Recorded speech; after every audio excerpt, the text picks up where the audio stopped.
Peace to all the gods and goddesses. Back again with the vibes of the divine. I am the god Shango, and today, get ready to take another deep dive into this electrifying world of the Young Thug Rico trial. Let's get into it, family.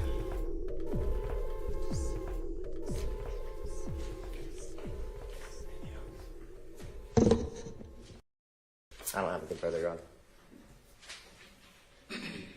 Doctor, Mr. Abadi just asked, after being shot in the neck in the way that Mr. Drinks was, unfortunately, whether it's possible that one's foot could remain on a break if it was already there. And you said that's possible. Yes, sir. Okay. What is not possible, you would agree it's not possible after suffering that wound that someone would be actively moving their feet up and down off the break. That would not be possible, would it? That's correct. Okay, thank you. You shouldn't be the district attorney if you're not willing to take flack. The reality is the world has been caught up with one defendant, but we indicted 28 defendants. 14 of those defendants are now disposed of cases. We have 14 more defendants to go, and so we are going to continue to pursue justice in that case. Nigga said, all right, cool. Let me get the y'all.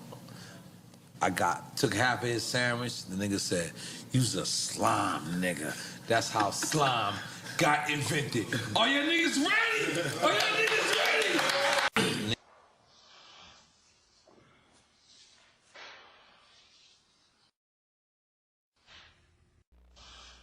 Publish what's already been admitted in states 67 Victor. Do y'all think that's the watch?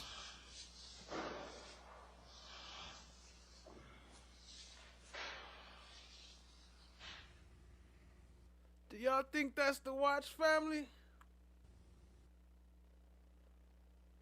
I don't know if that's it. I don't know.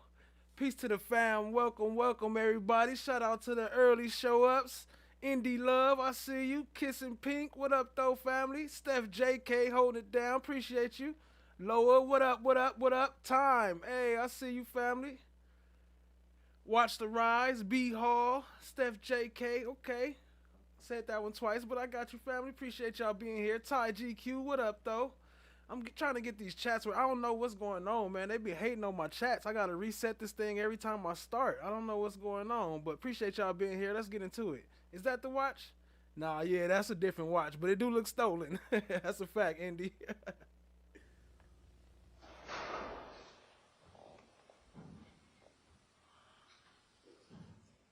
Does the APD stand for the Atlanta Police Department? At which capacity? Okay, was there ever a time that you served as a crime scene technician? Yes. And can you describe for the jury what your duties and responsibilities were in that role? Or you plead guilty with a regular plea? I don't know, because before the blind plea, I knew my plea. Why did you then distinguish for the jury that it was a blind plea? It was, but I already knew the sentence. My lawyer had already aware to me that they was offering the same thing. They was offering the co-defendants what they had pleaded guilty before me. Okay. So when I pleaded guilty, my lawyer aware me that they was offering the same plea deal that they gave them. But in my plea deal, I told my attorney that, like, I didn't want the probation. I just take the straight prison sentence. Okay. Yes, sir. All right, outside the presence of the jury? Okay. Yes? Yes. Okay. I'm going to excuse y'all to the jury room.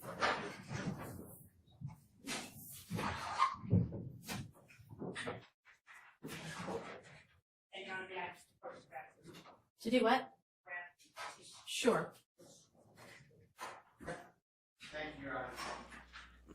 Laugh always. What's good? I see you, family. Appreciate you. Chloe Albert's Revenge dropping the slime brellas and the slime emojis. What up? I see you. Appreciate y'all joining, family. We got it working now.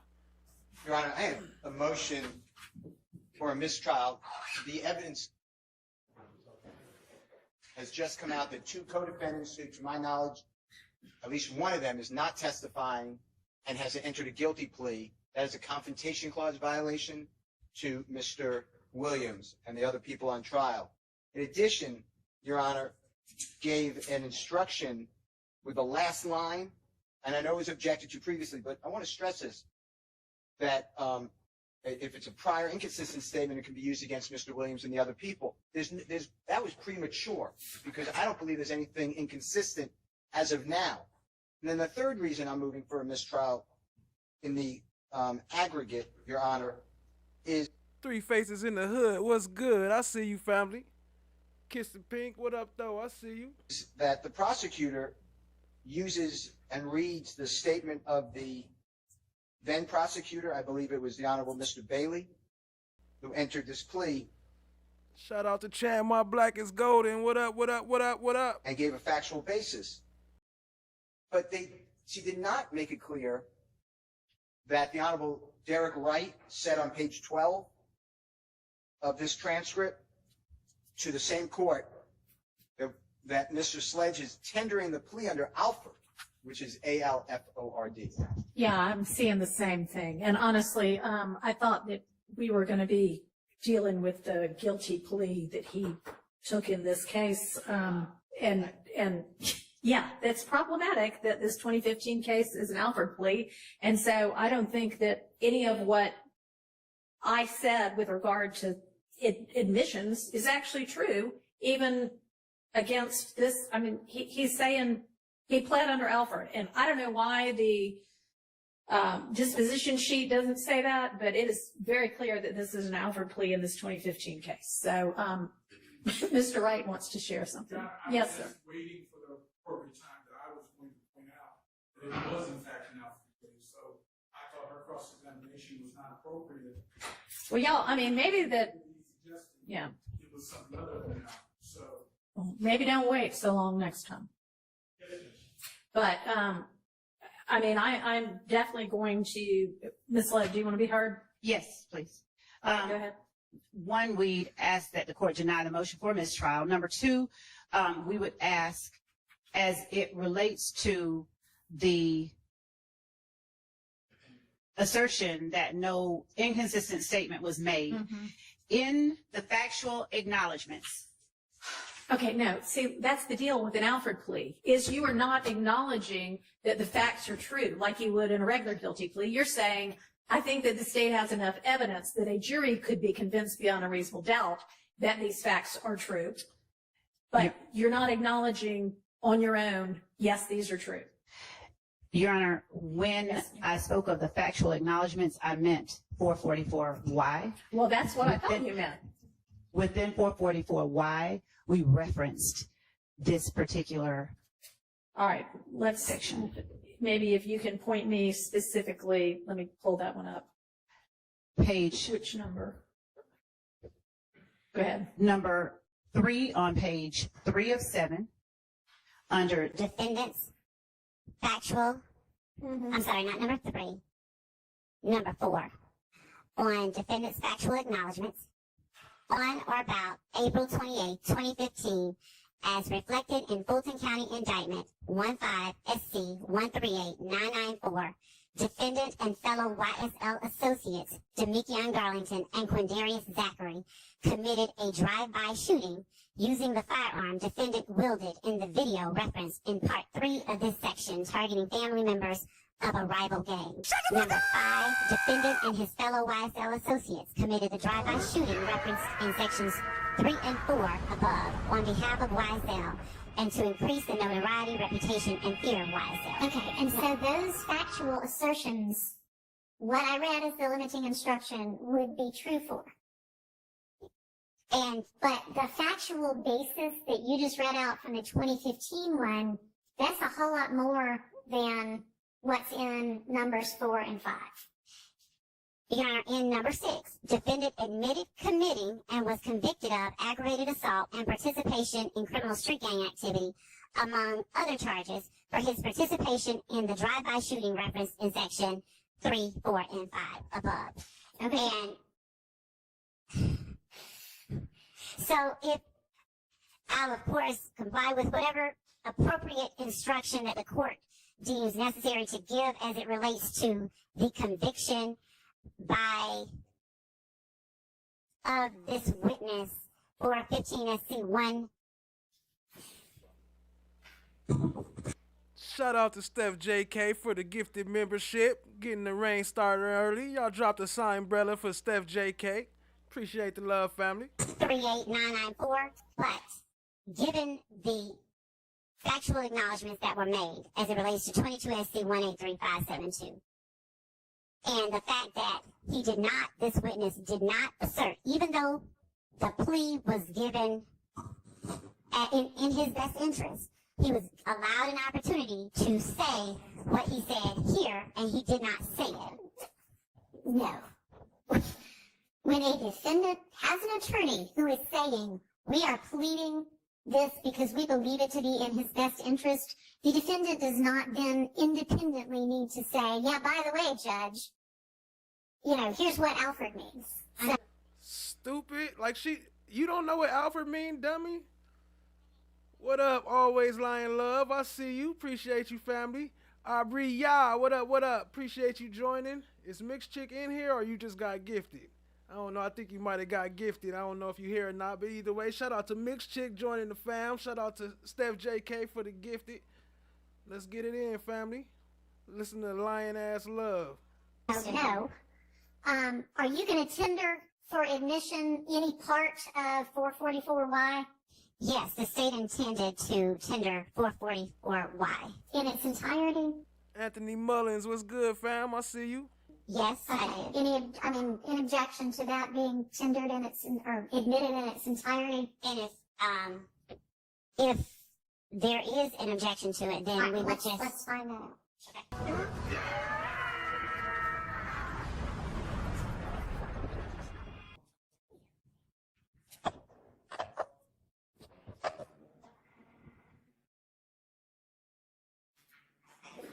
Yes, I objected at this point to the entirety of the document, unless the state can give reasons for which parts of the document are admissible at this time. And if they're not tendering yet, I understand that. But I can't get around how we got here. I'm trying to follow this factual basis, and I realized, I asked Ms. Renard. RENARD. For this, and we're in a different case. Yeah, we are.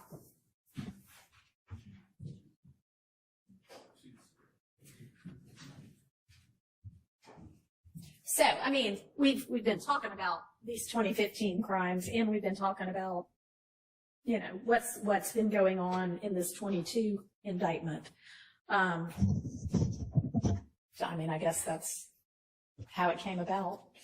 But I wish we'd been a little more specific about it all beforehand, because, I noticed this morning that this was an Alfred plea.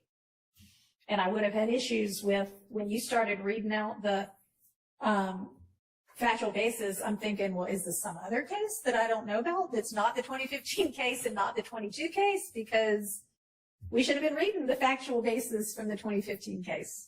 Your Honor, the 2015 case, I understand what the court is saying.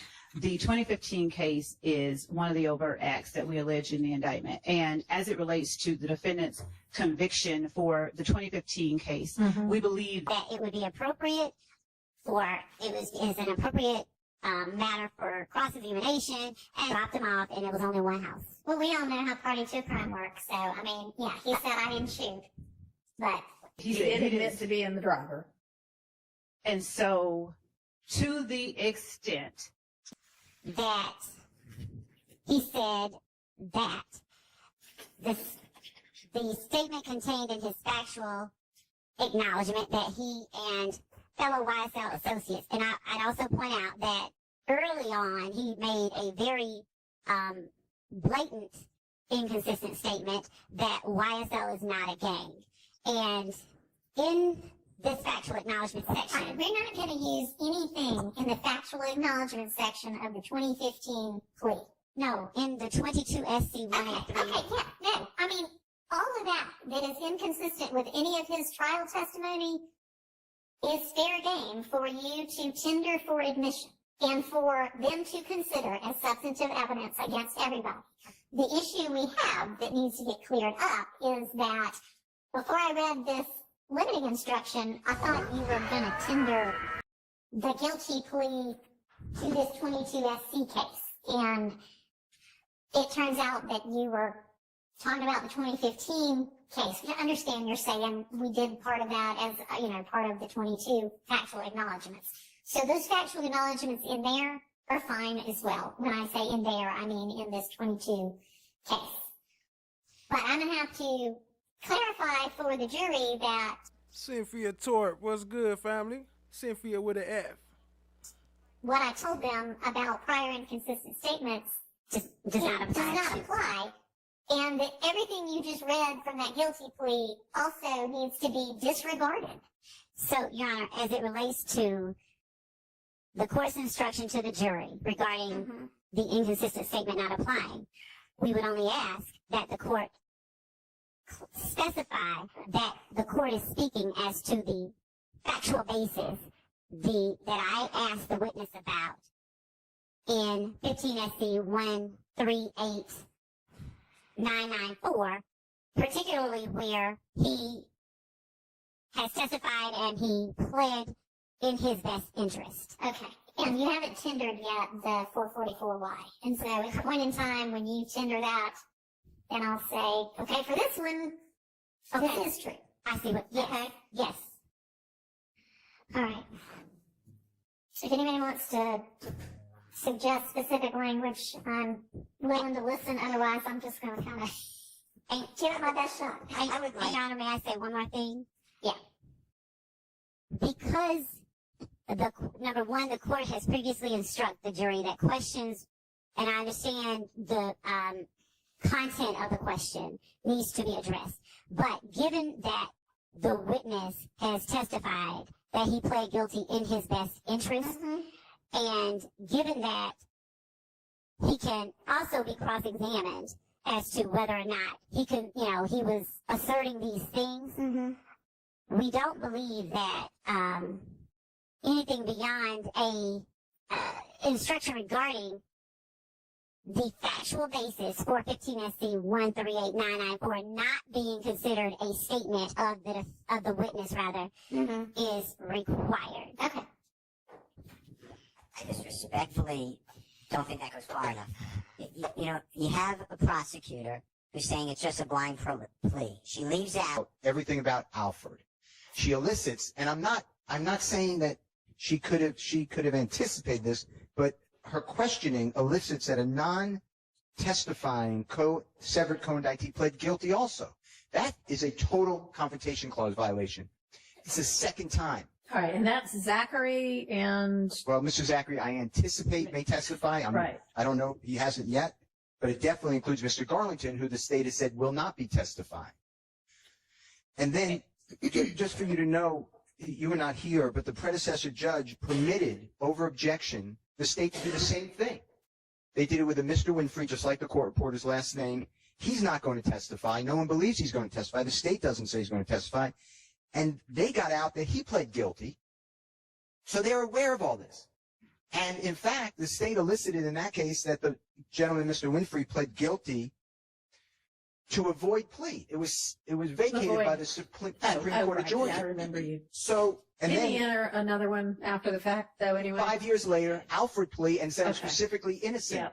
Yeah. I mean, it was a farce. Right. And then the predecessor judge wouldn't even let me examine the witness, and Miss Love said that the witness I could call in my case in chief on direct. So the reason I'm bringing that up is this is not new. Okay. What's your intention with regard to Mr. Garlington? Do you have any intention of calling him? Your Honor, no. And Mr. Steele is absolutely correct in terms of... That's my favorite part. Your Honor, nope. And Mr. Steele is absolutely correct. What up, Wilma? I see you, family. Appreciate you joining. Lady L, what up, what up, what up, what up? The witness testified. Do you have any intention of calling him? Your Honor, no. And Mr. Steele is absolutely correct in terms of the witness testifying about Mr. Garlington and Mr. Zachary and his doing that. There's nothing that indicates that the only reason he did that was because they pled guilty. So that is not, in other words, his statements that he gave to the jury about Mr. Garlington pleading guilty and all of that are not something that I asked him about or expected him to be talking about. Right, okay, but nonetheless, we have that now before the jury. We would so- ask that the court tell the jury to strike, disregard, put out of their mind anything about Mr. Garlington Fully adopt on behalf of Mr. Nichols, and I know I don't need to under the rule we're operating under. The motion for mistrial, I understand your ruling. I understand you're going to give an instruction, but I ask that as part of that instruction for an admonishment under 17-875, and I think that admonishment is mandatory, where counsel makes statements of prejudicial matters which are not in evidence. And I believe that this applies to this particular instance under these particular circumstances. What up, Dream? I see you. Appreciate you. Ready to see love get rebuked? So I've asked the court to admonish counsel. Yes, in front of the jury, obviously, as part of the instruction. All right, give me a second to get signed into Lexis and take a look exactly at what the statute says.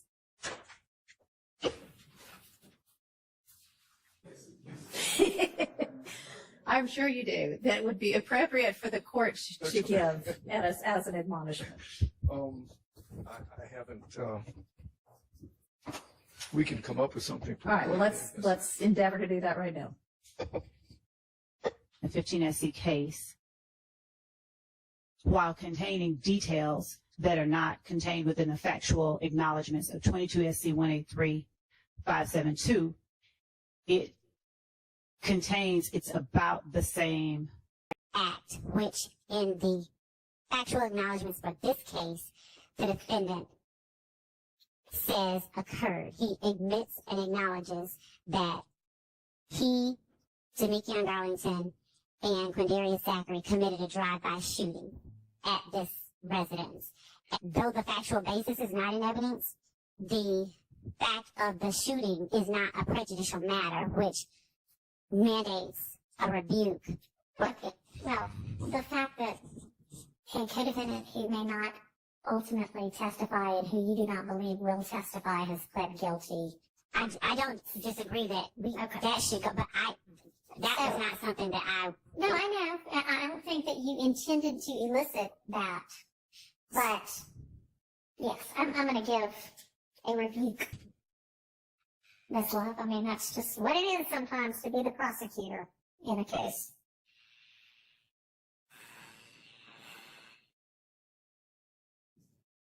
Can I have a tough skin?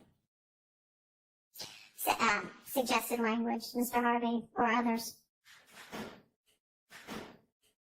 Maybe for some smarter colleagues to give me some suggestions. Which is everybody in these three tables. And Your Honor, I'm still reading under the annotations of that particular statute Yeah, regarding but you know, the review. we also presented this, by the way, as a guilty plea, not as an offered plea. And we read a factual basis from something that's not in evidence. It is so highly prejudicial that we all made a motion for mistrial. A rebuke is in order under 17-875, and I think the court in front of the jury can say, and I hereby admonish the state for bringing up these matters that I have just told you to disregard, and the state should not do that again. Your Honor, what the annotations say is what the law forbids is the introduction into a case by way of argument of facts, not only not in the record, but that are calculated to prejudice the accused. And all right, Ms. Love, I'm going to give some sort of an admonishment. And I mean, sometimes you need to just, keep your powder dry and not argue every single thing to the nth degree. I've already said I'm giving it. So, I mean, I can grant a mistrial if you prefer. Oh, no. Okay, then maybe stop arguing at this point. Yes, Your Honor. Okay.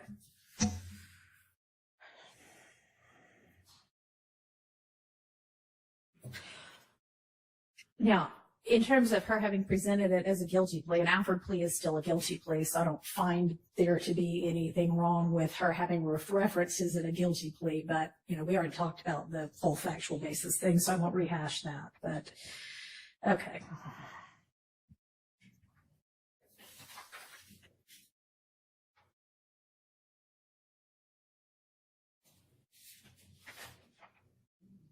after I explained to them what they're not to consider, I also admonish and rebuke you, Ms. Love, to pay careful attention to how you ask questions and to what you put before the jury.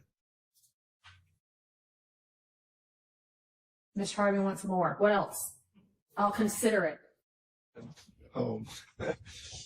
You should be banned from asking any more questions ever for the rest of the. Well, reasonably. For the rest of her life, she shouldn't be able to ask nobody else no questions on no stand in the courtroom. What up, Mookie Mookie? I see you, family. Appreciate you joining. Speaking that. That may be going a little bit too far. But that's already been asked for, by the way. And that the court, in giving these instructions, intends to rebuke the state for asking for eliciting that improper testimony. So, Your Honor, it wasn't improper testimony. Okay. It was the question. Improper statements of the state. That's the whole point of a rebuke. That's the whole point. And we would ask that the court just, if the court is going to read, that the court reads only what the court initially said.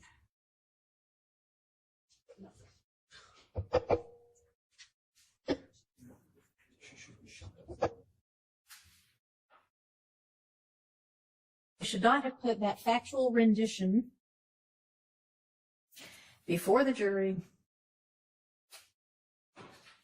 as anything.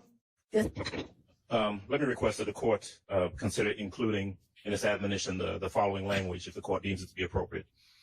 Somewhere in there, the presentation of that evidence that I've described was improper and was not in keeping with the law and the prosecutor's ethical obligations.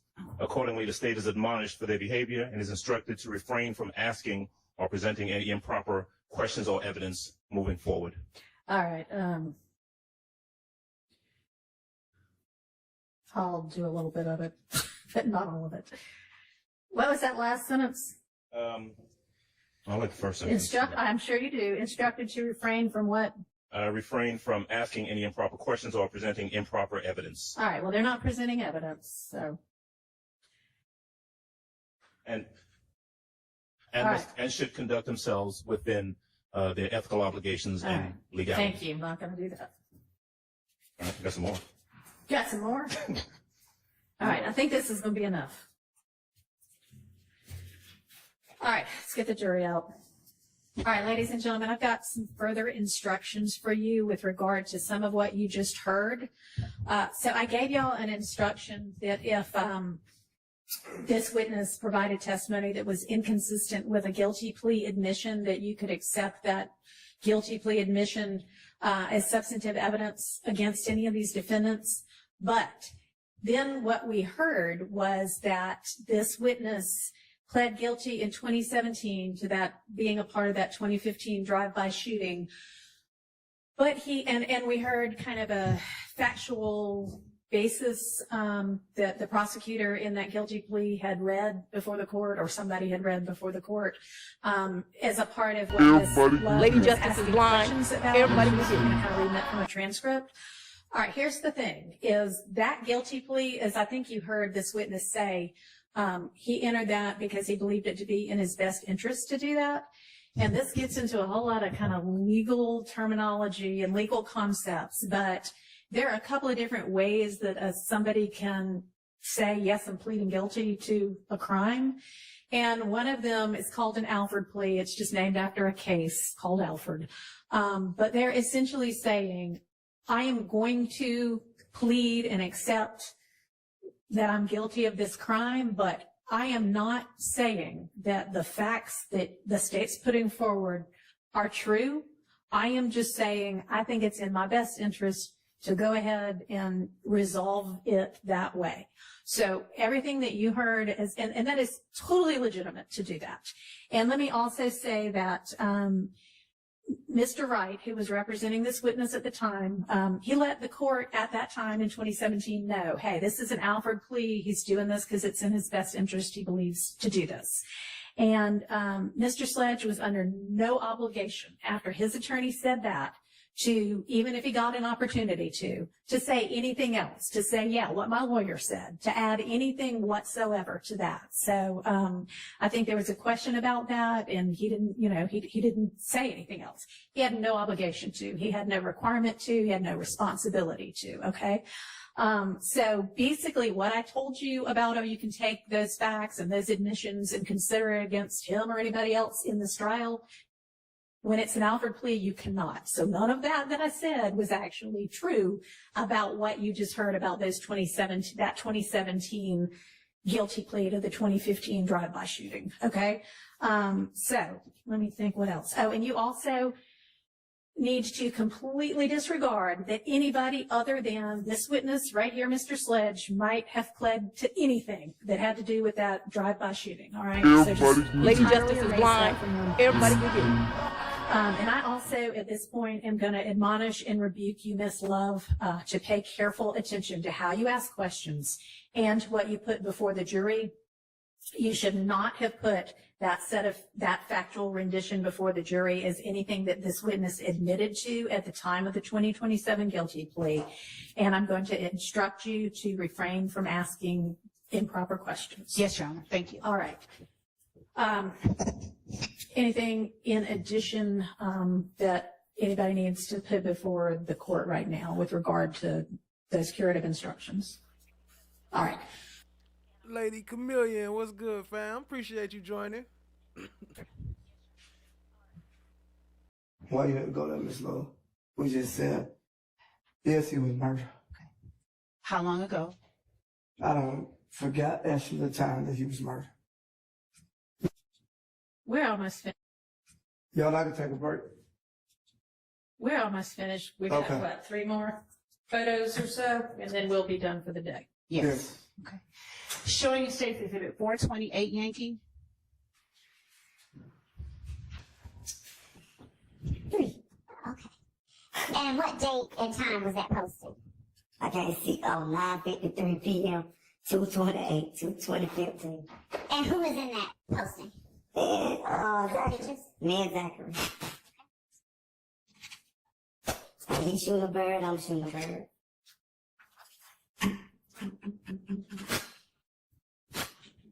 What did you call Zachary, as you said? What you mean? Let me. Was he signed as an artist under YSL? Not from my understanding.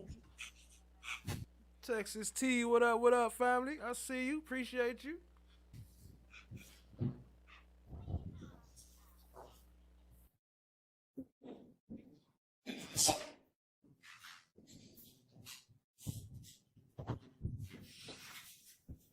Why did you tag somebody in that picture? I tagged D.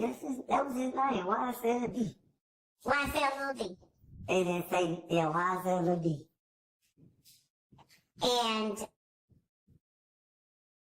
do you know why his tag is YSL Lil D when he wasn't under the label? I don't know. I went back to this. Anybody in the world could say they was YSL. I've been answering that question. Anybody in the world. You can come out tomorrow and say, oh, I'm YSL. You YSL. Why did you say we still screaming F the Crime Stoppers? Hey. Why you want F the Crime Stoppers? That's me. That's what I say. Why do you I'm still saying today. You know, it's a post.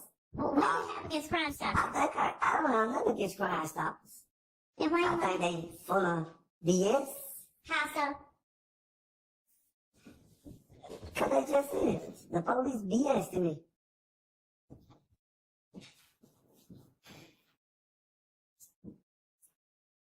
Showing you State Square 21 Yankee. Blowing up the date and time. Let's start at the very bottom.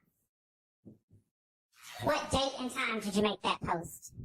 It say 5 o'clock p.m., 2/26, 2015. And what is the post that you made? Could you read it? That's exactly a as song. it's written. It's a song. I never switch up on my brew. I'm not a dub. And do you use a red square with a white B in the middle for brew? It just looked better than using the regular B. Why didn't you use the C? I don't know. I initiated. You what? I initiated the C. I swapped the C out for the B. The B looked better. Is there an emoji with a C in it? Do they have an emoji with a C? Do they have emoji with a C?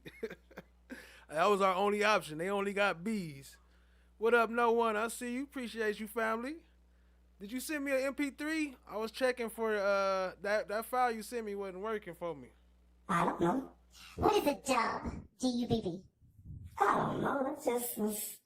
I don't know. I don't actually know. I have no knowledge what a dog is. What did you mean when you posted it? I just posted it. It was for a social media post. That's all. Whose song is it? I think Jeffrey has a song like that, if I'm not mistaken. Okay. Who did you tag in this post? I tagged Little D and Thugger Thugger, who was in the picture with me. Okay. And is Thugger Thugger defendant Jeffrey Williams? Yes, ma'am. Okay. Could you scroll down? Yeah. All right. And are those people the ones that you say are your brew? That's what the post say, yes. That's what I said as well. And do you have any reason to be saying when you say switch up? What do you take switch up to mean? What did you intend that it conveyed when you I made that post? I will never stop living my purpose. Thank you.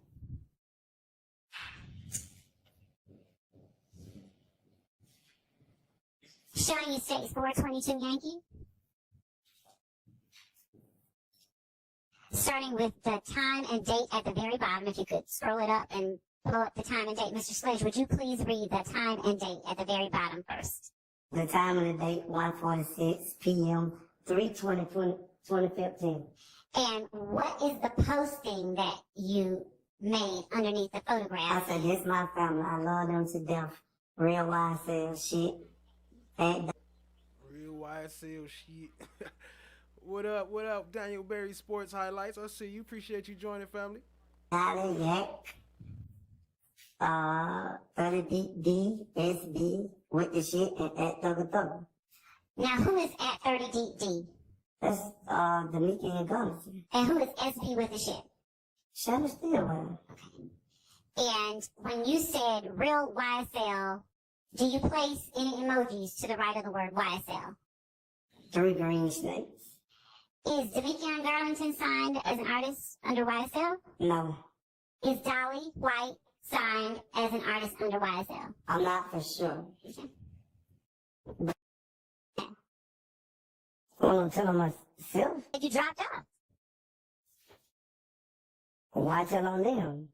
They didn't ask me about them. They asked me about me at first, if I don't recall. When you told them, I don't know nothing about that, was that Hi guys. a lie? How is everybody?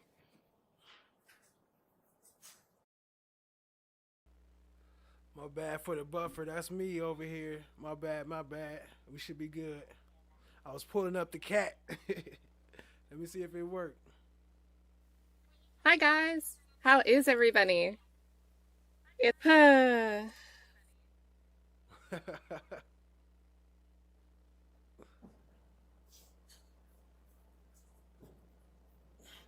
And yes, it was a lie.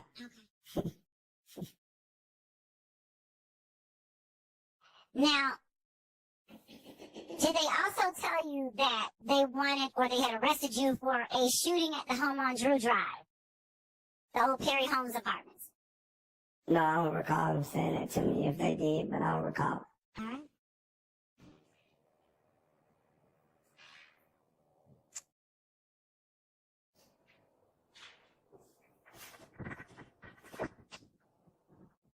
At any point during that interview, did you give either Detective Dennis or Detective Gaither any information about the shooting on Adele Drive or on Drew Drive? No, Do you remember how long that interview lasted? not too long. Did they ask you if you could read and write English? I don't recall. Do you recall whether they asked you or advise you of your constitutional rights.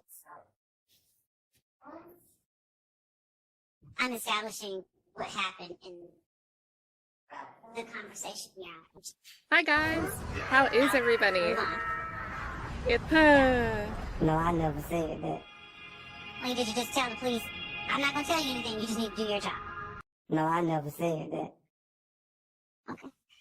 If you took it. What, if anything, did you end up telling the police about that shooting? I never told. What up, Cat Knott Williams? Y'all show Cat Knott Williams some love. Drop her some KNWs in the chat. I just was finishing uploading that thing today, so I had to make sure it was working. But yeah, I had to get that. I'll send you a copy of that file too if you want to use it for your own, or if you want your own. Let me know. I got you. Appreciate you, family. Shout out to Cat Knott Williams. I mean, honestly, if it doesn't seem to be, maybe we can talk about it tomorrow, and you can, when we're not when the jury's time is not being taken up, and I can, you can help me to understand how it's relevant. Okay. Yes, sir. And honestly, I think we may just break here for the afternoon. Yes, and actually, then maybe you could tell me before we leave. But Yes, Your Honor. without the jury being here. So y'all are getting to go a little bit early today. Same instructions as always. Don't talk about the case with anybody, allow anybody to talk about it with you. Try to avoid any kind of here at 9. Yes, ma'am. All right.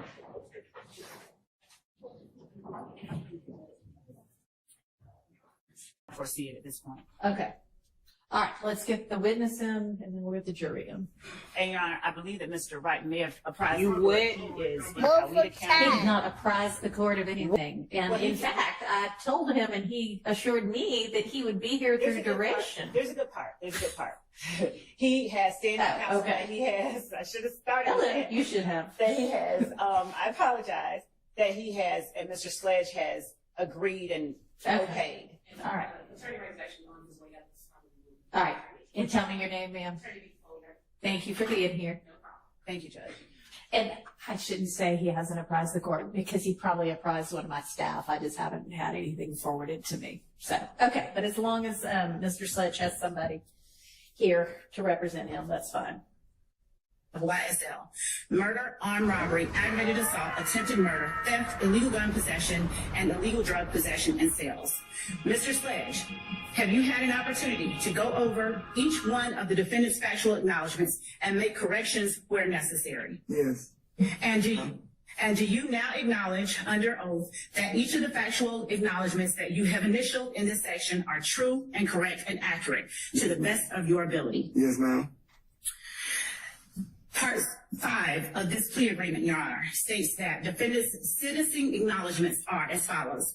Defendant understands fully that if he violates any provision or any special condition of this plea agreement, the district attorney can and will use the contents of this document and agreement during any judicial proceeding. The defendant understands fully that if he violates any provision or any special condition of this plea agreement, his probation for this sentence may be revoked in its entirety, and the district attorney will recommend that defendant serve any remaining portion of this sentence in confinement at the Georgia Department of Corrections or prison. Numberly, knowingly, and voluntarily enter into this agreement without force, threat, or coercion. Is that the statement that you acknowledged in this agreement? Yeah, ma'am. And is that the statement to which you signed your name underneath? Yes, ma'am.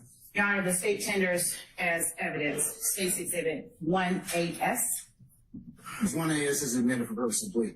Tell me if 1AS, which was admitted for the purposes of your plea, and look at those two documents and tell me if State's 444 Yankee is an exact copy of. Look at the whole thing. Or just the... Yes, sir. Please look at the entire thing. Is there a cross-examination of Mr. Sledge? Yes. Mr. Sledge, good morning. Good morning. My name is Max Shard. I represent Shannon Stillwell, okay? Yes. All right. I'm going to be asking you some questions about that document that you were just reviewing. Do you have that up there with you? I ain't made the chat prompt yet. I might can make it during the live stream. What up, Chloe Albert's Revenge said we need the Stacy Sibbett. That's a right. That's a fact. Stacy Sibbett 001. No, she took it. Okay. If I ask you specific questions about that document, do you think it might be helpful for you to have it in front of you to refresh your recollection? Yes. Okay. Your Honor, may I approve? Yeah, I think it's right up with the court order. And just please listen to my questions and then answer truthfully, okay? Yes. All right. Mr. Sledge, I'm going to ask you to go back to December 28th of 2022, okay? Yes. Now, that is the day Tony Angel, what's good, family? Appreciate you joining. that you pled guilty, correct? Yes. And that's also the 8:30. What up? I see you up there. Appreciate you, family. day, as I understand it, that you initialed that document. Is that correct? Yes. Initialed the factual acknowledgments within the document, correct? Yes. All right. Let me ask you one question before I get there, though. What day were you arrested on this case? I want to say May 27th, 2022. May 27th, 2022. Well, that works out well for my limited math here. Okay. So, May 27th of 2022 to December 28th of 2022. That seems to me 7 months. Is that correct? Yes, 7 or 8. Okay. So on December 28th of 2022, when you initialed those documents, you had been locked up for 7 months. Yes. Okay. You had previously moved for a bond in this case, correct? Yes. You moved for a bond on October 13th, I believe, 2022? I don't remember the date, but yes, I know. It was in October. Hey, I know Shar was like, you know, we gotta do what we gotta do, trying to keep people out of jail. But I got a client to defend, so we about to point out a lot of that stuff, and a lot of the stuff that Shar pointed out. Love was there, right there, taking notes, and she used all that stuff to put him back in jail. Shout out to y'all being here. Hit the like, hit the subscribe, tap in, share with a friend. October? Yes. And the state opposed your release on bond, correct? Yes. And Judge Glanville denied bond, correct? Yes. Okay. So on December 28th, 2022, you have been locked up for 7 months and 1 day, and you did not have a bond. Objection, answer, and compound. Sustained. On December 28th, 2022, you did not have a bond, correct? Sustained. All right. Let me ask you, when you were locked up, we're saying locked up, where were you living? Where were you held? At the Fulton County Rice Street. Okay, that's Fulton County Jail? Yeah, jail. Okay, and we're not, generally speaking, is that a nice place to be? Objection, roll. Overruled. No. Is that a dangerous place? Yes. Is that a filthy place? Yes. Okay. On December 28th, 2022, there were some things going on in your life, correct? Yes. Okay, you've already shared with us that your mother was ill. Yes. Certainly, on that date, you wanted to get home to your ill mother. Isn't that correct? Yes. You are also a father, right, Mr. Sledge? Yes. You have 8 children, is that correct? Yes. Okay. On December 28th, 2022, I don't need to know the age of every child, but what was the age ranges? 23, the youngest is 9. The youngest was 9. He 9 now. Okay, so about 7. Yeah, about 7 there. All right. And do your children live in Atlanta? Yes, all of them. Okay, do you spend time with your children? Yes. Sustained. Do you attend to your children's daily needs? Sustained. Your Honor, may I be heard? You may. It goes to his need to get out of jail. All right, we'll get to it. Okay. Do you attend to your children's daily needs? Yes. Do you drive your children to school? Objection, Your Honor, relevance. Let's move along a little bit. Okay. Did you have a significant other at the time? Yes. Yes. And I don't even need to say her name. Her initials are DB. Yes. Okay. On December 28, 2022, did you miss DB? Yes. Did you miss your children? Yes. You indicated that Derek Wright is your attorney. Yes. And he's represented you in the past. Yes. And you hired him on this case. Yes. Okay. When you testified, I want to make sure I'm correct on this, you paid him a certain amount of money, and I don't need to know the amount. Objection, relevance. He's testified that he did not, his understanding was he did not pay his attorney. The money that you paid your attorney, you knew it wasn't enough for him to go to trial on this long case, correct? Yes. That was your understanding. Yes. That was his understanding. Yes. You did not have an attorney to take this case to trial. All right, now we all know that that's not true. That anybody who can't afford an attorney is entitled to get an Well, attorney I'm gonna without get there. cost to them. I'm going to get there. There were people in this case that couldn't afford an attorney, correct? Objection, Your Honor, speculation, relevance. People still don't have Hang on. Don't talk over each other. That is not relevant to the question that you're asking him, nor to this trial going on right now. Your Honor, may I be heard? Yes. If he knows he's going to sit. You may, yes. You know what? Let's break for lunch, because I know that this is going to take more than 30 minutes for you to do your cross. So let's just break for lunch right now. Hi guys, how is everybody? It's time. Oh, right. Well, I've got some. We have to deal with some other matters. Let's say 1:30. It is not in a pointed fashion. You weren't here in the beginning of this case. Yeah. And I know that you're not presiding on the case with the other individuals. The reality is, people were severed off this case because our public defender system did not provide people attorneys. People were sitting in jail for up to 2 years. I'm not even sure everyone has an attorney to this date. These gentlemen that are not sitting here, that are sitting in 901 Rice Street, 2 years later, I don't even know if they have attorneys now, but I do know when we started this trial, people were severed because the public defender's system had not provided attorneys. Mr. Sledge knew that.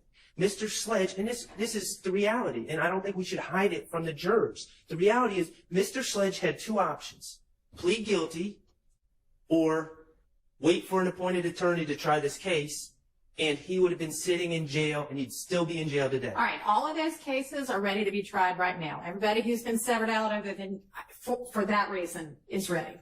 And, Okay, well, right, and they're still in jail. And Well, so are all of these defendants. Well, So we're not going to get into that, are we? Well, at this point, I really probably wouldn't mind, but I'm not going to speak for everyone else. But it goes to his mind state. He had two options: either take this plea. Hi guys, how is everybody? It's Shout out to Cat Knot Williams with the 5 gifted memberships. Y'all go crazy with the slime brothers. Spam the chat with the slime brothers and the slime emoji. Show Cat some love. Drop the K and W's. They going crazy for the Cat chat prompt. They loving you, Cat. They going crazy for the sigh. Give me one more before I start it back up. Shout out to Cat Knot Williams. Hi guys, how is everybody? It's Or end up in the same bucket that Demikion Garlington and Demise McMullen and other people were in, which was be unrepresented, sit in Rice Street until the state gets about. So when we say we know people are appointed attorneys, yes, I know theoretically under the Supreme Court precedents and under our Constitution, appointed indigent individuals are supposed to be appointed attorneys, but in reality, that did not happen here. That may not have happened immediately, but it didn't happen. And It didn't happen until very recently. I mean, that does not need to be what is the. If y'all got gifted one of them 5 memberships, show Cat some love and say thank you. If y'all ain't looking at the screen, that'll be Shannon Mosley, QB2K, Half Irish, Carolyn, And somebody, guilty till proven innocent. Appreciate y'all, family. Show Cat some love. I mean, there are so many collateral issues in this case. So if you want to ask him much more pointedly what his understanding was, but we don't need to go through every co-defendant who may or may not have had. Oh, I wasn't going to do that. No, I was just asking if he knew. I was saying he was aware that attorneys were not being appointed to represent the other people he was with, and he didn't want to be in that situation. And Miss Love was objecting, and I never got a chance to get to it. I mean, for all I know, Ms. Love's now going to want to cross-examine him on his actual financial affairs, which I think would be fair, because I'm not sure, that wouldn't be fodder for redirect at this point. I mean, I don't really have a problem with her cross-examining him at his financial affairs. Mr. Wright might. Well, I mean, why don't you propose a couple of questions that you think will get to the heart of the matter? Well, I've already established that he didn't hire Mr. Wright to try the case. He was aware that other people that had been arrested that could not afford attorneys were remained unrepresented 7 months later. And he didn't want to be in a situation where he was sitting in 901 Rice Street without an attorney to represent him. You are not going to be able to ask him about well, I see what you mean. Okay, well, let's not give it the impression that it's indefinite and still going on right now, because we all know that's not accurate. Well, that's not accurate. That's not accurate. What up, El Hombre? See you. Appreciate you joining, family. I can pull. Hey, Becky Einhorn creeping in. What up? I see you, family. Up all 19 of the co-defendants, I guess, and look and see. But they're all represented. They have been for quite a while, right? Yes, gone to several hearings with them and their attorneys. They're at final plea stage, aren't they? Yes, they're actually pushing for trial. Except that, yes, which needs to happen, but that's a whole other issue. Okay, so you get about one more question on that, and then move on. Two. Okay, what are the two? That he was aware that on December 28, 2022, there were people on this case that could not afford attorneys. They had not been appointed attorneys by that date, and he didn't want to be in their situation. I guess that's three, if we're not going to make compound. May I respond? Judge, I would object to Mr. Sharp's assertion, number one, that he's established that Mr. Sledge did not have the ability to secure Mr. Wright for trial. No, he said on direct that he didn't. He said, I couldn't afford Mr. Wright for trial, and that's why I pled. Okay, we'll get into that. Also, I object to the speculation regarding, his question regarding whether or not anyone else could afford or had an attorney or would be appointed an attorney or might have to wait for an attorney. I wasn't asking for speculation. I said on December 28th, you knew that other people didn't have attorneys yet. We were all in court. We were all talking about it openly in court. There were people there that did not have attorneys. They all sat right there and looked sad, and we all openly discussed it. Thank you. I mean, that is true, right? That on December 28th of 2022, there were at least some co-defendants without an attorney yet, because there are so many conflicts. There were still on December 28th. All right. We would object that Mr. Sharp's line of questioning is an improper attempt to elicit sympathy from the jury. He has already asked and established that Rice Street is just the worst place in the world. I know. And he wanted to get out anymore. Also,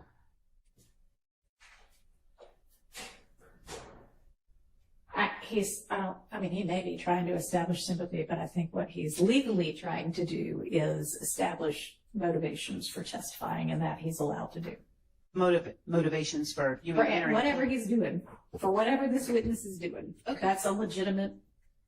Would the court indulge and ask Mr. Sharp just to repeat so that I can write it down exactly what those questions are that he intends to ask and that the court is about to rule on? Do you mind repeating those? I'm going to try to do it as consistently as possible. I was kind of making them up. Off the cuff. Off the cuff.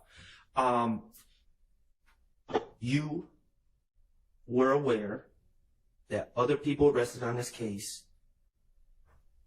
had not hired attorneys. by December 28, 2022. On December 28, 2022, you were aware that other people arrested on this case had not hired attorneys. Okay. On December 28, 2022, you were aware that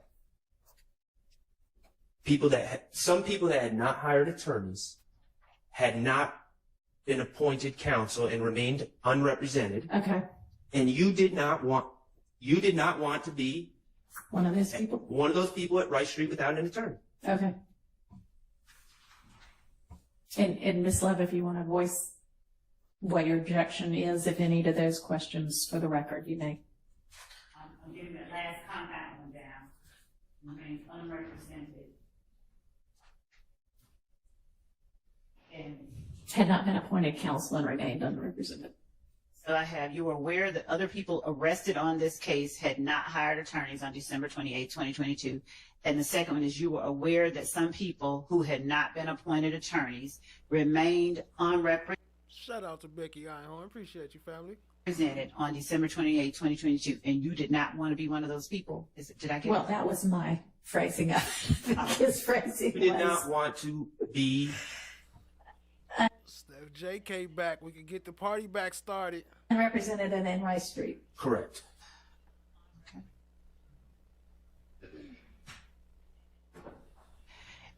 So, Your Honor, I believe that the second question, in as much as he did not want to be unrepresented and in Rice Street, is fair to establish that point. But I believe that Mr. Sledge's awareness of other people or lack thereof or speculation about whatever their status was, it would amount to speculation, number one. It would amount to hearsay. Wasn't Mr. Sledge a defendant in this He case? was. up He was. until this I don't know if time? Miss- So that's not speculation. I don't know if Ms. Love was here, but we had court hearings where I'm going to permit. So is that a relevance objection or? It is there is a relevance objection to it.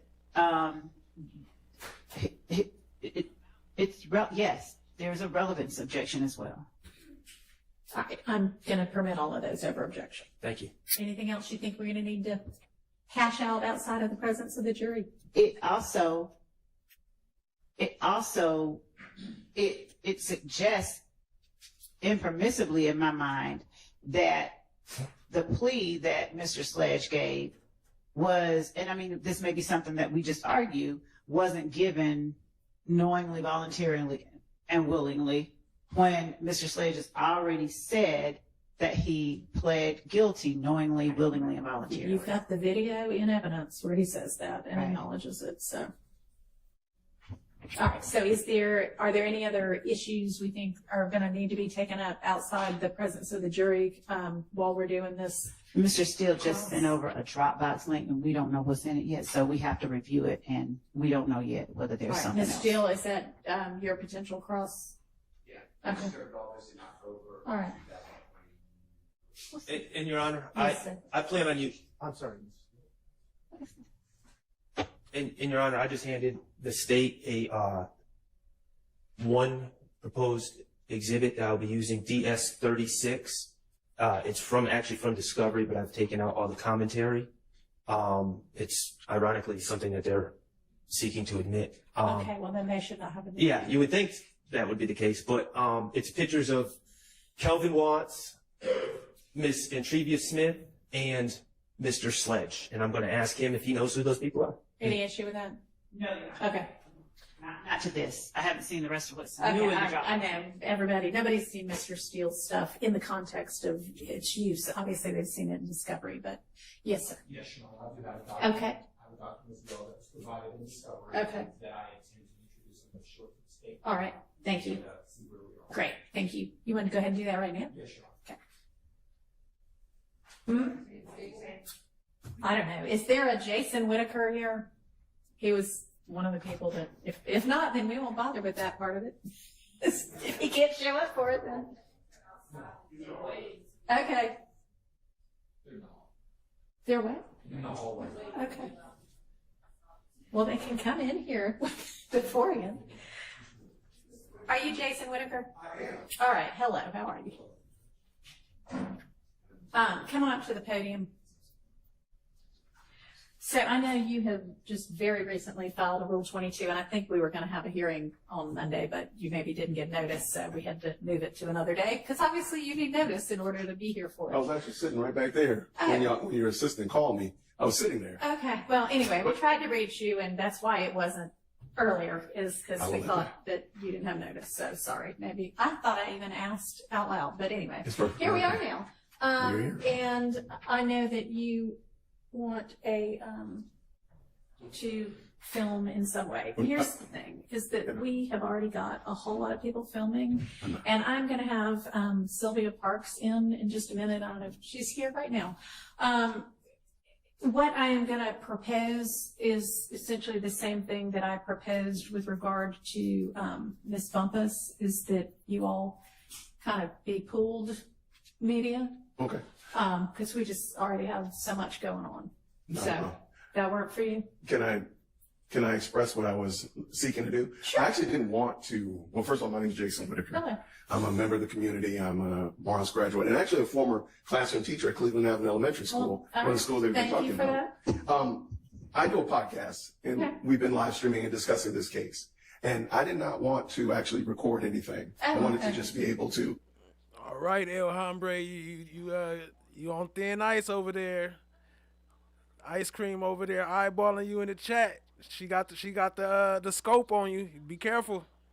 If possible, because I had the Rule 22, be able to use my I don't mind you having your opinion, but at least come with something that makes sense. Don't just be repeating stuff that just don't make sense. phone and just update on things that have happened in court. That's it. Nothing more, nothing less. No filming, no picture taking. Just being able to keep up with the community that's watching this. Actually, I stream it from home, so they're watching it out from my house, and they just be able to say, "Hey, this is what happened." Or if the audio goes out, say, "Hey, this is what you might not have heard," or anything of that nature. We So don't it's say not anything exciting when the audio goes no, out. nothing exciting happens. No, I know. So that's actually it. Okay, well then you'll sit in the media row? Yeah, absolutely. Okay, because there are kind of different rules for the media phones. Hey, did you catch that too, Parks? Hey, and y'all be nice too. Cause Sylvia about to come up too. I don't want y'all starting problems in the chat. You know, I don't mind y'all having your opinion, but just be respectful. I will follow all the rules that are Okay, given to me. that's fine. That's You right. may do that, Okay. yes. Do I need to give you back this to get it signed, or does the deputy just need to know? We do it all electronically, so I'll just, but my understanding then is that you just want to be able to use your phone to. And my laptop, just Essentially, but not to record in any way. nothing's recorded, Okay. nothing's pictured. All right, we'll get one filed that gives you that permission. I appreciate it. Thank you so All much. right, everybody. thank you. Thank you. Okay, is it Parks, will that work, or just Miss, okay, come on up. It sounded like she was about to say, or just Miss Sylvia, because she be seeing her on YouTube, and then she see everybody call her Miss Sylvia. That's why she was about to say that. She said, or Miss Parks. All right, so I know that you have been live streaming pretty much this entire trial, and I'm sure probably the pretrial proceedings as well, and it came to both the court's attention and defense counsel's attention recently that you had been on your, what do you call those things that you do? It's not a podcast, or is it? Do you still call it that? It is a podcast, Okay. but it's A video podcast. Video. Okay, anyway, we'll call it a podcast. That you had been, and I know that you say in your letter that you didn't reveal any personal identifying information. And I think that you did not reveal enough to actually identify any of the jurors, but you were referring to where different people sat and their race and gender. And that is personally identifying information. And then you were giving them derogatory names. And you say in the letter that you provided to me this morning that you have always operated with great integrity, that the content you share represents factual report. Hey, I ain't gonna lie, I was gonna make a cartoon out of this though, cause I just got so many visuals when she was naming SpongeBob and all them. I wanted to make a cartoon with Sylvia talking to the judge, and then the jurors over there with all the names, Twister and SpongeBob. Hey, you can talk, laugh, you know, just like I said, you can speak your mind, just, you know, be respectful. That's all. I don't mind you having your opinion. Your opinion is your opinion. Just, you know, don't say offensive type stuff. But well, I mean, that's kind of confusing, huh? You can speak how you want to speak. Just, you know, think about it before you say it. And that you do your reporting with these are all quotes from your letter, the utmost respect and integrity for all involved. Do you believe that any of those 3 statements that you made to me this morning is actually true about the names you were giving those jurors? I just want to give you the names of movies that I like. And, you know, SpongeBob is my daughter's favorite cartoon. Do you think that those showed respect and integrity to the jurors? Well, I didn't think it were bad names at all. Glasses, nose. No, I didn't think it was bad names. I seen all the names. The utmost respect and integrity? He knows. I want to have a juror like just with a juror that's just a nose. I think it's depend on the individual. Well, to me, I felt it was utmost respect. Well, I do not feel that. That seems like the kind of thing that a kind of mean person does on the playground in grade school. You think so? I do. I don't think that shows the least bit of respect or integrity to the jurors or to the court system. So if you are going to, and let me ask you this, you talked in your letter about being media and freedom of the press. Do you consider yourself to be press and media and journalism? I consider myself being a content creator. I create content for the community and give information. As far as journalism, I didn't go to school. I've taken some classes. Hey, what up, though? Cha Diggy in the chat. Appreciate you, family. Appreciate you joining. Oh, I see Ganja creeping in. What up, what up? Who else is new up in here? Joni Ford. What up, family? Appreciate you joining.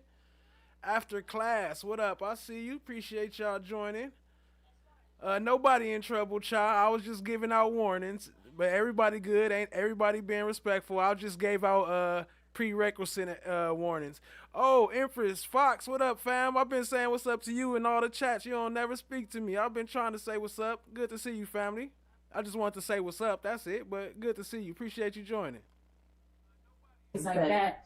But I mean, the information I believe is very vital for the community. I don't disagree. I mean, this is court. It's one of the most important things we do in our country. But you say my role is to deliver news and information.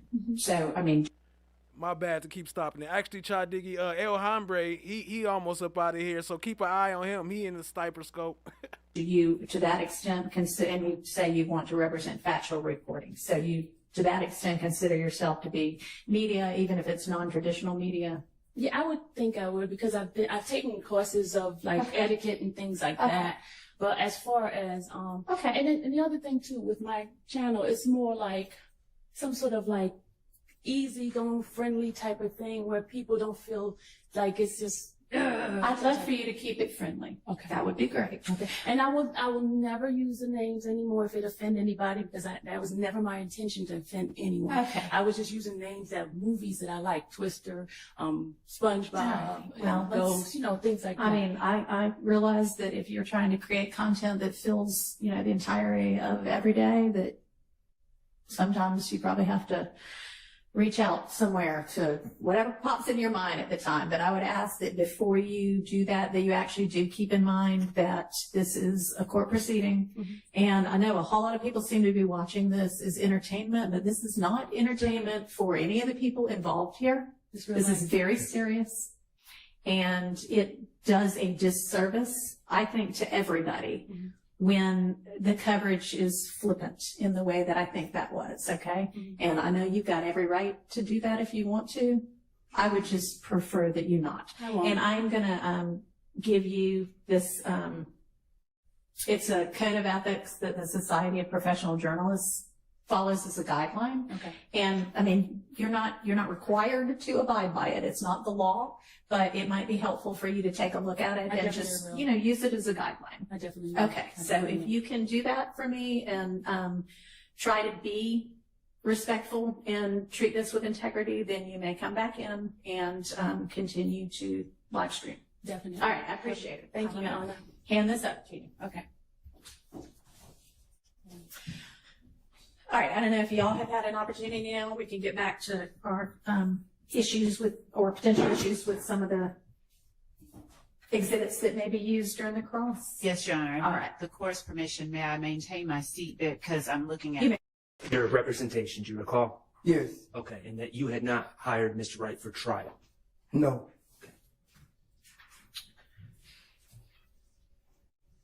On December 28th, 2022, okay, you were aware that, well, let me back up.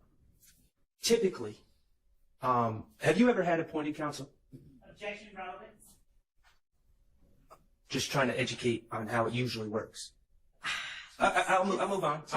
Okay. On December 28th, 2022, you were aware. Hey, it's all good, family. I just wanted to say what's up. Appreciate you, family. Empress Fox. And I seen somebody else I want to say what's up in here. I don't know. I come back when I come across it. I'm missing it right now. But what up? Appreciate y'all, family. Jerome Street in the house. I see you. What up, family? Aware of co-defendants on this case who had been arrested. Yes. And there were some of those individuals who could not afford attorneys, correct? Right. And you were aware that some of those individuals were in Rice Street. Yes. Or okay, that was Kristen Vasquez I wanted to say what's up to. What up, Kristen Vasquez? I see you, family. Appreciate you. They were in Rice Street. Yes. And those individuals that could not afford attorneys had not been appointed attorneys as of December 28, 2022, correct? Yes. Okay. And isn't it true that you did not want to be in their position? Yes. Meaning you did not want to be in Rice Street without an attorney? Yes. Okay.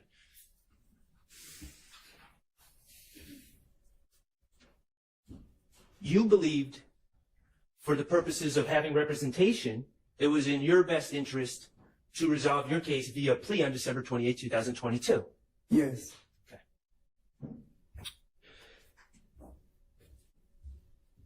Do you know what coercion means? No. Okay. What about pressure? Yes, I know what pressure means. Okay.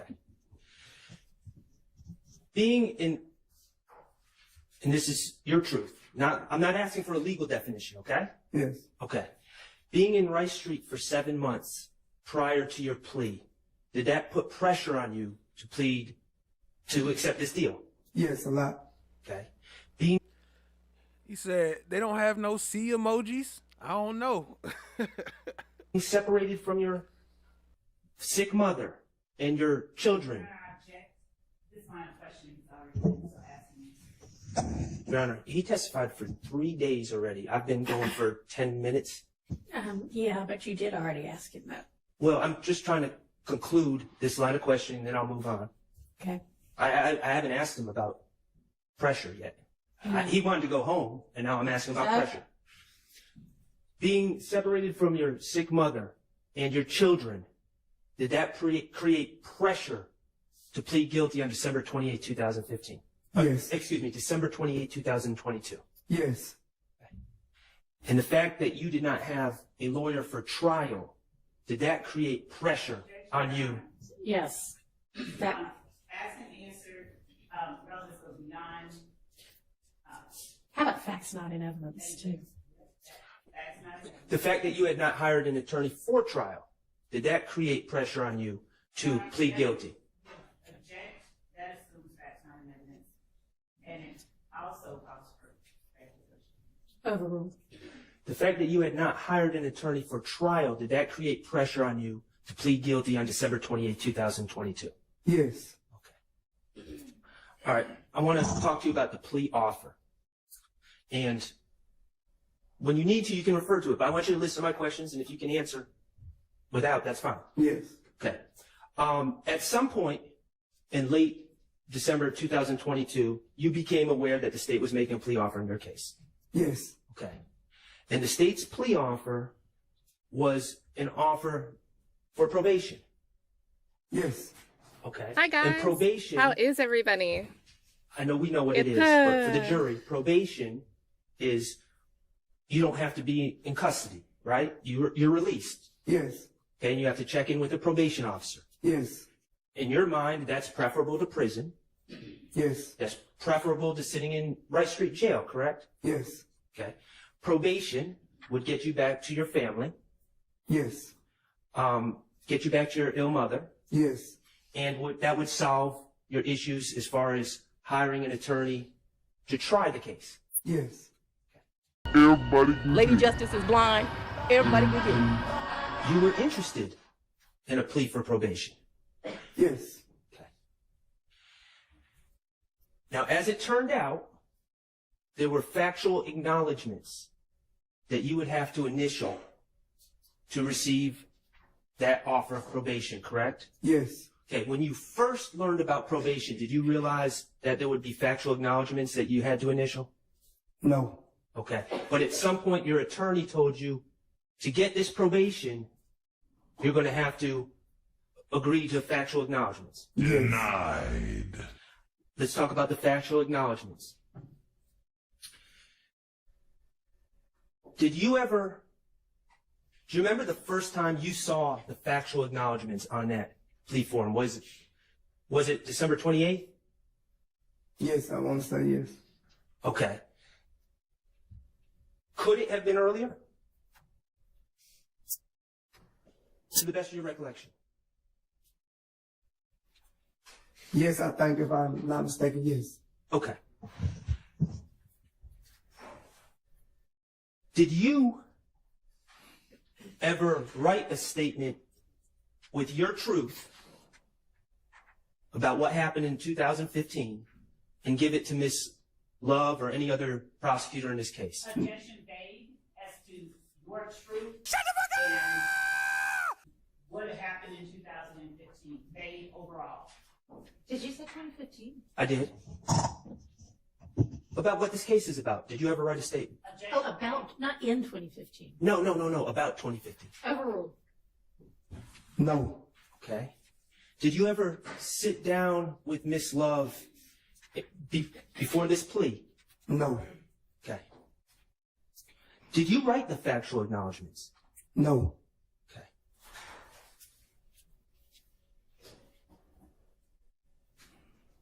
On that sheet of paper in front of you, I believe it has, do you know what letterhead is? I think it's the stamp, something like that. Okay, on the top of the paper. Yes. Is there letterhead that indicates whose office that paper is from? It's a Fannie Willis. Is that what you're talking about, right? Yes. Yes. Fannie Willis, you know it's from her. What up, Plans and Pins? I see you, family. Appreciate you joining. Okay, from the Fulton County District Attorney's Office? Yes. Okay.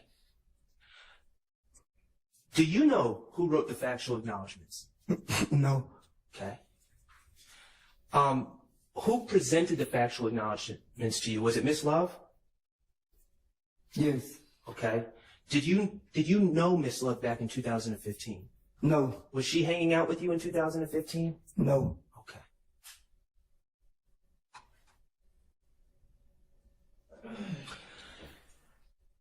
I'm not trying to embarrass you. You're a smart man, okay? Right.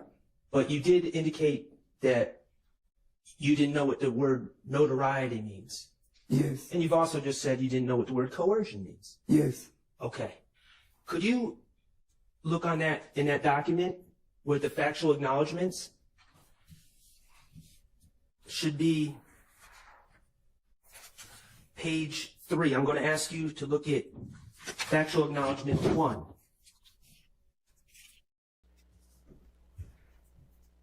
On the last.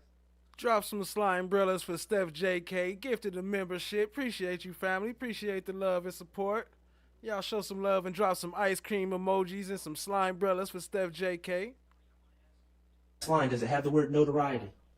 Yes. Okay. I want to look at factual acknowledgement 5 on the last line. Does it say notoriety? It's on 5. Yes. Yes.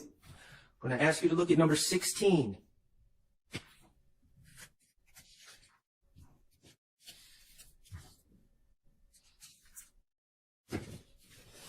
On the third line down, on 16, does that say notoriety?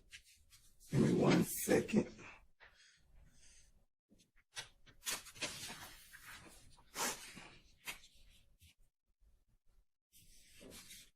You said on what line? The third one down on number 16. That's page 5. Yeah, I'm on page 5. Okay. Yes. All right. Could you go to page 6 and look at the last word on page 6? Does it say coercion?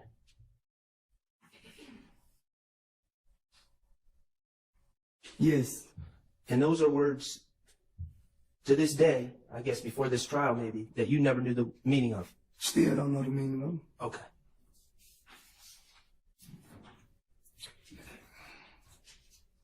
Do you write sentences using words that you don't know the meaning of? Objection, Your Honor. Relevance. Sustained. Now, in preparation of your plea, whether it was on December 28th or before that, you did speak to your attorney, Mr. Wright. Yes. About the acknowledgments, Yes. correct? Yes. And you brought certain acknowledgments that are on that sheet to the attention of Mr. Wright and told him you don't agree with those. Yes. Okay. And were you present for discussions that Mr. Wright had with Ms. Love or the state? No. Okay. But to your understanding, some of the acknowledgments that you did not agree with, the state refused to change, correct? Yes. Okay. And you wanted to go home? Yes. Did you let a disagreement with those acknowledgments stop you from getting home to your sick mother? Objection, speculation, and I said, did you let? objection as to the form of the question, whether did you let that? Objection. Can you rephrase your question? Those disagreements with the acknowledgments, did you let those disagreements get in the way of you getting home to your sick mother? No. Objection, Your Honor. I mean, you basically asked the same thing, the same way. You just moved the phrasing around. I don't really know. Can you rephrase it again? Okay. Can I break it up? You can try. You disagreed with some of the factual acknowledgments that Ms. Love presented to you, correct? Yes. Okay. And you brought that to your attorney's attention. Yes. And you were told that the state was not going to change those factual acknowledgments. Yes. Okay. On December 28th, 2022, did you let your disagreement with the factual acknowledgments stop you from entering that plea? No. Why not? Because I wanted to go home to my sick mother. You have, during direct testimony, when Ms. Love was asking you questions, you've stated that you disagree with several of the factual acknowledgments in this plea agreement. His lawyer was garbage. Why would he let him go through all this like that? And then, that's crazy. Did you sign, correct? Yes. Garbaggio. You watched the video of your plea earlier today, correct? Yes. Okay. Those acknowledgments on that video, who was reading those acknowledgments? Was it you or Miss Love? Miss Love. Okay. When you were saying yes, ma'am, do you remember that? Yes. Pretty much every question, is that fair? Yes. Weren't there times during that plea, during that video, where you were saying yes, ma'am, before Miss Love even asked the question? Yes. Why were you saying yes, ma'am, if you disagreed with the factual acknowledgments? I was just trying to get home to my sick mother. Okay. Did your attorney tell you, or you testified that your attorney told you that you could explain those disagreements later, correct? If I was called into the stand, yes. Okay. And you were advised not to let those disagreements get in the way of going home, correct? Objection, Your Honor. Objection as to attorney-client privilege, objection as to hearsay, objection as to an improper line of questioning, to an improper topic. Okay, sustained on facts not in evidence. Okay. When you came to testify in front of this jury, you were under the impression. She be coming with some dumb objections. Y'all just dropped Cat Not Williams link in the chat. So anybody that's new or that see this in the future, y'all make sure y'all go show some love to Cat Not Williams. Great content, great friend, part of the gang. Show her some love. Hi guys, how is everybody? It's That you would be able to explain what you disagreed with, correct? Yes.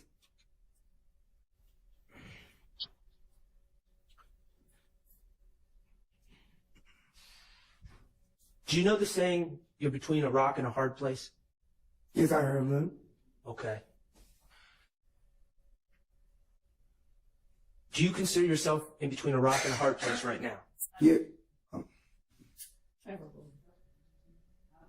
Yes. Okay.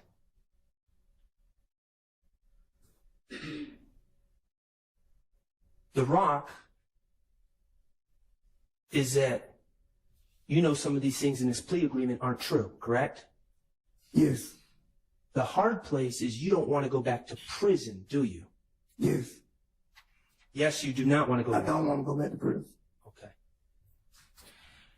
And the problem... Tat Flocker, what up, family? I see you. Appreciate you joining. Laugh always. Yeah, she seen it. She was here earlier when I played it. Is your plea agreement? I think she correct? might still be in the chat. Might be in the bushes in the background somewhere. Yes. Okay. Let's talk about this plea agreement. In this indictment, you were charged with 2 counts, correct? Yes. Count 1, RICO. Yes. Or conspiracy to commit RICO, I should say. Yes. And count 30 was a gun charge, correct? Yes. Specifically, possession of a firearm by a convicted felon. Yes.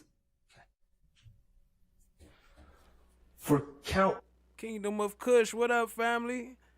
And FFS in the house, what's good, my G? 1, let's talk about that, what the plea agreement was, okay? Yes. The agreement, if you initialed the factual acknowledgments and entered a plea, the agreement was that the state was going to recommend 15 years of probation. Yes. And that meant that you would get out of jail immediately. Yes. I'm going to ask you to look at Part 5 of the plea agreement, number 2, under defendant's sentencing acknowledgments. What page is that, Mr. Sharp? That's page 5. Okay.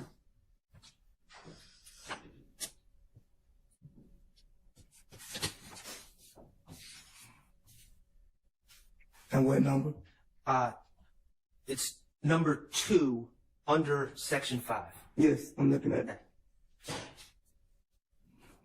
Your agreement states that defendant, that's you, right? Yes. Okay. Defendant understands fully that if he violates any provision or any special condition of the plea agreement, his probation for this sentence may be revoked in its entirety, and the district attorney will recommend that defendant serve any remaining portion of this sentence in confinement at the Georgia Department of Corrections, and in parentheses it says prison.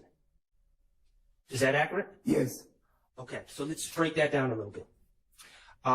You're aware that a condition of your plea is to testify consistently with the factual acknowledgments you signed. Yes. That you say are not true. Yes. And according to this agreement, if you fail to testify consistently with those acknowledgments, the state can move to revoke your probation, correct? Yes. Do you know what revoking probation is? Yeah, I think take it back, send you to, however, take the probation back, revoke it and send you to prison. Okay, so if you have 15 years remaining on probation, Yes, the state can bring a motion and ask the judge to send you to prison for those 15 years instead of being on probation, correct? yes. Okay. Let's talk about the agreement for count 30, possession of a firearm by a convicted felon. Okay. Your lawyer told you that count, Sustained. you were aware that count carries a mandatory 15 years in prison. Yes. And that 15-year sentence needs to be consecutive to any other sentence that you have. Yes. So it'd have to be 15 on top of the 15. Yes. On page 1, under negotiated sentence, it says, where it says count 30, You said page 1? yes, page 1, sir. Okay. Yes. It says, for count 30, that was the possession of firearm by a convicted felon, correct? Yes. Okay. It says sentencing withheld until the completion of the initial trial of this case. After the initial trial of this case, provided defendant, that's you, right? Yes. Has complied with the special conditions outlined in sections B, C, D, F, and I of section 3, special conditions of sentence of this plea agreement, the state agrees the defendant shall be allowed to withdraw his plea on count 30, and the state shall agree to no pros count 30. That's what it says, right? Yes. Okay, so let's talk about what your understanding of what this means. On December 28, 2022, you pled guilty to possession of a firearm by a convicted felon. Yes. Okay. And under normal circumstances, that would be 15 years in prison consecutive. Yes. Okay. But the state, in this agreement, allowed sentencing was withheld, correct? Yes. So you weren't, even though you pled guilty to count 30, you were not given a sentence. Yes. You were not given 15 years to serve in prison. Yes.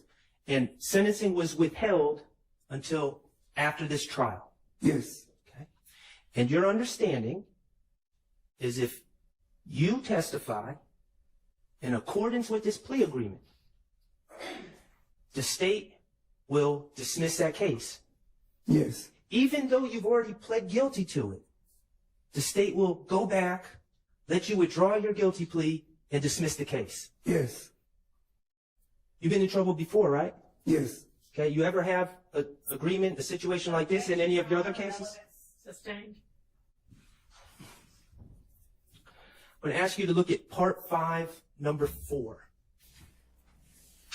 Cat said, I'm here. Probably eating some ice cream in bed, about to pass out. Nah, appreciate you, family. Okay, and that's under defendant's sentencing acknowledgments.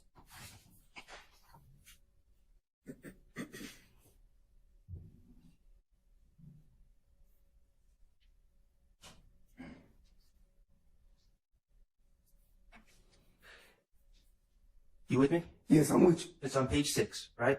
Yeah, 6, 7, yeah, I'm with you. Okay.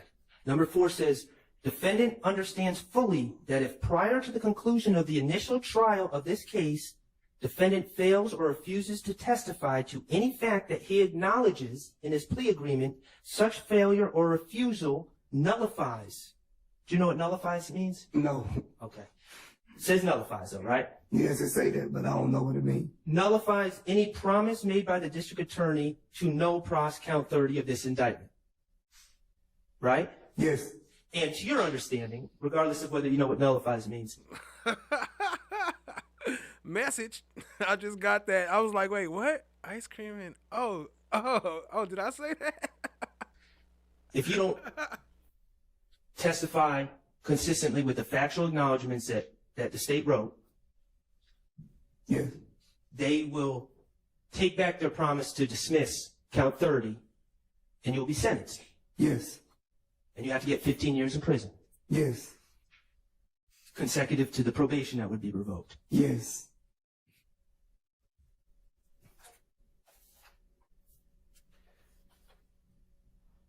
can you look at number 3 under section 5? So I'm on page 5 now, going into page 6.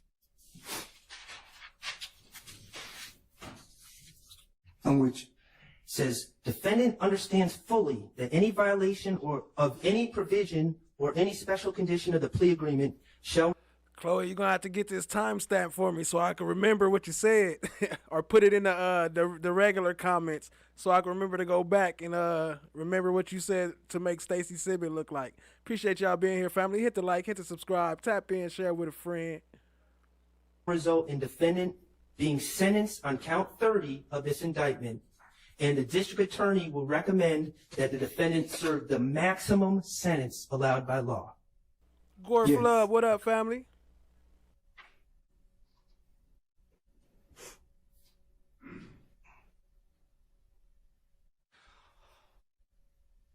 All that on that video talking about he has to testify truthfully.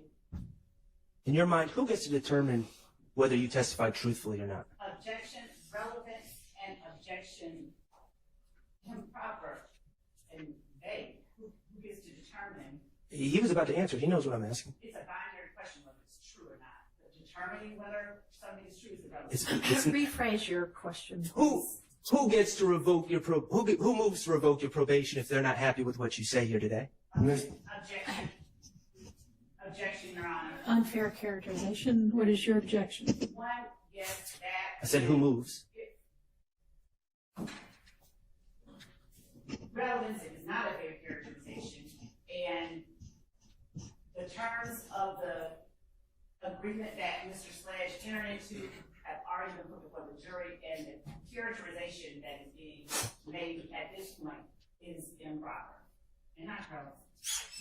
Sustained on the improper part. If you want to try to rephrase it. In your life, have you ever seen a defense attorney try to revoke someone's probation? Sustained.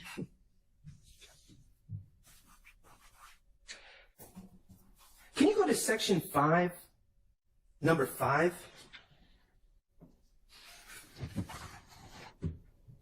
On which? Okay, and that's on page 7? Yes, 6, 7. Right. Excuse me, you're right, 6. Thank you. It says, defendant understands fully that defendant's violation of the provision of any special condition of this plea agreement prior to the conclusion of the initial trial of this case shall nullify any promise made by the district attorney to null pros count 30 of this indictment and may result in defendant being sentenced to serve as much as 35 years of confinement in the Georgia Department of Corrections / prison. So it says, right? Yes. Okay. We talked about 15 plus 15. That equals 30, right? Right. But in number 5, it's saying you're going to serve as much as 35 years. Yes. And even though that's an extra 5 years, you initialed it. Yes. Why did you initial it? Because I wanted to get home to my mother.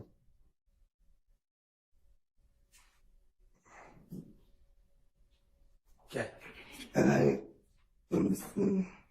ain't understand whatever the words you've been using. I don't understand the words still.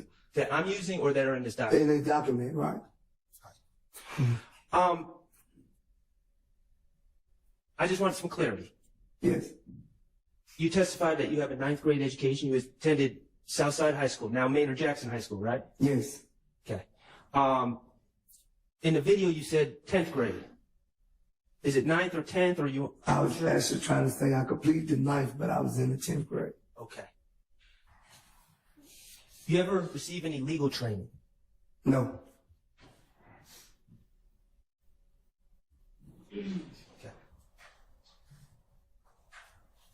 I'm going to ask you some questions, and I'm not asking what the acknowledgments say at this point, okay? Yes.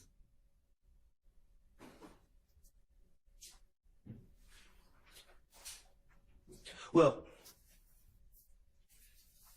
let me take that back for a second, okay? Yes. Just to make sure we're on the same page. Yes. Okay. Let's talk about the acknowledgement. Now, number 3 on the factual acknowledgments. That's on page 3.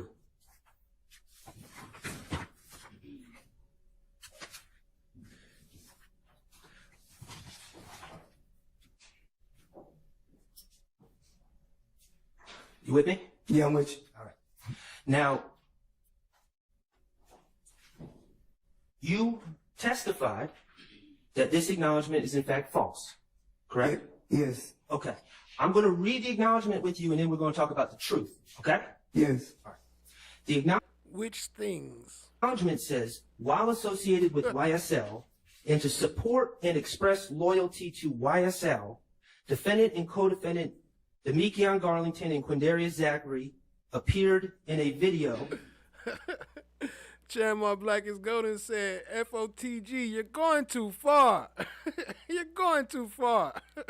With another person, AS, wherein defendant brandished a weapon used to in a drive-by shooting, and wherein, on behalf of YSL, defendant threatened to harm a person named Kel, a rival gang member who had begun a relationship with defendant's ex-paramour, parentheses, girlfriend.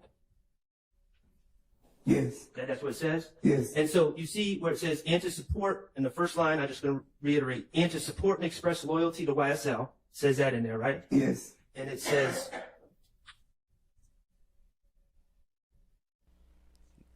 Never. I will never lose my grippy socks. and it says, on behalf of YSL. Yes. Okay. Let's talk about that. Ms. Copeland. May I approach Sean? Yeah.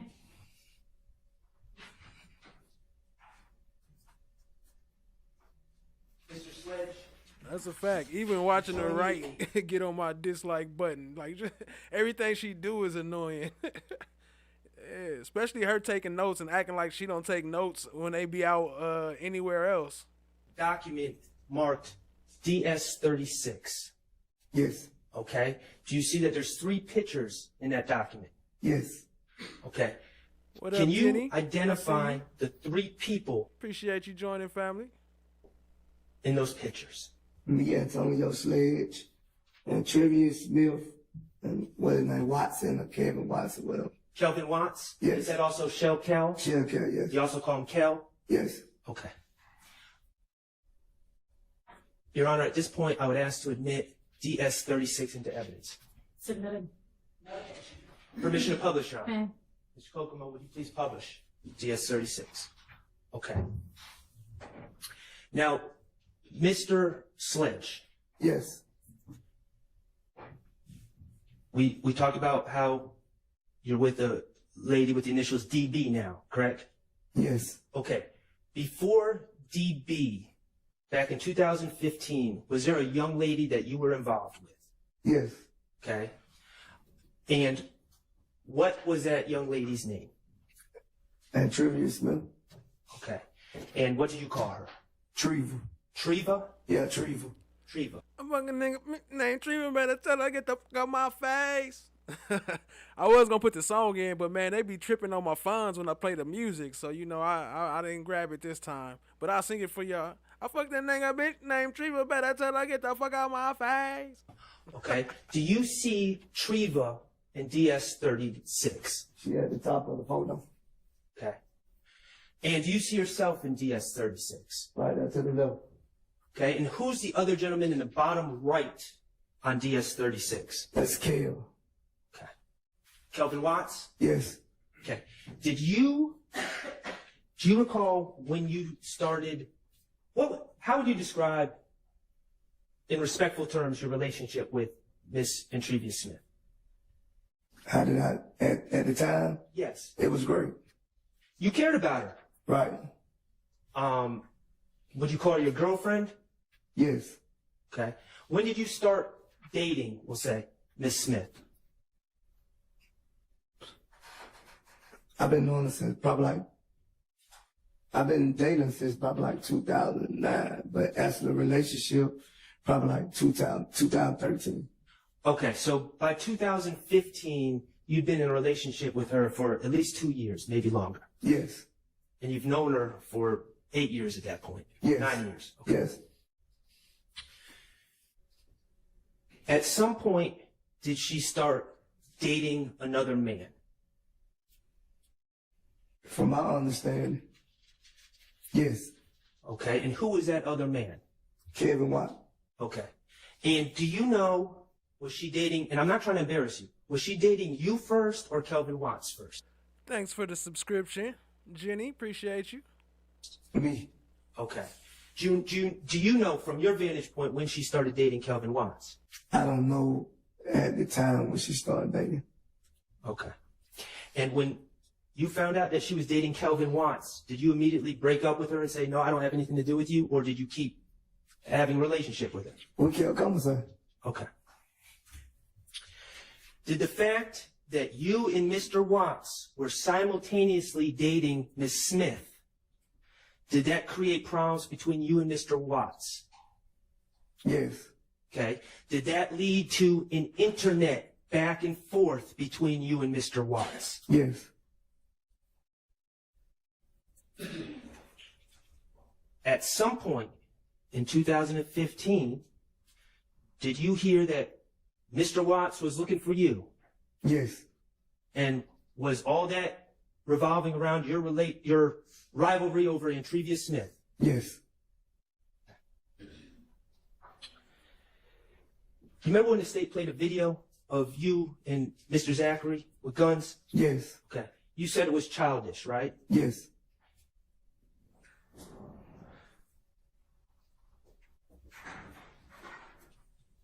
And what up, Tommy Lewis? At this Appreciate point, you Your Honor, joining. I would ask for the state to publish what's 441Y. It's either 441Y or 395Y.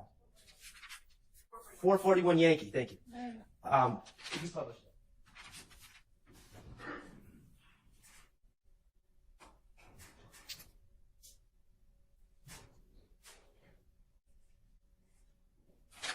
Let's strip this ass nigga. When let's strip this ass. Okay, thank you. He said shrimp dip. Shrimp dip. Strip this ass nigga. We ain't really gonna go on that real nigga. You little bitch ass nigga. I know we hate. I'm never one. Yeah, fuck you nigga, Cal. Whoever else, nigga. Come on, nigga. They say they ain't really going that. Okay, thank you. All right. Back in 2015, were you a little bit emotional about the situation? Yes. Okay. And in that video, that was posted on the internet, correct? Yes. Did you post it on the internet? I think me or Zachary posted one of us posted. Okay. You intended for Mr. Watts to see the video. Yes. Okay. And in the video, you said you heard that Mr. Watts was looking for you, right? Yes. And you're in that video with guns. Yes. And you're in that video with Mr. Zachary. Yes. And that's Quindaria Zachary, right? Yes. Lil D from Cleveland.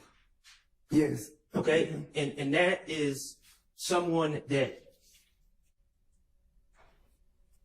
you have known since he was little, right? Yes. You grew up together in the Capitol Homes neighborhood in Atlanta. Yes. Apartments. Yes. How far did you grow up from him?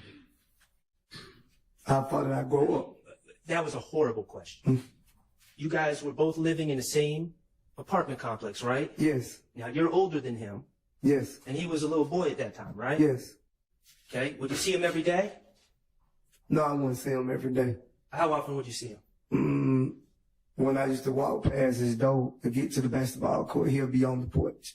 Okay. Are you particularly close with him? Or were you back in 2000? At that time? Yes. No. In 2015, you weren't? Oh, 2015, we were very close. Okay. And They say Tree Boy got some good pussy because she done fucked all these men in this case. I said they say they call a good pussy Tree Boy. All the men in the case, or two of the men that was in the case. Two.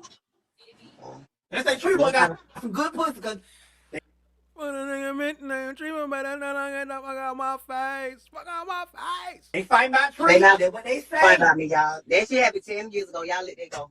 They said it in the case, but the people Yeah, don't my care. fault. They mention Tree. Y'all just finding out about this shit. This shit old. This shit 10 years ago. 10 years ago, we not gonna do this. This ain't about no pussy. Y'all stop y'all shit. First of all, the case that found out about it, but we've been doing about it when you. We've been doing about it when you That bitch Fanny just trying to get elected, bitch. You just trying to get in the chair. You break up a case that was 7, 8 years ago, bitch. You could find another way to get elected, bitch. That bitch, you trying to use me get elected. Y'all better not even vote for that hoe. Cause she doing too much. Leave them folks alone. Free them folks. Free everybody. Dismiss that shit. Y'all just now. Y'all just now finding out about that shit. That's why I be just looking at y'all. Y'all be talking about why do you even like Sheree? I ain't gonna lie, it was new to me, but I remember when she was fucking with him, but I ain't know about him because they were on. I remember when he came up here and said, I'm not, he came up here, and you and D, y'all. Yeah, that shit old. Y'all, they said we move around that 10 years ago. We move around. She said that, but I remember when you and D. Y'all gotta understand that person I was with, like we were messing around as a teenager. He way older than this.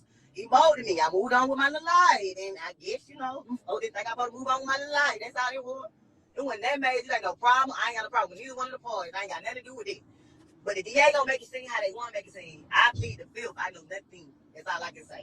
I don't recall. I will say this. The DA did try to make it seem like something, and every part was like, okay, well, what now? This, that, third. Open the door, What you say? No.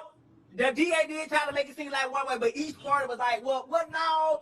You know, but I was fucking with Treva, but this ain't, no. They didn't make it seem like that, though.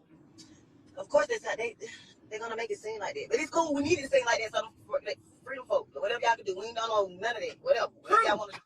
Whatever y'all feel like y'all got to do to make the next person feel small for the other people. It's cool with me. I don't got no problem. But also good pussy Treva, because they say Treva pussy must be good. And when they say... They said Treva got some good pussy. That's what they say. Top and bottom, baby. That's why he don't be mad.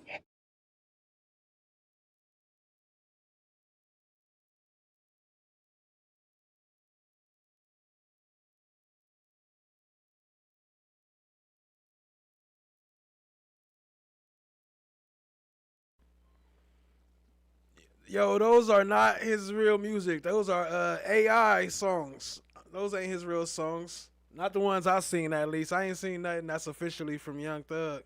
They got some nice songs, though. Some of them pretty cool, but that's why I ain't playing none of them, because I think they are AI. I forgot that this part all silent. I just wanted that intro, because she was, you know, kind of trunky in the back. Chonky in the back. Oh, and yeah, this what? is... When did you all date?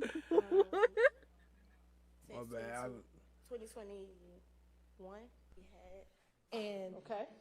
All right. Are you all still dating now? Talk yes or no? All right. I don't know. How long have you known? You said you was. All right now. Talk that talk. All right. How long have you known? You said you was one of the prettiest girls he ever had. All right. So does that mean y'all used to date? Yes. Okay. When did you all date? Since 2021. And are you all still dating now? Just yes or no? I don't know. Okay. Let me ask you this. Do you own guns? Yes. Right. How many guns have you owned? Or do you own currently?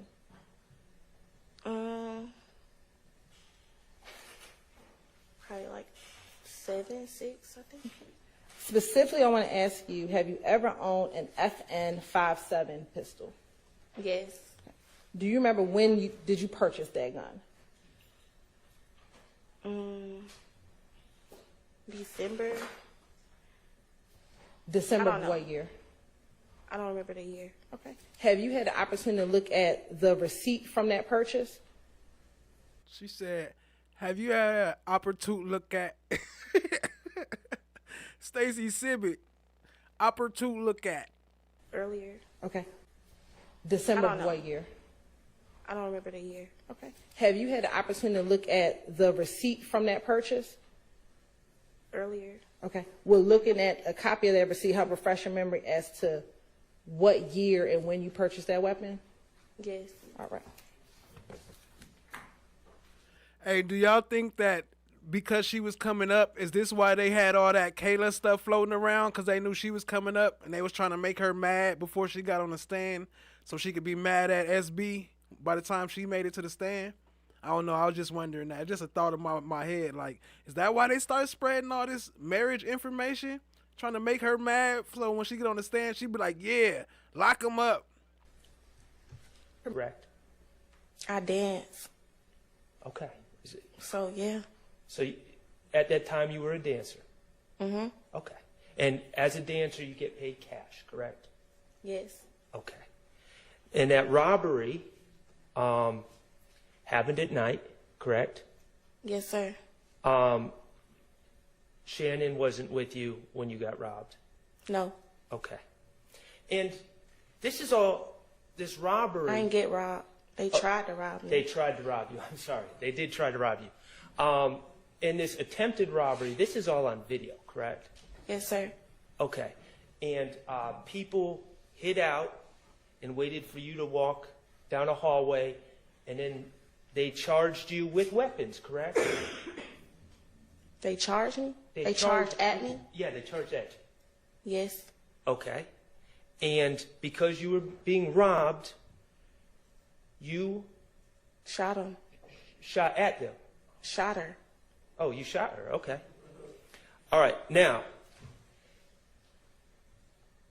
ultimately, the people that were trying to rob you on that video were charged, correct?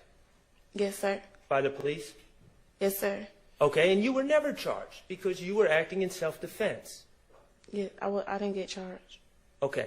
But on March 9th of 2022, after someone tried to rob you and take your money from you, you became concerned for your safety, didn't you? Yes, sir. You became concerned that people were looking out for you, correct? Yeah, clearly. You were concerned that people were going to try to, for some reason, get revenge on you, even though all you were doing was defending yourself. Yes, sir. Okay. And beginning on March 9th, 2022, you started having concerns about people being able to know what kind of car you were driving, correct? Yes. And knowing where you lived, correct? Yes. And that was all stemming from the March 9th, 2022 incident, correct? Yes, sir. Okay. So, after the March 9th, 2022 incident, you certainly let Shannon know about what happened, right? Yeah. Okay. And you decided, even though you had a Scat Pack Charger, that's a fancy car, right? Yeah. Even though you, and that Scat Pack Charger had tinted windows, did it not?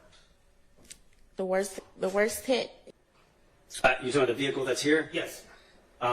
Yes. Okay. Blue car. It is an Audi. Yes. Okay. And you found various things in... Yo, I can't find my clip of the video hallway of the shooting. I don't know what I did with it. If anybody got that or the timestamp, can y'all send that to me, please, so I can pull it up? I have it, but I can't find it. Appreciate y'all, family. Hit the like, hit the subscribe, tap in, share with a friend. In the car, and we're going to get to that in a second. You are not suggesting that this is the white Audi with tinted windows that was rented to Shannon Stillwell, are you? I have no idea. I don't know anything about that. Okay. All right. This pink hat, 323 Victor Victor, if you would, Miss Knight. Thank you.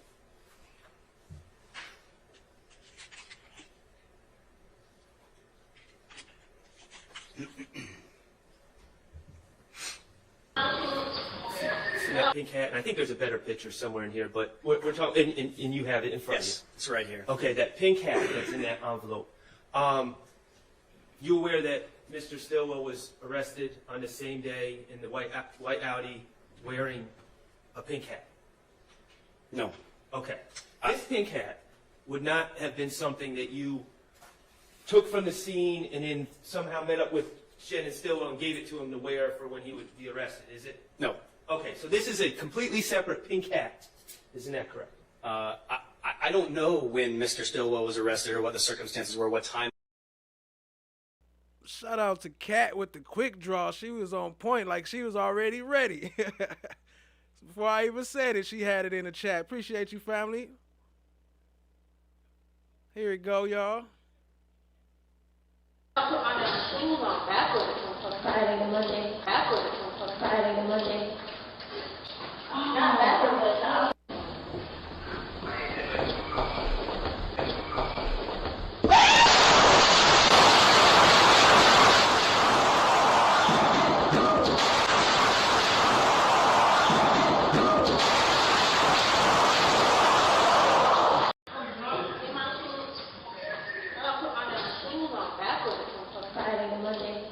Yo, this had to be the dumbest, worst robbery attempt ever.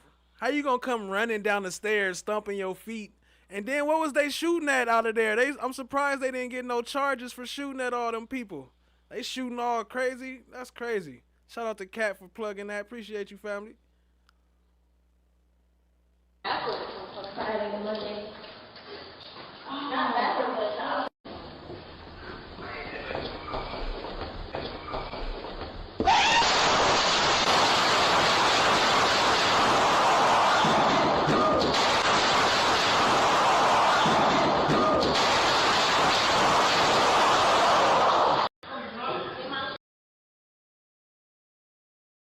that was, if it was before or after the execution this morning. If I accept what you're telling me as fact, then sure, he was arrested before with a pink hat, but I don't know. I just know that this hat was recovered in this car on March 17th.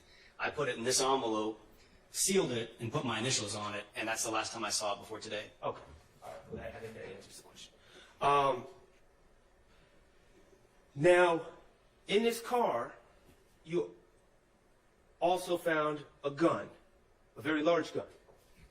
And that's what's in front of you on that table, correct? Yes, sir. What kind of gun? No, that's the gun that went back to the ATF. You're right. The stolen firearm. And what type of gun was that? That was it was a Ruger AR 5.56. You went. Okay. And that gun was found. I know this about MOUNK, but it was a couple crazy things that happened today. I had to bring them in and play a couple little clips from today. I had to bring old girl, the little blonde in here for FFS, because, you know, I didn't see him in Cat Not Williams chat, so I don't know if he got to see it or not, but I brought her for him tonight.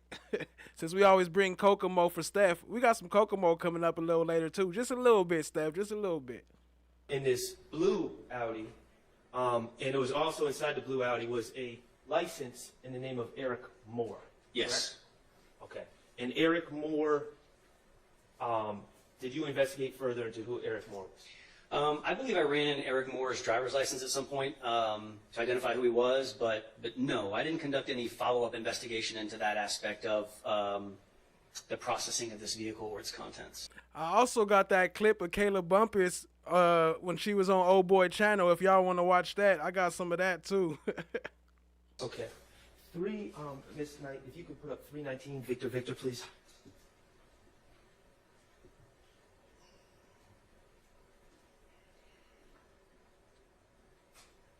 Okay. So that's the gun that was found in the blue Audi, correct? Yes. All right. Do you have any evidence that Mr. Stillwell's fingerprints are on that gun? I don't physically have any evidence of that. I believe the gun was taken by the crime scene technicians for additional processing. The results of that I'm unfamiliar with. Do you have any evidence that Mr. Stillwell's DNA is on that gun? Not me. No, I believe the guns were processed for additional evidence, but to what extent and what those results are, I don't know. I don't have that evidence. I don't want to speak on behalf of the police department to say that the police department or the Georgia Bureau of Investigation does or does not.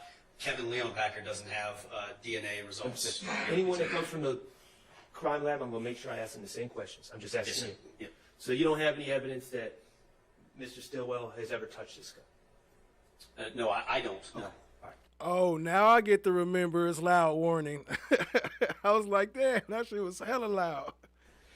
And let me ask you this. This gun, are you aware that Mr. Drinks, deceased Mr. Drinks, from the 3/14/2022 shooting, was shot with .40 caliber ammunition. I'm unfamiliar with that. Okay. Well, let me ask you this: does this gun shoot .40 caliber ammunition? No. All right. Excellent.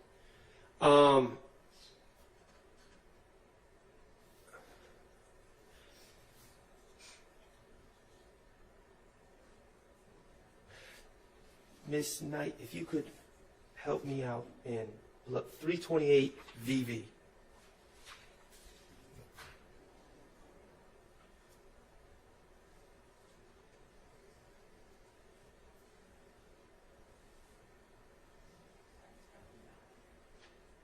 Definitely further down. It's the second gun.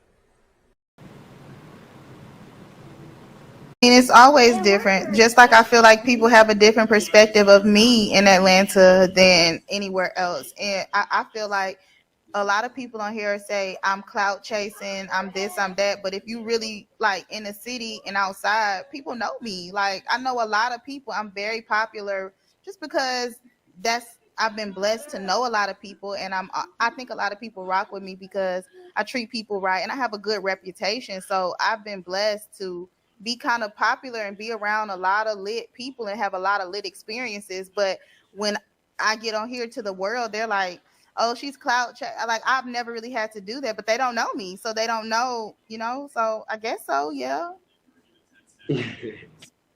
Absolutely. Okay.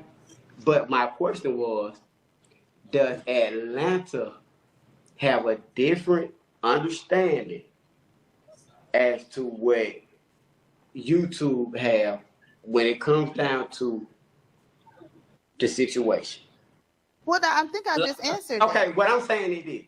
Do Atlanta look at the situation a lot different?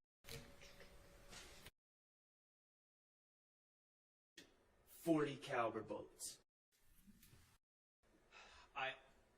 I don't want to misspeak and say that I never saw it because I know, again, Al Hogan sat 2 seats in front of me.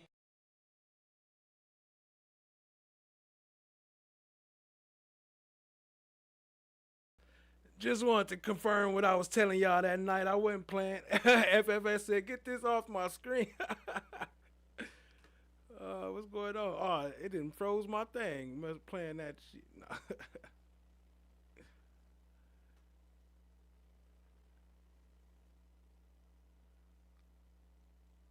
Oh, shit. He done brought a virus to my computer.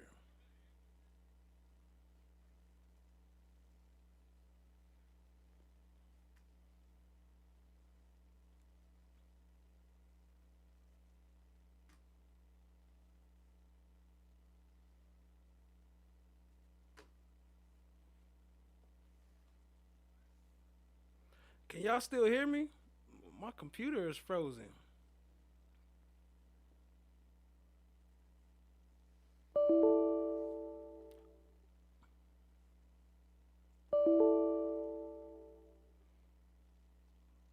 Dang, see what y'all did? I ain't pulling that up no more.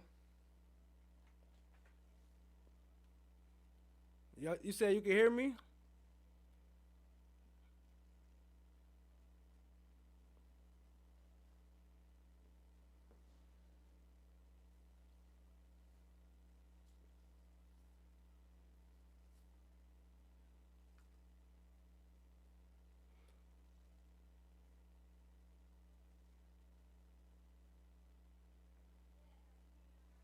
I know, but it's freaking frozen. I can't do nothing.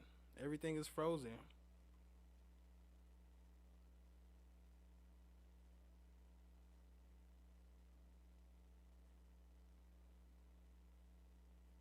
Trying to get a little quick laugh and then messed up the whole show.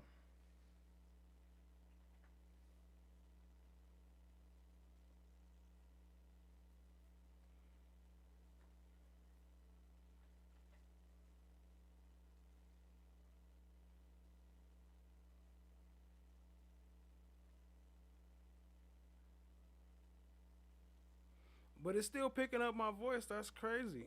I just can't see nothing. What it's doing. I can hear my voice though.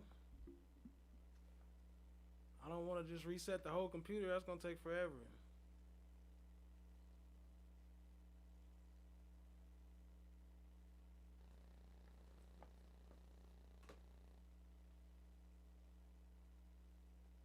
I'm trying to give it a chance to catch, but I don't know. Oh, my God. I'm going to have to restart the computer. Well, if y'all can hear me, try to hang around. I'm going to reset the computer real quick.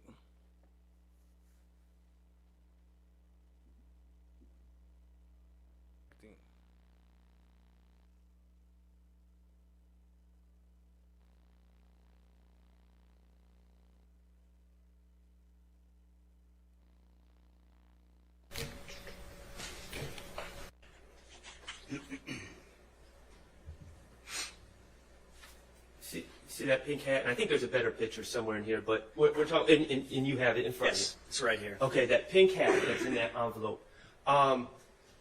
You aware that Mr. Stillwell was arrested on the same day in the white Audi wearing a pink hat? No. Okay. This pink hat would not have been something that you took from the scene and then somehow met up with Shannon Stillwell and gave it to him to wear for when he would be arrested, is it? No. Okay, so this is a completely separate pink hat. Isn't that correct? I don't know when Mr. Stillwell was arrested or what the circumstances were, what time that was, if it was before or after the execution this morning. If I accept what you're telling me as fact, then sure, he was arrested before with a pink hat, but I don't know. I just know that this hat was recovered in this car on March 17th.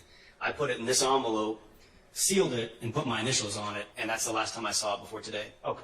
All right. Well, I think that answers the question. Now, in this car, you also found a gun, a very large gun. And that's what's in front of you on that table, correct? Yes, sir. And what kind of gun? No, that's the gun that went back to the ATF. You're right. The stolen firearm. And what type of gun was that? That was it was a Ruger AR 5.56. Okay. And that gun was found in this blue Audi, and it was also inside the blue Audi was a license in the name of Eric Moore. Yes. Correct? Okay. And Eric Moore, did you investigate further into who Eric Moore was?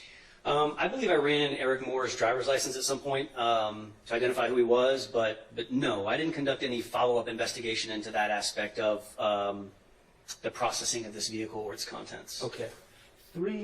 Miss Knight, if you could put up 319, Victor, please.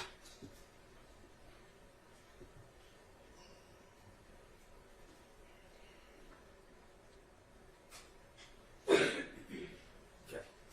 So that's the gun that was found in the blue Audi, correct? Yes. All right. Do you have any evidence that Mr. Stillwell's fingerprint? Ooh, that stick. Got that chopper. My bad, family.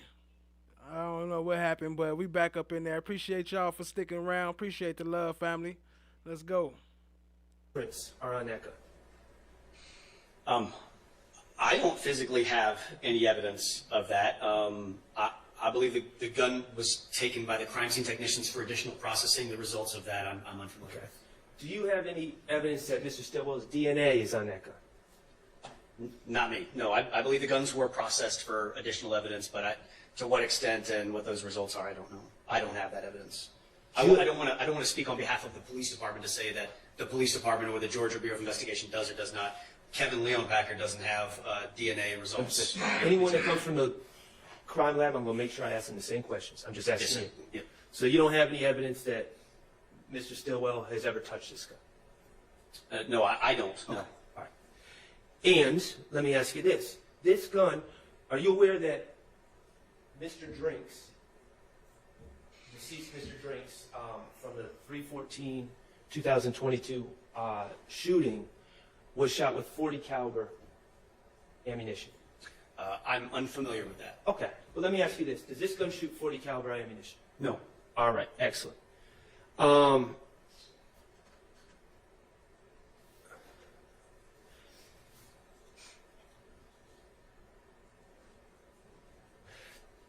Miss Knight, if you could help me out and look 328 VV.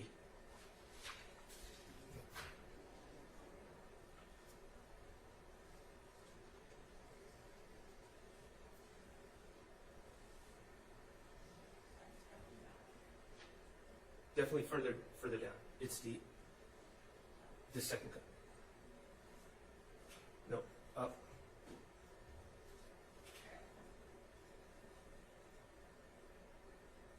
There we go. Thank you. All right. This is the second gun that you collected at 2830 Waters Road, correct? Yes. And that was in the mud. This gun was in the mud by a Jeep Liberty. Yes. Okay. Did again, I'm going to ask you any DNA or fingerprints that you're aware of that link to Shannon Stillwell? Not that I'm aware of. Okay. And how about that Jeep Liberty? Are you aware of any links that would link or connect Mr. Stillwell to that Jeep Liberty? Not that I'm aware of. Okay. So, and let me ask you about what type of gun is this? It's a 7.62. I believe it's a Romarm Cougar 7.62.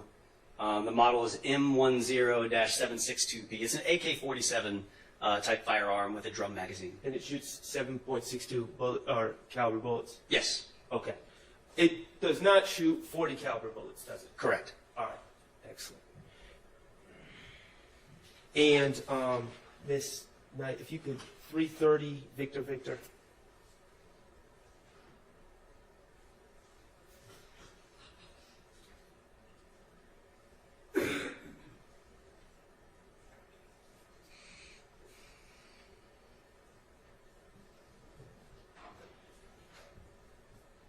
Now, this gun was actually found in the house at 2830 Waters Road?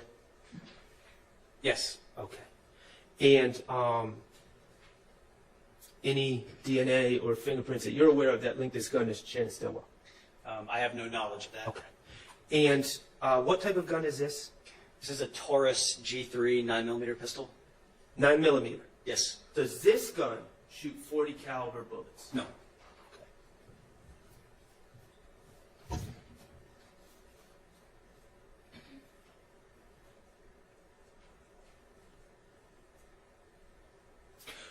Were you involved in the search warrant of 855 Allison Way? No. The residence of Jeffrey Williams? No. Okay, fair enough. All right. Couple more questions. A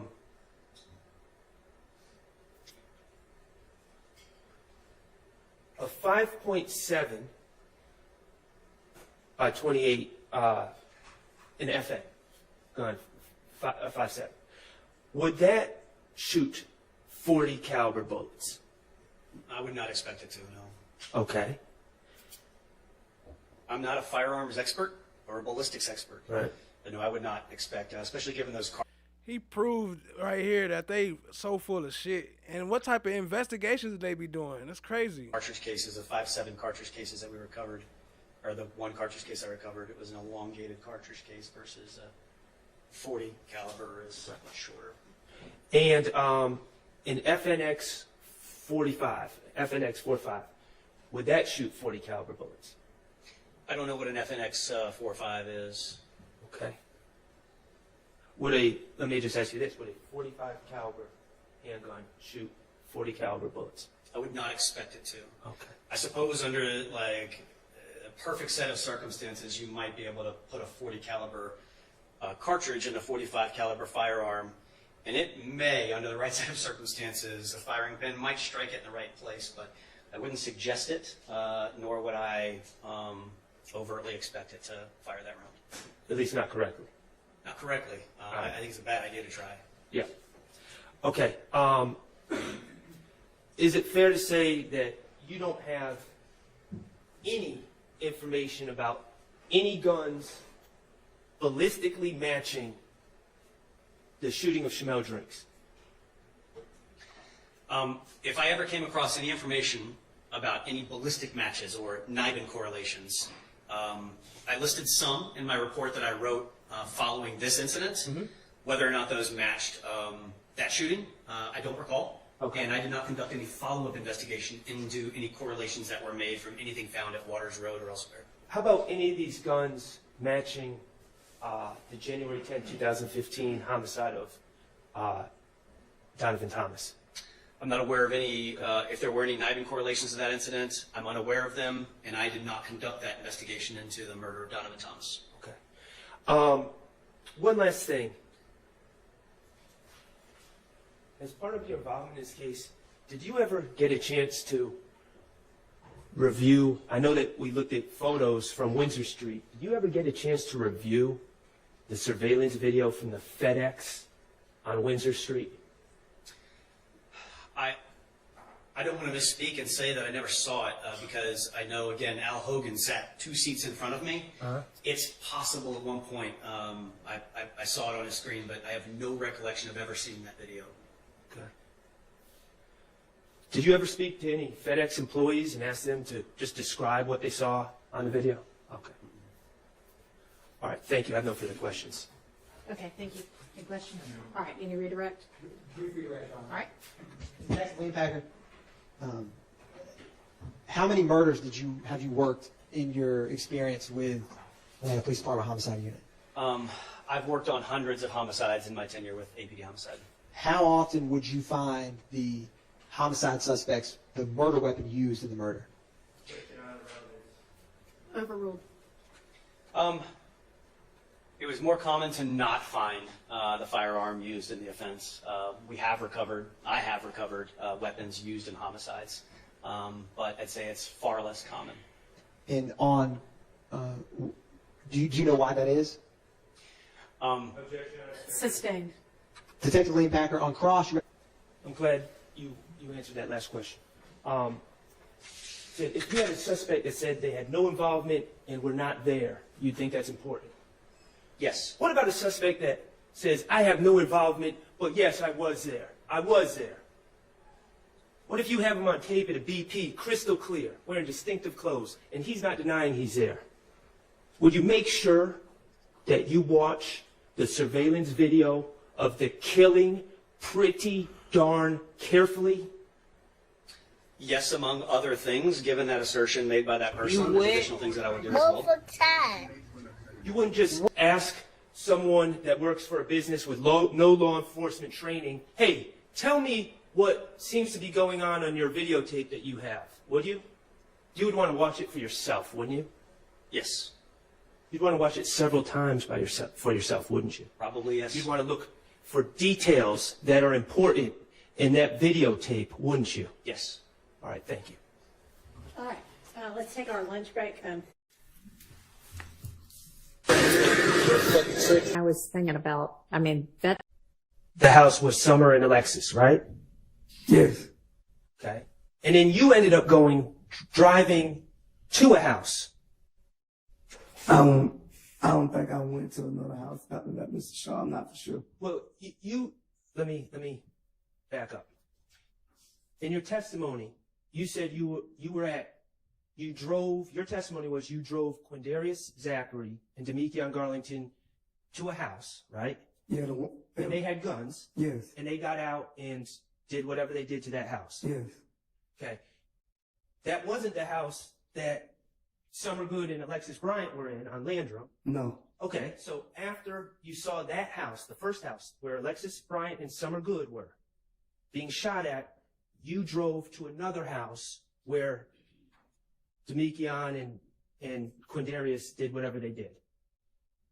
Right? Yes. Okay. You went Move for time. what? I'm over time. You don't know who jumped Demekion Garlington? No. Okay. You drove to the first house on Landrum where Summer Good was because Quindarius Zachary wanted to protect his girlfriend. Yes. And once you saw people shooting at the house, Demekion Garlington and Quindarius Zachary wanted revenge, right? Yes. Quindarius Zachary wanted to go back at the people that were shooting at his girlfriend. Yes. And Demekion Garlington wanted to go back at the people who he felt jumped him in the club. Yes. Okay? That was personal revenge, correct? Yes.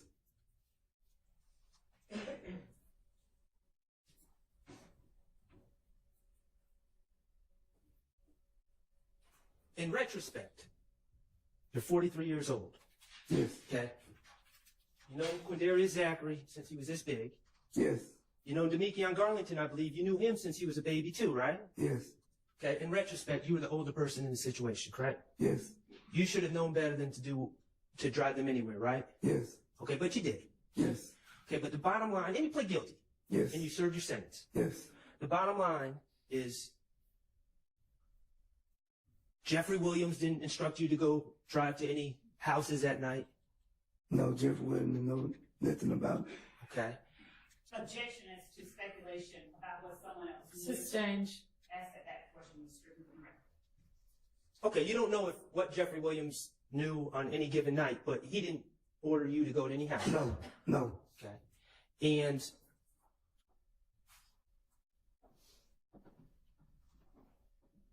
no one was out the window shooting guns, yelling, YSL, YSL. Objection, compound question.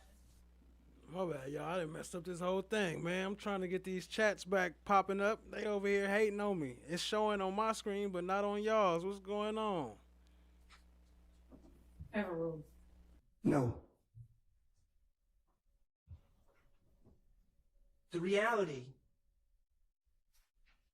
Mr. Sledge, is what happened on April 28, 2015 was done on behalf of Demekion Garlington, who got jumped in the club. Yes. Was done on behalf of Quindarius Zachary, whose girlfriend was getting shot at. Yes. It was not done on behalf of YSL. No. It was not done to increase the notoriety, reputation, or fear of YSL, was it? No. Okay. The state asked you about, I'm on page 5, Mr. Sledge. Number 14 and 15.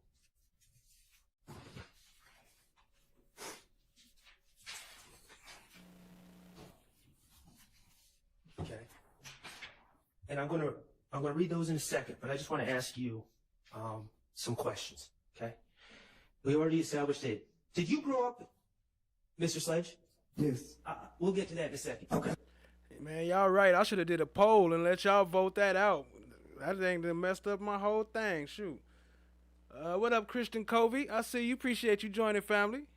I want you to listen to my question. Yes. Okay. You grew up. My bad, Christine Covey. I think I said Kristen. What up, Christine? My bad. I see you. Appreciate you, family. We've established that you lived in Capitol Homes. Did you grow up in Capitol Homes? Yes. Okay. And Capitol Homes, does that still exist? Or has it been torn down by now? They tore down, but they call it something else now. Capital Gateway or something like that. Gateway. Yes. Okay. Could you help me understand what area of town, what street is Capitol Homes on? Memorial Drive. Okay. It's on Memorial Drive, maybe 5 minutes from this courthouse, right? Yes. Okay.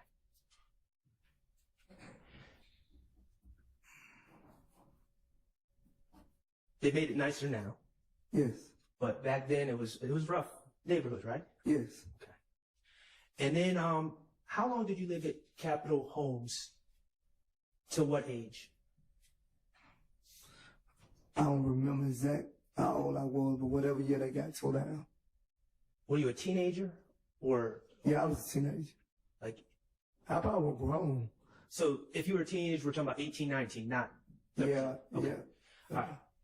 And then eventually you ended up living off of Boulevard, correct? Yes. Okay, did you go straight from Capitol Homes? To Boulevard. To Boulevard. And when we say Boulevard, we're talking like the Bedford Pines? Yeah, Bedford Pine Apartments. Okay, those are right by the intersection of Boulevard and like North Avenue, right? Yes. Okay, great. East side of Atlanta. Yes. Okay, both these places, Capitol Homes and Boulevard, are, well, you tell me, how long do you think it would take to drive to Cleveland Avenue?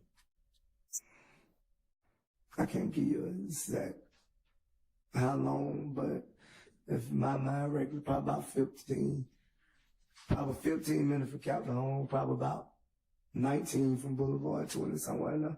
Okay. Bottom line, it's not the same neighborhood. No. Miles apart. Miles apart. Okay.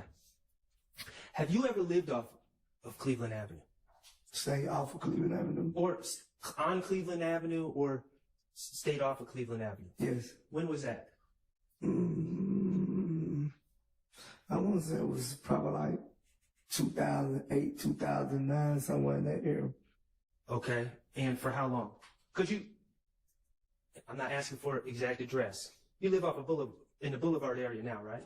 Yes. Okay. So, how long did you stay on Cleveland Avenue? Not long. Well, my kids stay over there, but I actually moved to Boulevard. Okay. But my kids and their mother still stayed over there, so I used to go over there. Okay, so you used to go over there. Yes. And I'm asking you, okay, correct me if I'm wrong, did you ever formerly live over there? No. Okay. Now,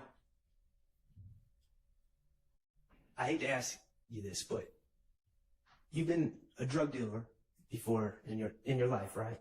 Yes. Okay, you have a history of, your criminal record reflects that, correct? Yes. Okay, you've been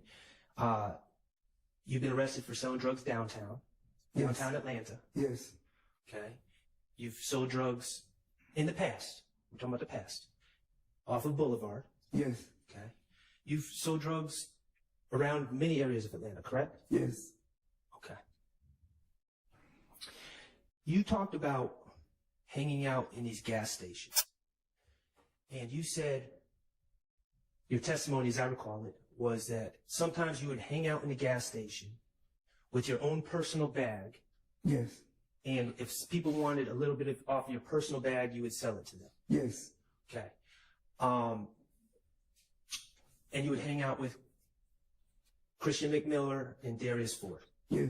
Okay.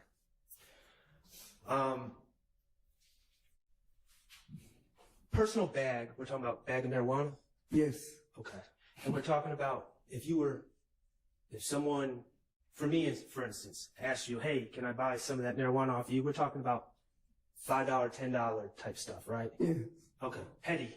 Petty, yeah, some petty. Okay. Do a lot of people sell drugs out of gas stations in your experience? As foot traffic, right? Objection, relevance as to whether or not a lot of people. Sustained. Have you sold drugs in gas stations before? Yes. Okay, you sold drugs in gas stations downtown, right? Yes. It's relevant, Your Honor. Overruled. Yes. You sold drugs in gas stations off of Boulevard before, right? Yes. Okay. And your testimony is that you would occasionally hang out at some gas stations on Cleveland Avenue with your personal bag of marijuana. Yes. With your friends, Big and McMahon. Yes. Yes. Would you be there 24/7? No. Okay. How many times would you say total that you hung out at these gas stations? Is it more than a dozen? Yes. More than 2 dozen?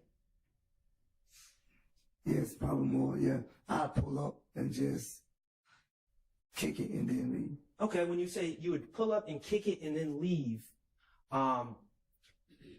is it fair to say that you were not part of some complex drug distribution network in these gas stations? No. Okay, so when you would just kick it and leave, we're talking about you staying around for how many minutes? Sometime an hour, less. Okay. All right. And you say, you thought, I want to get this right, you thought maybe more than a couple dozen, more than 25 times total, sometimes stay for like an hour? Yes. Okay. You'd also hang out at the park? Yes. Hang out at other stores? Yes. That's where the mother of at least one of your children lived? Yes. Okay. That area, not the gas station? Yes, that area. All right. And from your observation, and I know you don't want to speak on the desk, so I'm going to keep it brief, your two friends would sell drugs at those gas stations? Yes. They'd sell drugs other places too, right? Yes. Okay. Tell me about the time that You and Christian McMiller and Darius Ford pulled out AK-47s and chased everyone out of the parking lot to protect drug turf. Never. Okay. You just observed 2 people selling weed at a gas station before. Yes. Okay, let's go back to your factual acknowledgments that you signed on December 28, 2022. The gas station at 151 Cleveland Avenue, Atlanta, Georgia, is one of multiple locations where YSL associates sell drugs and do not allow other gangs to operate. Okay? Now, it is true that in your mind, Darius Ford and Christian McMiller were YSL associates in your mind. Yes. And they would sell drugs at these 2 gas stations, 151 Cleveland Avenue and 221 Cleveland Avenue, and a bunch of other places, correct? Yes. Okay. But you haven't seen anyone do anything that would lead you to believe that they did not allow other gangs to operate in those gas stations, did you? No. No violence. No. No attacks. No.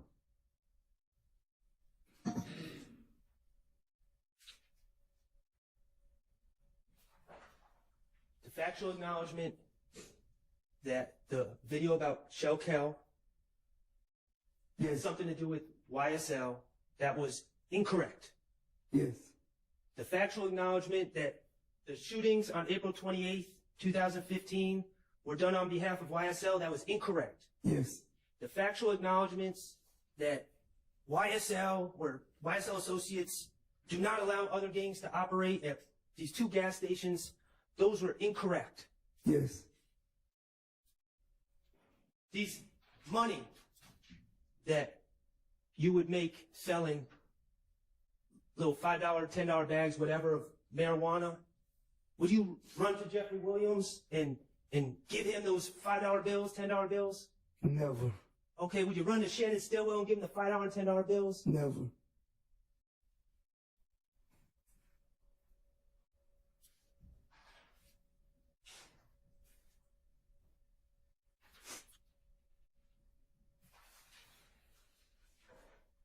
Mr. Sledge, I'm going to ask you to go to page 6 or 7 again.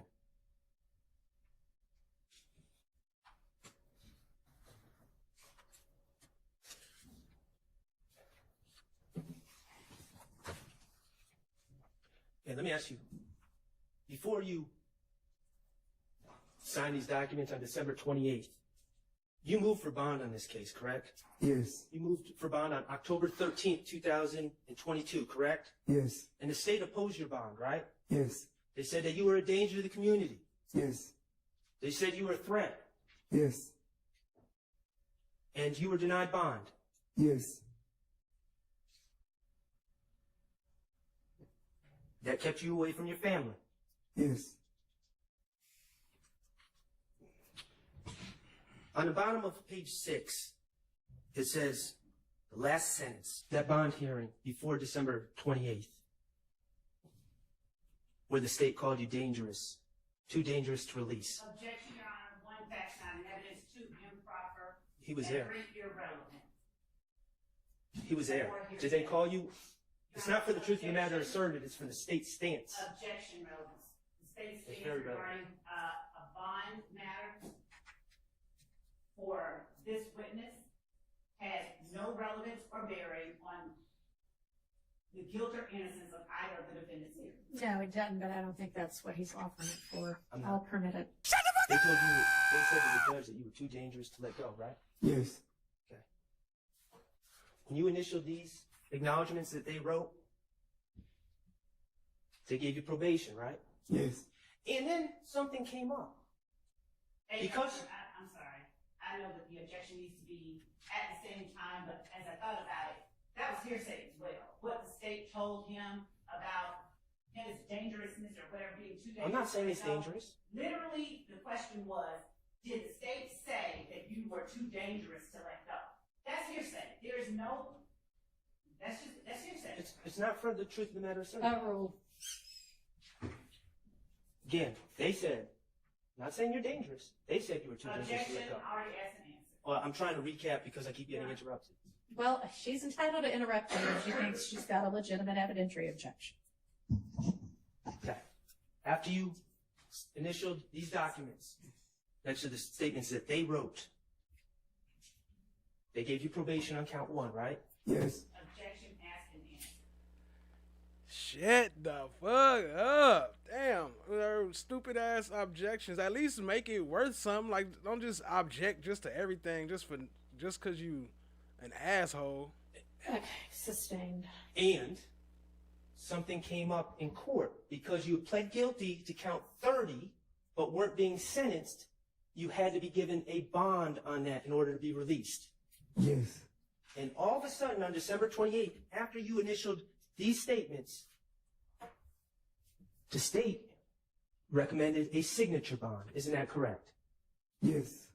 The signature bond means you get released and you don't even have to pay any bond at all, right? Yes.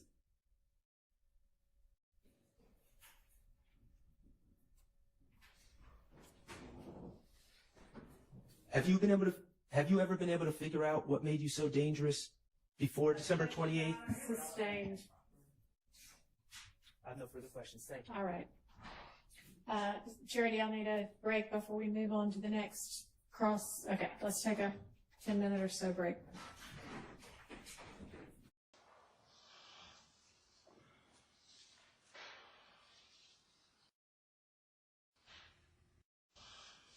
Publish what's already been admitted as states 67, Victor.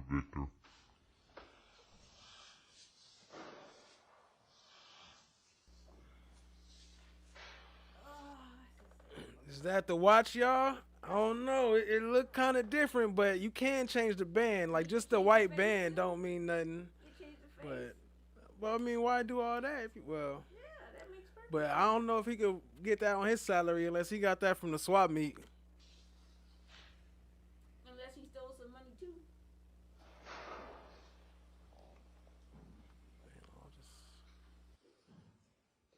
All right, 11 Alpha, 11B, 11C for Colette, and 11D.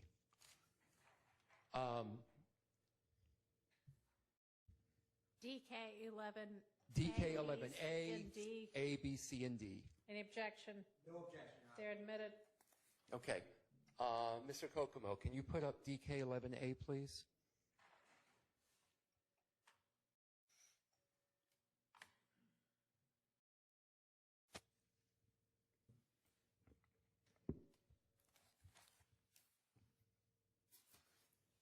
Can you tell us what we're looking at in DK11A? Looks like we're looking at a bunch of jewelry as well as a stack of currency. And I don't know if you know the answer to that. FFS said that's the watch. It's a Millie. It's the Richard Millie. Is that it? He just changed some faces on it, changed the band, and then that's why he was rubbing it in there all paranoid. But then why you wear it in here trying to put it in people's face, though? This, but do you know where this was found in Mr. Williams' home? He was trying to brag like, yeah, I got your shit, nigga. I got your watch, boy. Recall off the top of my head where this jewelry was located. But it was found in Mr. Williams' home, correct? Correct. Could you put DK11B, please? What are we looking at in DK11B? I believe it's same picture, just it shows more of the jewelry and watches. DK11C, please, Mr. Kokomo. More jewelry. It looks like there's some rings. And DK11D, what are we looking at there? There's a sunglass case, a ring case, more jewelry. Okay. And would you agree that this property likely, just upon looking at it, has significant value? Most likely, yes. Okay. And would this be something, when you were doing an itemized evidence report, that you would list piece by piece into that report? Piece by piece?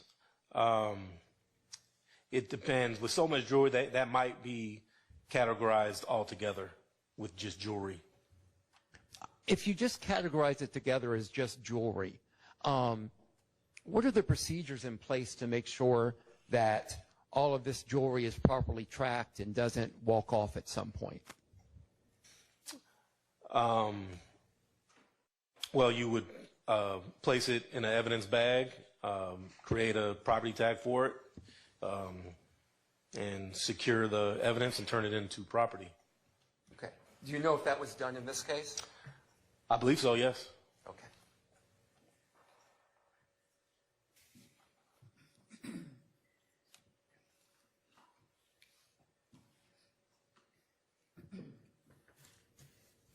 So if there was any particular piece of jewelry that had significant value and it was amongst here, you would have put that in a property bag and it would still be in the possession of evidence. Is that correct?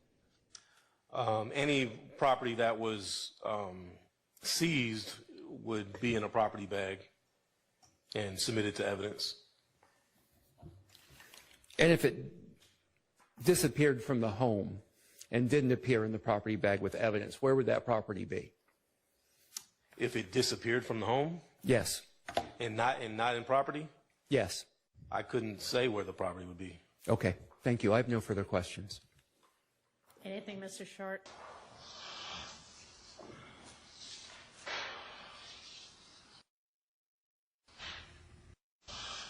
Publish what's already been admitted as states 67 Victor.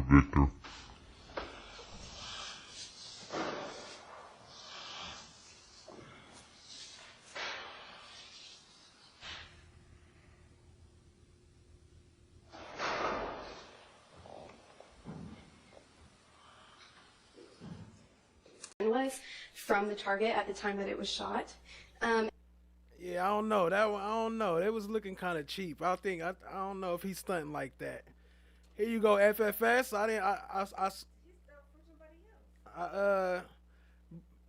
I didn't see you in the chat, so I didn't know if you seen this. So I made sure to include this so you could speak your mind on it. But even though my chat's not working, so I can't pop them up. But And then we also did serial number restoration.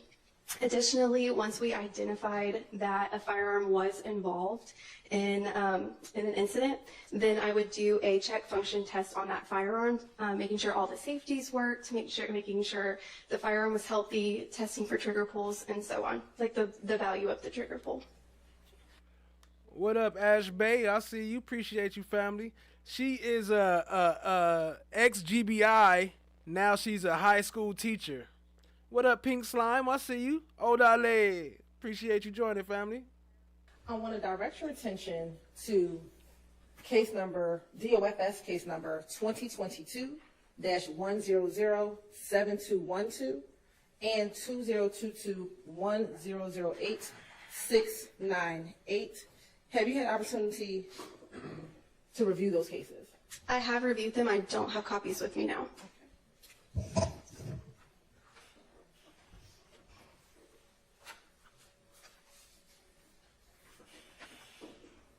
Permission to approach, Your Honor. You may.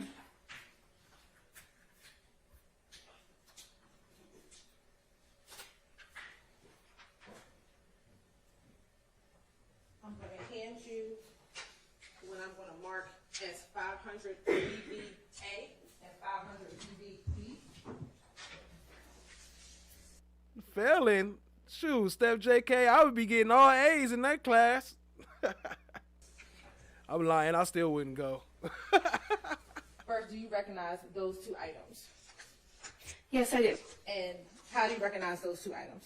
They have their copies of my report. They have my signature on them, as well as the case numbers that the GBI placed on these cases. Okay. And does this appear to be a fair and accurate depiction of your reports for those two case numbers, DOFS case number 2022-1007212 and 2022-108698? Yes, they do. Your Honor, this time the state would like to admit Exhibit 500 VVA and 500 VVB into evidence. Admitted. First, starting with both of those DOFS case numbers, is it the same report with two different numbers?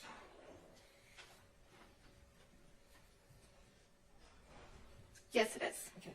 And sitting here today, do you know why there'll be two reports with two different numbers, the same report with two different numbers?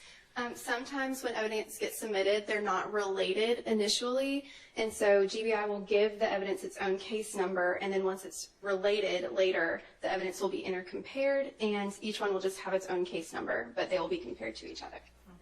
All right, Steph JK. Have a great night. Appreciate you, family. Y'all show some love to Steph JK, one of the best mods in YouTube.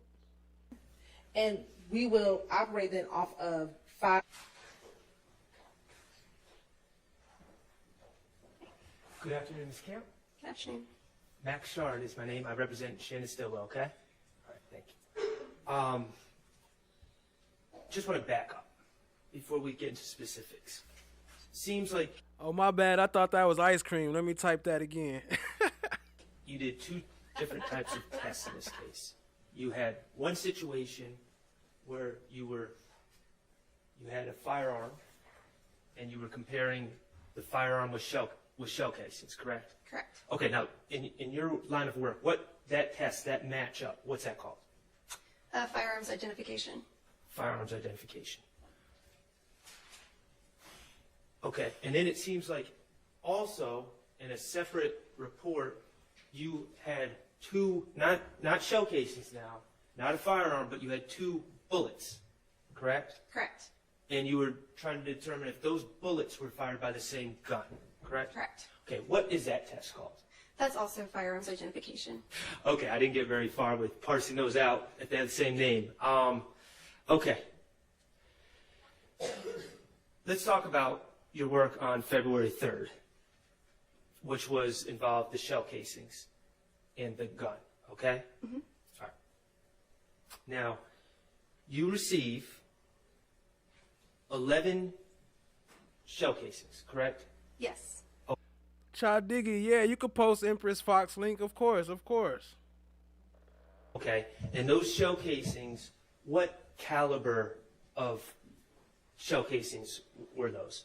Those were 5.7 by 28 millimeter cartridge cases.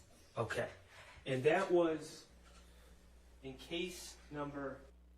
No one, that link you was sending me wasn't working, so if you want to drop your link, then you can do that too. Appreciate you, family. Y'all hit the like, hit the subscribe, tap in, share with a friend.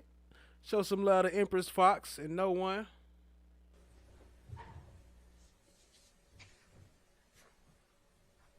Would you like me to read it? Do you have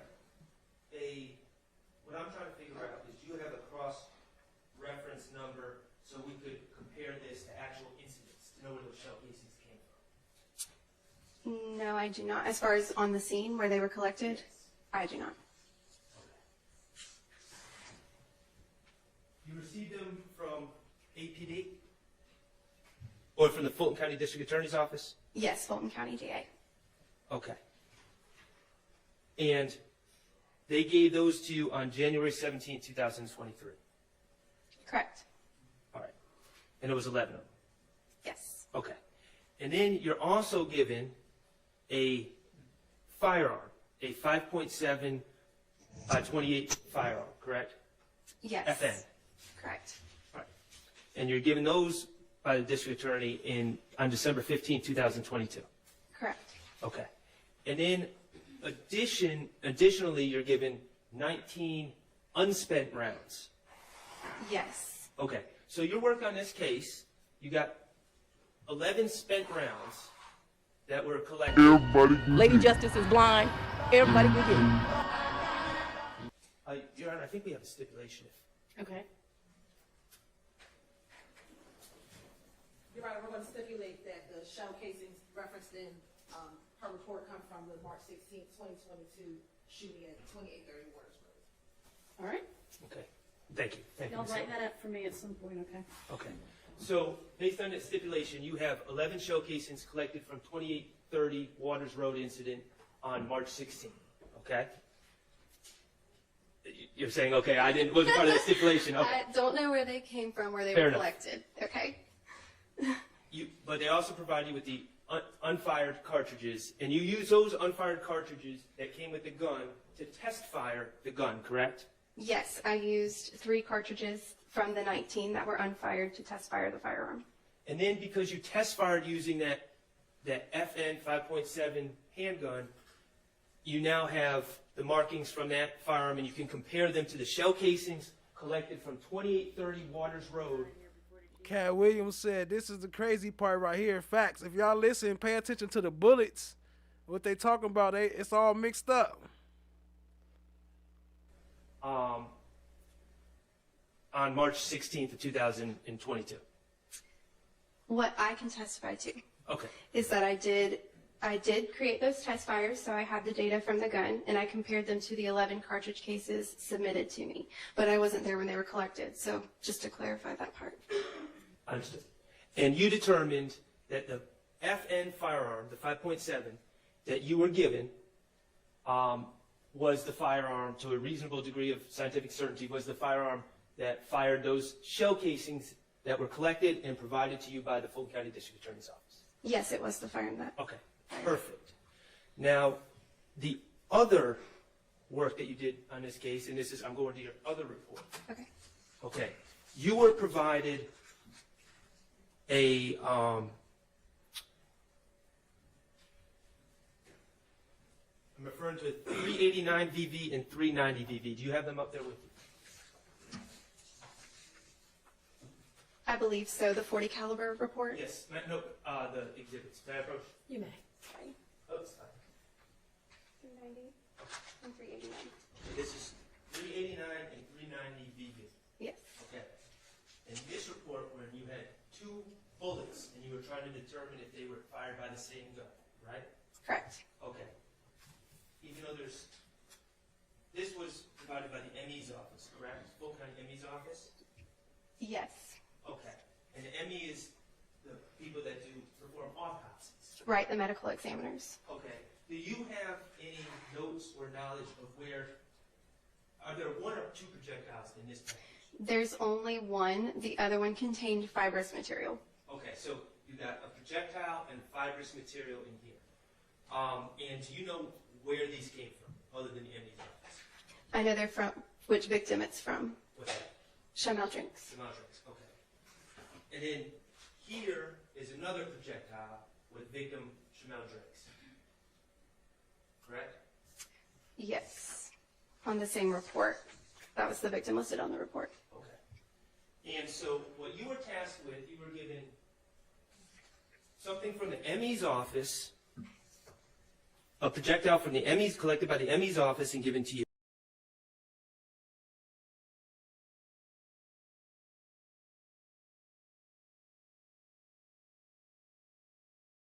Atlanta Police Department. Yes. Correct? Okay. And you were My bad. I said Maximil. What up, family? I see you. Appreciate you joining. tasked with determining if those 2 projectiles were fired with the same gun. Correct. Okay. And now those 2 projectiles, and when I say projectiles, we're talking about no longer in its casing. They've been fired. They're not in the shell cases anymore, and they may or may not have hit someone. Is that fair to say? Right. It's the part that has traveled down the barrel of the firearm. Okay. Those 2 projectiles that you were comparing to each other, isn't it true that they were both 40 caliber bullets? Yes. Okay. And then you were asked to compare them, and you determined that those 2 fully 40 caliber bullets were shot by the same handgun. Yes. And that handgun was consistent. Your report says consistent with being shot by a Glock 40 handgun. Correct. Okay, and how do you make the determination about specifically, just from those little pieces of metal, that they were fired by a Glock 40? So there's different manufacturers will rifle the insides of barrels differently. And what I mean by rifling is that manufacturers will put a series of lands and grooves on the inside of the barrel to make the bullet spin. And the reason to do that is to make it more accurate and to make it travel further. Well, different manufacturers will do different things. Sometimes they'll have 6 lands and grooves going to the left. Sometimes they'll have 8 lands and grooves going to the right. Sometimes you can tell that the tool was different that they used to rifle them. So all of this data is measurable, and we can enter it into a database maintained by the Association of Firearms and Tool Marks Examiners. That database has also been maintained by the Federal Bureau of Investigation as well. So once we enter the data into the database, it will return to us the list. Full of shit. Shout out to Joanna. She said, don't be a hater all your life. Please like, subscribe, and share. Thanks, cousins. Show some love. Appreciate you, family. To firearms rifled in that way. And these in particular were consistent with Glock in the way that Glock rifles their firearms, the type of tool that they use, the way that the lands and grooves are, the number of them, and the direction that they're twisting as well.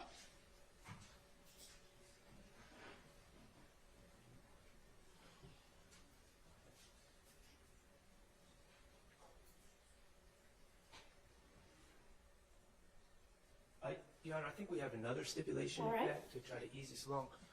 Shannon? I think both sides stipulate that the 240 caliber bullets were, one was collected by the ME during the autopsy of Shamal Drinks, and one was collected from the Red Versa by APD. That Red Versa driven by Shamal Drinks. Thank you. Okay, so those 240s based on 240 caliber bullets based on your work on this case, fired by a Glock 40. Yes. Okay.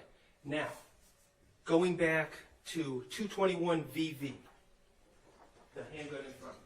I'm the gatekeeper. Okay. That FN 5.7 by 28. Can that gun shoot 40 caliber bullets? No. How about a 45 FN 45 caliber handgun? Could that shoot 40 caliber bullets?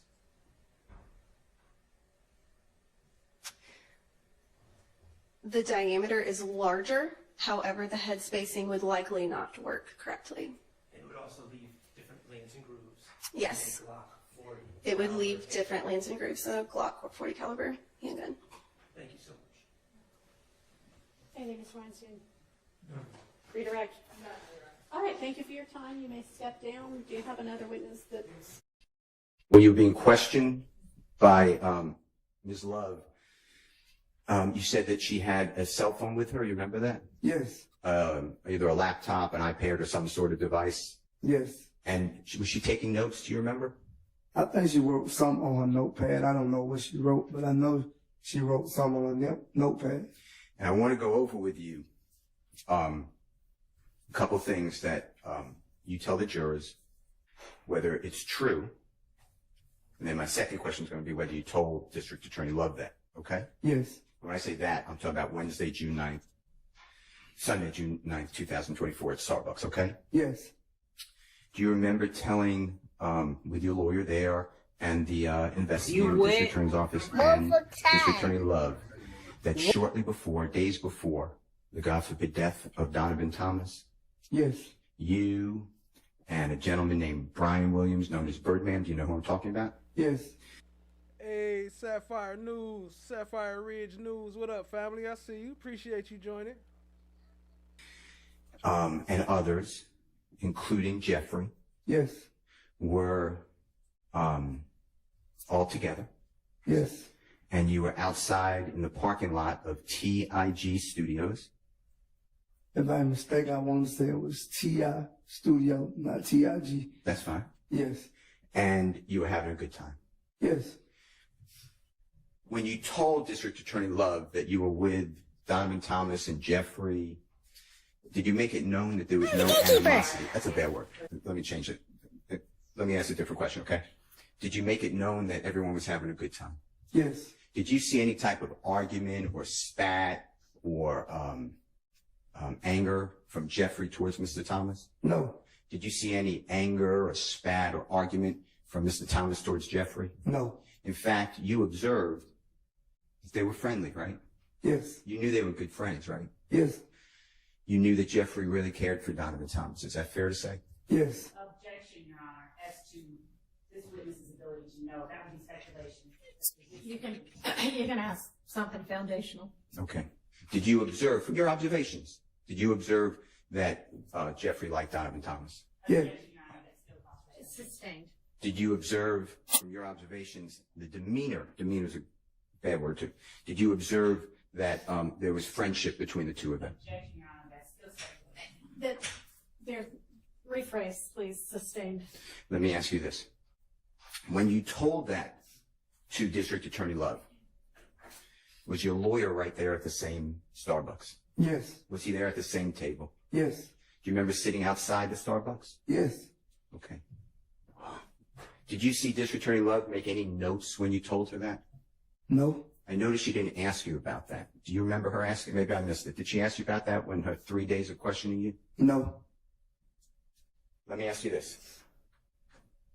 When you were at that Starbucks on that Sunday, June 9, 2024, in the afternoon hours, do you remember telling District Attorney Love that on the evening after Donovan Thomas was, God forbid, shot, so it's January 10th, 2015, that's the date I'm locking on, okay? yes, You remember telling her that you were at Jeffrey's home, yes, and Kenneth Copeland was there, yes, among other people, yes, and Jeffrey was there. yes, And at some time, Kenneth Copeland was receiving calls, or received a call from the police saying that he was the suspect in this murder, or the shooting of Donovan Thomas. Is that fair to say? yes, And that Jeffrey, or Mr. Copeland, was asking, what do I do? Do you remember that? yes, And Jeffrey said to Mr. Copeland, if you had nothing to do with the killing, you should go and talk to the police. yes, And you told District Attorney Love that, right? yes, In front of the Honorable Derek Wright, your lawyer. yes, In front of, or I don't know if she's paying attention, I'm not saying she was, but the investigator was around. she was there. And do you remember District Attorney Love telling you that she would prefer, if you don't state to the jury that Jeffrey told you to take Mr. Copeland to the police department if he was not involved in the murder? Yes, Did you ask why? no, I never asked why. Now, you also said, and it's the truth, and if Yes. it's not, you correct it, that you were very close with Donovan Thomas. Yes, In fact, your relative, I think cousin, but tell the jurors if I'm wrong, dated Donovan.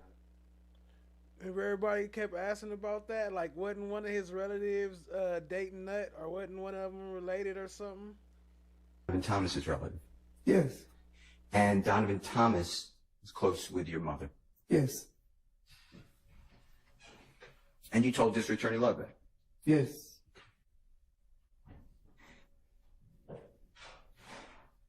Now, you were asked by District Attorney Love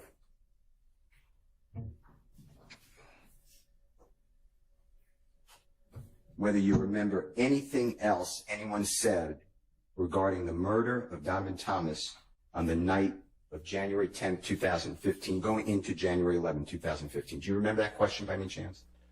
Yeah, it is crazy though. This is what got him back in jail. But if he would have said stuff about Thug, then they wouldn't have put him back in jail, but they would have kept Thug. So I don't know. Which one y'all think? Free MOUNK though. That's shady though. Free MOUNK. They did him dirty. no, not actually. I don't remember that question. Okay. Do you remember Jeffrey being distraught? That's a bad word. being upset or sad at the shooting of Mr. Thomas? Yes. Do you remember? I object. That calls for speculation. Rephrase. Williams. Do you remember ever seeing Jeffrey put out a post, rest in peace, about Mr. Donovan Thomas's death? Objection. I'm saying to stop an improper question about putting facts, not in evidence. Mr. Steele knew that is putting facts, not in evidence. And I would ask not only that the court strike the question, but admonish Mr. Steele to not put facts improperly, not in evidence, before this jury. Can you ask some foundational questions, please? Sure. She tried to get him back with the admonish. She brought that back immediately. You need to admonish him now. You admonish me, you got to admonish him. Post made by defendant Williams. So you're not talking about that evening, are you? Yes, ma'am. I'm talking about the morning hours of January 11, 2015. All The right. gentleman. We might need to check this up outside the presence of the jury. Well, I'll come back to it then. All right. Let me ask you some questions. In front of you is State's Exhibit number 444Y there by any chance? It is it's entitled, it's on the letterhead of the Office of the Fulton County District Attorney. It's dated December 27, 2022. Do you see that document? Yes. And it should be 7 pages long? Yes. Okay. If you can turn to page 3 of 7, I want to ask you some questions about this document. And this is the same document. That's a fact, Lord. They made him swear to tell the truth. But then when he told the truth, they locked him up. But I guess it was different than the first truth. So which one was the truth? Is that you've been asked about by Ms. Love, by the Honorable Attorney Sharp, right? Yes. Okay. Now, at the time. Well, we know which one is the truth, though. But they full of shit trying to use this, knowing that they was all lying to them police. Just like the police lie to all us. Of entering this guilty plea, December 28th, right before New Year's of 2022, right after Christmas, right? Yes. All right. I want to go through the factual acknowledgments. And I'm specifically focusing on Jeffrey, okay? Yes. Number 1, it's on page 3 of 7. Do you remember acknowledging and signing, and the jurors heard and watched your guilty plea before Judge Glanville? Yes. You saw that too, okay. Number 1, Young Slime Life, aka YSL, is an organization made up of 3 or more members or associates who share common identifiers that include, but are not limited to, colors, hand signals, and terminology, who have committed crimes intended to increase notoriety, street credibility, and reputation of YSL. You see that? Yes. And that's exactly what explained. You right, Ash Bay. She's so evil. She has done more harm to the community than help. Shake my head. She letting people that are dangerous out on immunity and locking up innocent people. It's crazy. That's a fact. That's a fact. That's, of course, your initial. Yes. The A and the S. Okay. Tell the ladies and gentlemen jury about Jeffrey. I'm focused on Jeffrey. What did Jeffrey benefit from any type? Objection. Let me hear the question. All right, don't answer the question yet, okay? I got you. What's the question? From your personal knowledge, when you sign this, tell the jury what Jeffrey benefited That's outside the witness's knowledge. from his personal observation. It's his acknowledgement that the state introduced. What? They actually did not introduce these parts. They read this. They did. Rephrase your question. Okay. When you sign that, do you have any evidence to share with this jury that Jeffrey, No. Rephrase your question. did Jeffrey, when you signed that, were you talking about Jeffrey Williams? No. Number 1. I'm still on number 1. I just read, okay? When you were sworn before Judge Glanville, sworn means you take an oath to tell the truth, okay? Remember that? Yes. You were asked questions, right? Yes. Did Prosecutor Love ever ask you, tell us what Jeffrey Williams did? Hell no. Of course she didn't ask that because she know he didn't do nothing. Yo, shout out to No One and shout out to y'all who went and supported and showed No One some love. I'll probably play your track at the end. I wasn't able to load it up, but send me the link towards the end and I'll play it before we get the outro. Appreciate you, family. No. At that point in time, you wanted to go home, right? Yes. You would have answered all questions. Objection Right? 1 calls for speculation. Sustain. Number 2 on page 3 of 7. Yes. States 444Y. It reads that you have been a member or, it says, and/or associate of YSL since 2012, right? Yes. Now, you told the jury that anyone can join YSL. Is that true? Yes. I mean, if I just today said, I want to get a tattoo of YSL on my face, is that a problem? No. Objection made, whether or not it's a problem. Is there any type that you know about, like beat-in or initiation to say I'm with YSL? No. Do you know personally from your travels, from going to shows and concerts and tours, are people from all over America and throughout the world having tattoos of YSL? I've seen a couple of fans, yes. Wearing shirts YSL? Yes. Hats? Yes. Tattoos of Jeffrey on their person? Yes. Reference in part 3 of this section, targeting family members of a rival gang. You see that? Yes. Okay, and you initialed that, obviously. Yes. And again, did Miss Love ask you any questions on December 28, 2022, under oath in front of a court reporter on video, audio about Jeffrey? No. Number 5, same page, same document. You and your fellow YSL associates committed the drive-by shooting referenced in section 3 and 4 above on behalf of YSL and to increase the notoriety, reputation, and fear of YSL, okay? Yes. You asked anything on December 28, 2022 about Jeffrey? No. You would have answered questions asked, right? Yes. By this time, April 28, 2015, if you personally know, did Jeffrey launch a tour across the United States of America with Travis Scott? I think it was around that time, if I'm not mistaken, I'm not for sure. You went on part of that tour? Did I go on board? Yes. On part of the tour? Yes. And you told the jurors what it's called. Do you remember what you called it? The rodeo tour. With the court's permission and your permission, I'd like to approach you with a document, okay? Yes. Your Honor, may I approach? You may. Ms. Winfrey, may I approach and get that document? I'm allowed to know what document it is. I'm sure he'll show you. Your Honor, this has already been shown to the state has been previously marked, partially admitted as on 1/8/24, so it'll be January 8, 2024. It's Mr. Williams, exhibit number 19. All right, I'm not sure what you mean by partially admitted. Parts of it were admitted. Okay, are you going Not- to admit yes. to the admission of the rest of it? Yes, I'm going to see if Mr. Sledge can identify it. Right.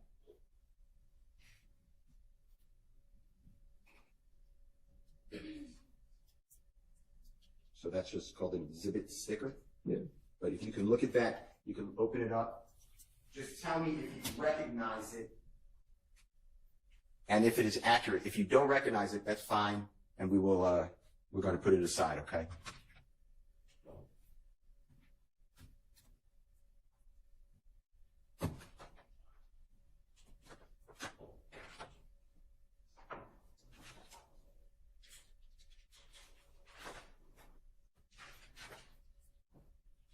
Yeah, I remember this. And what is that document, which I believe is number 19 of Jeffrey Williams? This is the Put it booklet. down until it's admitted. Okay, I'm sorry. No, that's This, okay. this is the booklet of the tour on what days and what areas that we was in. Okay. And is it look to your memory to be accurate? Meaning, has it been changed in any way? Has it been altered? Or does it look similar to the way that you saw it when you went on that tour? It looked the same. Your Honor, I move for the admission of Mr. Williams. It's number 19. Your Honor, pursuant to 21-801,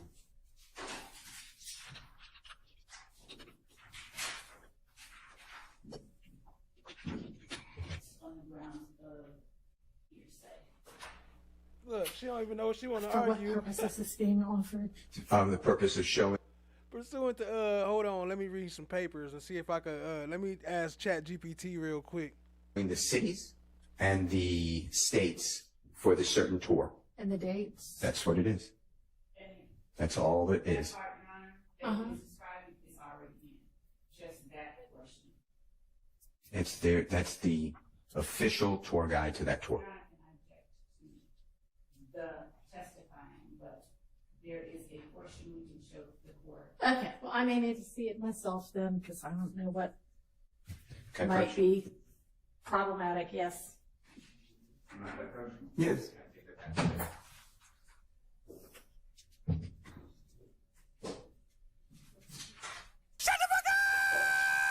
Can you hand it to me? Do I need to? I think Mr. Steele should probably come up also. Do I need to step up? Yes. So the portion for the ruling is that it was already in, is in. Select may I approach you? Yes. I'm turning to the third page. Full page return would be the sixth page, if you account both sides. Mr. Williams, number 19. Do you see any dates of that rodeo tour? Yes. And can you tell the ladies and gentlemen jury, just read it to them, if you don't mind, the date and the city of the tour? Wait, from the top. Entirety of the tour dates? Sure. Do you want to just post that page? I don't have it on. Okay. Yeah. Also, this witnesses basis for knowledge of the specific dates, we would object unless there is a foundation laid for that. Okay, well, he said he went on parts of this tour and was familiar with the tour. Mr. That Slater, overruled. do you feel comfortable doing that? And if not, just Yes, I can read you the dates and. actually, Your Honor, may I approach? You may. May I approach you, sir? Yes. Would you mind if I read along with you? Yes. Okay. You just tell me if you can put it down. I don't have very good eyes. Me neither. All right. I'm going to start here, okay? Yes. Saturday, February 28, 2015. Yes. Santa Ana, California. Yes. March 15. Sunday, March 15. March 1, 2015. You see that? Yes. Santa Ana, California show day. Yes. Monday, March 2nd, Tucson, Arizona show day. Yes. Yes. I don't know if there's a question, and I would object to Mr. Steele. Can we maybe give a summary of it? Okay. Then the next one is the next day. It's a travel day, right? Yes. And then it's March 4th, 2015, Denver, Colorado show. Yes. And then I'm skipping. March 6th, 2015, Milwaukee, Wisconsin show. Yes. It's the same thing, it's the same objection. Testifying is not a question, he's just stating. So This is in evidence. he's confirming the dates. I mean, Mr. Steele is not testifying, so that's overruled. Saturday, March 7th, 2015, Chicago, Illinois Yes. show day, and Rochester, New York as well. Yes. Sunday, March 8th, 2015, Chicago, Illinois, a show day. Yes. Monday, March 9th, 2015, Detroit, Michigan, a show day. Yes. Tuesday, March 10th, 2015, Toronto, Ontario, Canada, a show day. Yes. Wednesday, March 11th, 2015, Buffalo, New York, a show. Yes. Thursday, March 12th, 2015, New York, a show. Yes. Or a concert. What month are you going to get to before the list is over with? I mean, can we just say there were show dates pretty much constantly between X date and Y date? Sure. It goes up to, is it fair to say, consistently through April 3, 2015. Is that true? Yes. And the cities that we left off at include Philadelphia, Pennsylvania, Yes. Washington, D.C., Yes. Norfolk, Virginia, Yes. Charlotte, North Carolina, Yes. the great city of Atlanta, great state of Georgia, Yes. New Orleans, Louisiana, Yes. Austin, Texas, Yes. San Marcos, Texas, Yes. Houston, Texas, Yes. Dallas, Texas, Yes. Phoenix, Arizona, Yes. San Diego, California, Yes. Los Angeles, California, Yes. San Francisco, California, Yes. Seattle, Washington, Yes. Portland, Oregon, Yes. Boise, Idaho, Yes. travel home. Yes. Okay. Now, if you need to see it, just let us know.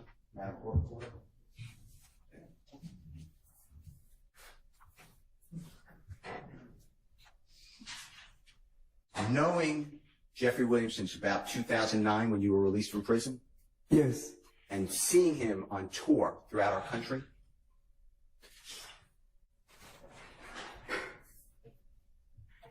how much time did he spend committing crimes on Cleveland Avenue? Objection. Wholly improper and speculation and speaking as to a legal conclusion committing crimes that this witness should not. Sustained. Did District Attorney Love was having you, or you agreed, sign that on April 28, 2015, it's number 5, that this drive-by shooting on April 28, 2015 was done on behalf of YSL to increase the notoriety, reputation, and fear of YSL. How many questions did she ever ask you at that time you were entering the plea, sworn under oath, about Jeffrey Williams? The number of questions that were not asked about a specific defendant. It's irrelevant how many times that what happened and what was asked. Sustained. Denied. By April of 2015, how wildly popular from your personal observation was Jeffrey Williams? Objection, relevance. Overruled. Very popular. When you went to all of these cities throughout America with Jeffrey, how many fans would come? Objection, speculation, and relevance. I mean, if he can estimate it, overruled on relevance. 20s to 30s to 1,000, a lot of people. I can. Were these concerts held in arenas? Yes.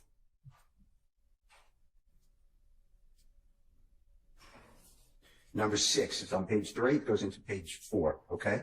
Same document. Page 6.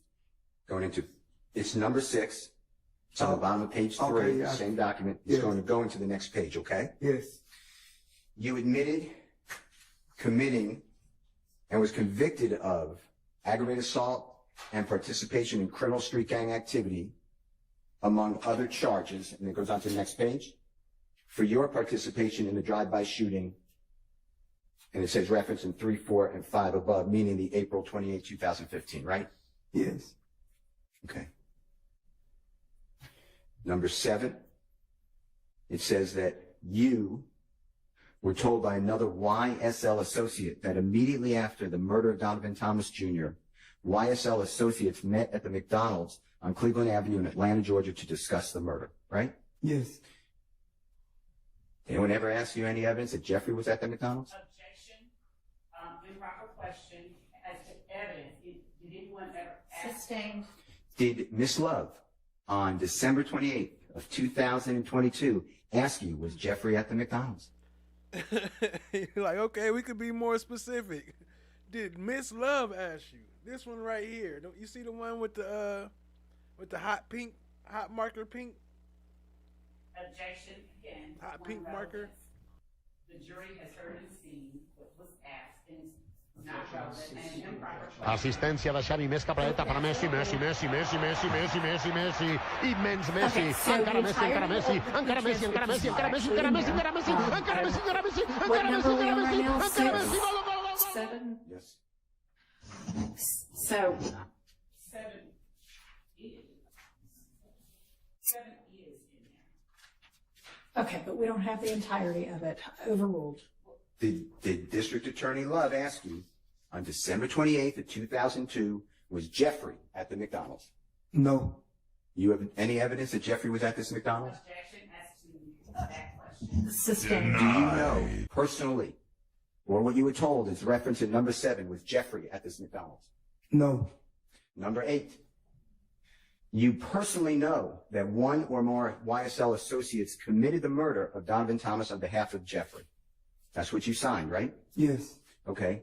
Do you have any personal knowledge that Jeffrey Williams committed the murder of Donovan Thomas Jr.? No. In any fashion? No. You know what a party to a crime is? You know what that means? Overruled. Yes. Was Jeffrey, do you have any information? I mean, I'm sorry, sustained, sorry. You may not ask that question. This is just Denied. Sorry, my bad, my bad. He said overruled. Sorry. All right, Denied. You see where I am, number 9? Yes. January 10th, 2015. After the murder of Donovan Thomas Jr., you and other YSL associates gathered at the home of Jeffrey Williams, a.k.a. Young Thug, who gave you and other YSL associates cash money to lay low. You see that? Yes. You already told the jury, you made it clear that Jeffrey did give you $300. True? Yes.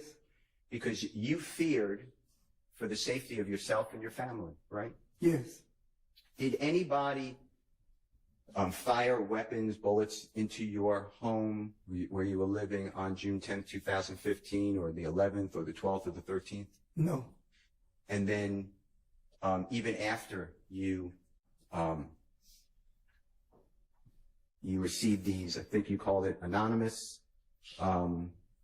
statements that you and Mr. Copeland killed Donovan Thomas, you used some word. It was from an account, social media. Yes. What was your word? The DM.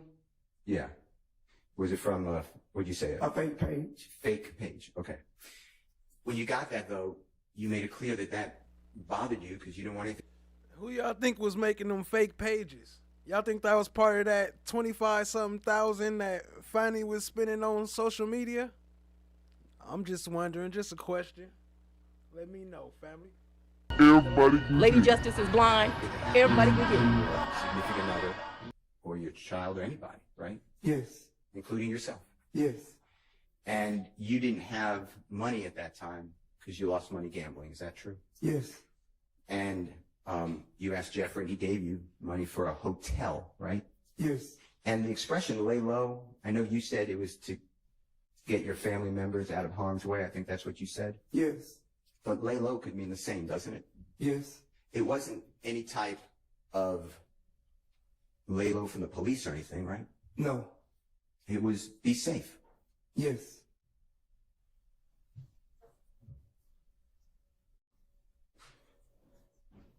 Do you have any information, personal knowledge to share with the jury that No, the timing wasn't right for that. It wasn't Fanny, but they could have been doing the stuff. But Destin the B said, it's a bad question. Proper objection. So there you go. So sometimes it is a bad question, family. And you know Love gonna take full advantage of that. If you have to ask an improper question, she gonna hop right on it. Jeffrey gave any money to anyone as a reward for killing Donovan Thomas? Objection, Your Honor. That would call for speculation and hearsay as to the reward part. Overruled. And I actually mean overruled. No. Denied. I'm going to go to number 10, if you don't mind. Same document, page 4. That you have personal knowledge that on January 10, 2015, after the murder of Donovan Thomas, YSL associates traveled to Miami, Florida, with co-defendant and YSL founder Jeffrey Williams, a.k.a. Young Thug. I want to talk to you about that, okay? Yes. Now, you made it clear that you knew that Jeffrey Williams was already going to Miami, Florida for a video music shoot. Is that, when I say shoot, filming it, is that true? Yes. And you knew that this was already set up before January 10, 2015, right? Yes. And you knew other people were allowed to go if they wanted to. Yes. That Jeffrey was generous. He would take people outside of that. Objection, Your Honor, as to curative evidence that is going to... Sustained. Rephrase. Jeffrey Williams gave people the opportunity to leave Cleveland Avenue area and see other parts of America. Is that true? As to relevance of whether or not Mr. Williams gave anybody else an opportunity to do something. Sustained. Mr. Williams gave you opportunity to go, right? Yes. Like, objection, Love, your face is irrelevant. And others. Yes. Objection, Your Was there anything that on What she? See, there we go. That was one right there. the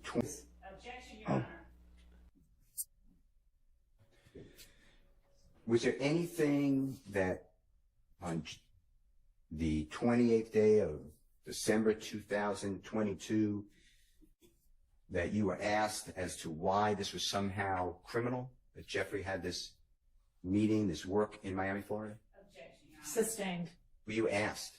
Were you asked any questions by District Attorney Love, Judge Glanville, or anyone, whether that going down to Miami, Florida, was not pre-planned? No.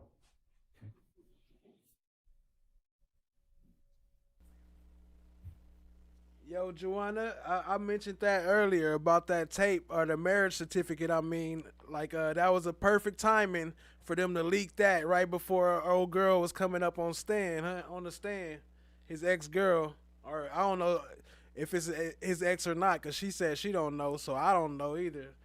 But that was crazy with the timing for that marriage certificate to come out. I'm talking like her. Number 11 says that you did not murder Donovan Thomas Jr. and you're not a party to that crime. That's true, right? Yes. Number 12, that you did not murder Mr. Drinks and not party to a crime.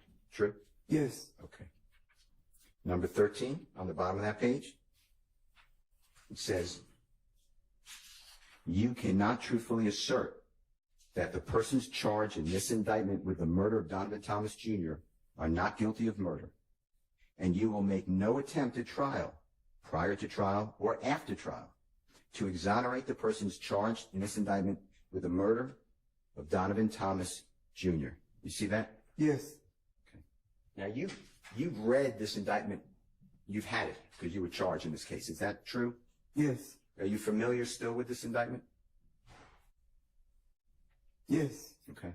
Well, if you need it, with the court's permission, I have a copy if you need to see it. But you're not charged with the murder of Donovan Thomas in this indictment, are you? No, not in this indictment. Okay. And Jeffrey's not charged with the murder of Donovan Thomas in this indictment, right? No. Assistencia de Xavi, més capradeta per Messi, Messi, Messi, Messi, Messi, Messi, Messi, Messi, immens Messi, encara Messi, encara Messi, encara Messi, encara Messi, encara Messi, encara Messi, encara Messi, encara Messi, encara Messi. If you go to page 5,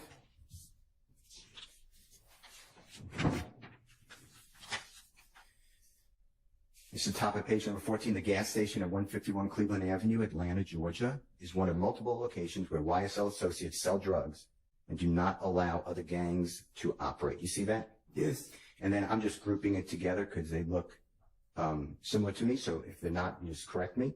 Number 15, the gas station at 221 Cleveland Avenue, Atlanta, Georgia, is another location where YSL associates sell drugs and do not permit other gangs to operate. Right? Yes. Were you ever asked any questions about Jeffrey selling drugs at either of these items? I object on the grounds that Mr. Steele has no good faith basis for asking that question, given the fact that he does have the entirety of the photographs. What up, Gemini Rising? I see you. Appreciate you joining. And what up, Mookie? I see you. Welcome back. And he does know the entirety of the photographs. And so, therefore, one, it's not relevant, but two, he doesn't even have a good faith basis for asking. Lady Justice is blind. Everybody can get it. If he wants that in, to have him tender it, but not to ask questions that he knows he doesn't have a good faith basis for asking. Shut the fuck up! I don't know what that means. It was not asked. And I'm asking the gentleman whether he was ever asked that. On the record, off the record, it's not there. Okay. I don't know if you meant on the record or off the record, but I'm going to permit it. Go ahead. That have anything to do with Jeffrey? No. Were you asked anything from No. District Attorney Love when she had you under oath in a courtroom with your lawyer before Judge Glanville? No. Number 15. You have personal knowledge that you and other members of YSL have either participated in, directly committed, or at least one of the following crimes in order to increase notoriety and reputation of YSL: murder, armed robbery, aggravated assault, attempted murder, theft, illegal gun possession, and illegal drug and sales. Were you ever asked anything about Jeffrey on December 28th, 2022, when you entered this plea? No. Now, you have been prosecuted before this case. By prosecuted, I mean you've been arrested, charged, and brought before a judge, right? Yes. Okay. Have you ever, Hi guys, in your how is everybody? experience, It's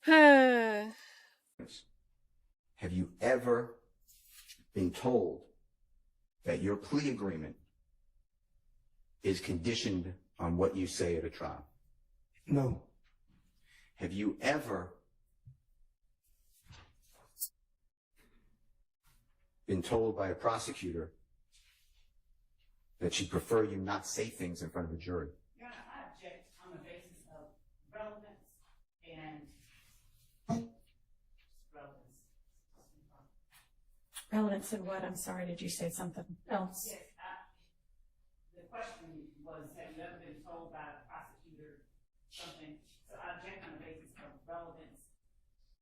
I'll stop at relevance. Mr. Steele, would you like to address that? Sure.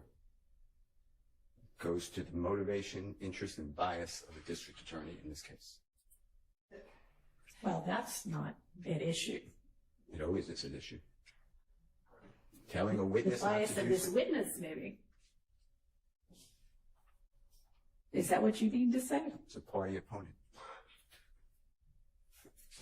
No, sir, that's not how that works. So if that's your only justification for it, then granted. I mean, sustained. Okay, I want to talk with you about. Shout out to Kat. FFS, I thought you was here earlier. You ain't seen that yet? Some items.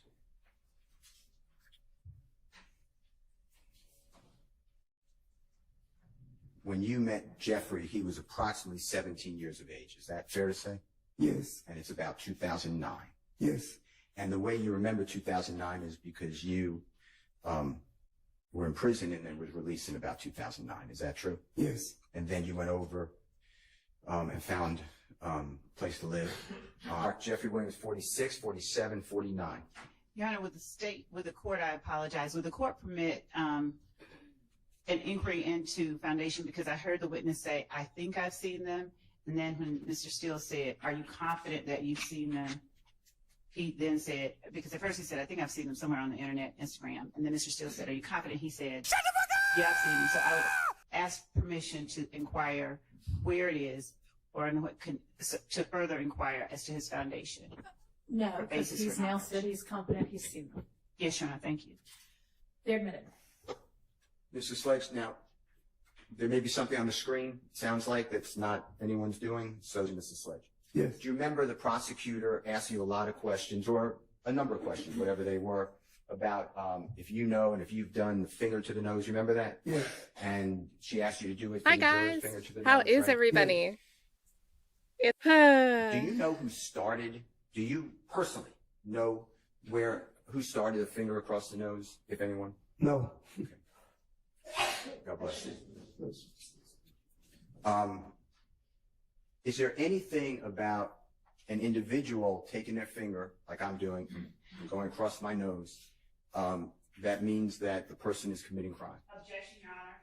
Objection calls for a conclusion, a legal conclusion, and objection as to outside the province of this particular witness. It's an improper question to ask whether it suggests that they are committing a crime. Okay. Sustained. With the court's permission, Mr. Kokomo, would you play Jeffrey Williams, exhibit number 46? Take a look at it, Mr. Sledge. I'll have a question for you. If it's not going to work because the item up over the screen, we'll just do it another time, okay? That Yes. box that says something about a hard reset. Just click close. We don't have access to click close on our computers. Well, I will say that this screen by Matthews does not have that. I don't know if maybe that can be utilized. Okay. Maybe.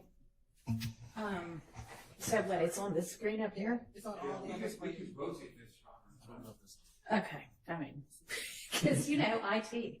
Okay, yeah, I guess it's just somebody if you don't mind rolling the screen over where the jury and the witness can see it. Hmm? If you turn that screen that way, I mean. there is a camera at the top. Right. Oh, okay, stop. Don't do that. What if I just close the windows? We'll try. I mean, I can. There we go. There we go. Look at you. So that was, yes, okay, good job. So it was that one, it was, okay. Thank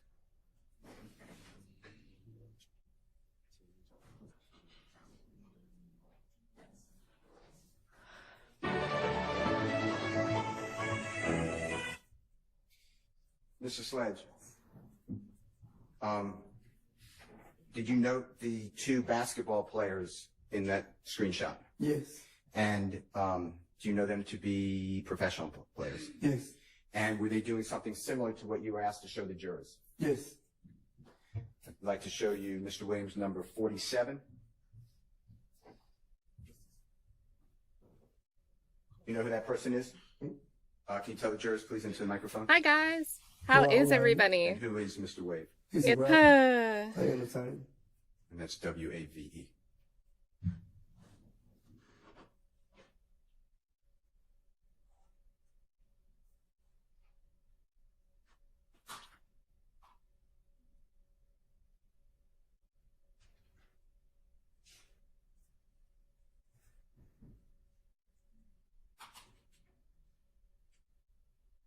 And at the beginning, did you notice that young lady behind Mr. Wave?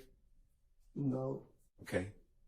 Look at the young lady right behind her, right there. Oh, yeah, I see it right there now. And is that similar to what you showed the jurors? Yes. And then 49, Mr. Williams, 49? Being Nickelodeon slime, do you remember that? Yes. Okay.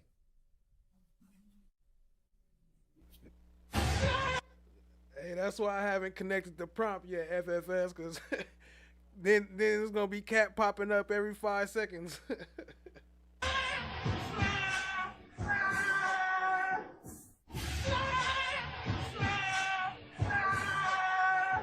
Do you recognize that person as a professional football player? Yes. You know who that person is? I don't forget the name, but. Okay. And was it similar to the wiping of the nose that you were asked a lot of questions about or some questions about earlier? Yes. And did you hear him say slime? Yes. Tell the jurors, why is slime significant to YSL?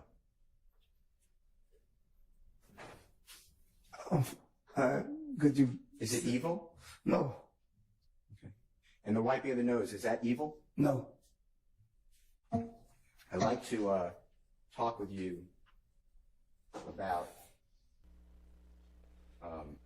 Miss D55, what up, family? Appreciate you joining.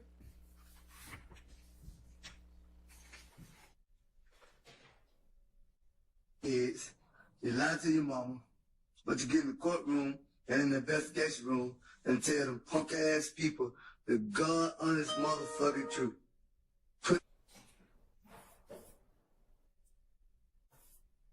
Lie to your kids, you lie to your mama, but you get in the courtroom and in the investigation room and tell them punk ass people the God honest motherfucking truth. Pussy ass. You told the district attorney when questioning that this is not a new statement. Do you remember something like that? Yes. And had you heard this before from growing up? From where? Growing up, I have heard it before though. Okay. Have you seen it and listened to it or read it on the internet? I think I have seen it on the internet. And you related this and you made this statement which is now memorialized as State's Exhibit 435Y. Do you remember what was going on at that moment? No. Okay. I'd like to show you what's already in evidence, and it's the State's Exhibit number. Do you have Jeffrey Williams making what number is that? So nigga, a lot of they mama, a lot of they kids, a lot of they brothers and sisters, they didn't get ready in the courtroom and tell God that is true. Fuck nigga. Don't get it. Y'all nigga need to get fucking killed, bro. You snitching bitches? From me and YSL. Were you able to? Don't. You'll just tell us I haven't read it. Hi guys. How is everybody? If you have seen it and read it, It's Yeah, could Mr. Steele place just on the record the one he just identified for Mr. Kokomo, but I could barely hear. Or just say spin it. around and show Miss Yeah, Love. if I could This see it. is DMAC. Just spin around and show Miss Love. It'll be easier than trying to. Some people's names or tags or whatever are kind of hard to read out. This is me. I'm not reading verbatim, okay? And AN lie to their mama, brother, sister, and kids, but get to the courtroom and tell the God's honest truth? Question mark, question mark, question mark. See, Steph, she already in bed. Steph JK, I told you I had some Kokomo for you. You're gonna have to catch it on the replay. I don't get it. Or ION get it hyphen at YOUNGTHUG. You see that? Yes. If you can remember, if you can, it's fine, and just tell us. Have you seen that before this week? Have I seen That particular post. it this week? No. Anytime. This week. I can't even remember exactly what day I seen it, but I don't seen this before. That, I've seen it before. Yes. Have you seen Judge, it is he before? talking about that? In Have you seen specific post. DMAC got to me too banging on Yes. December 27th? That post. You Yes. saw that post? I also saw this post All right. before. Have you seen it before this week, just to make sure? Yes, yes. Okay. We're gonna have to mark that. Can you pull up the one that says,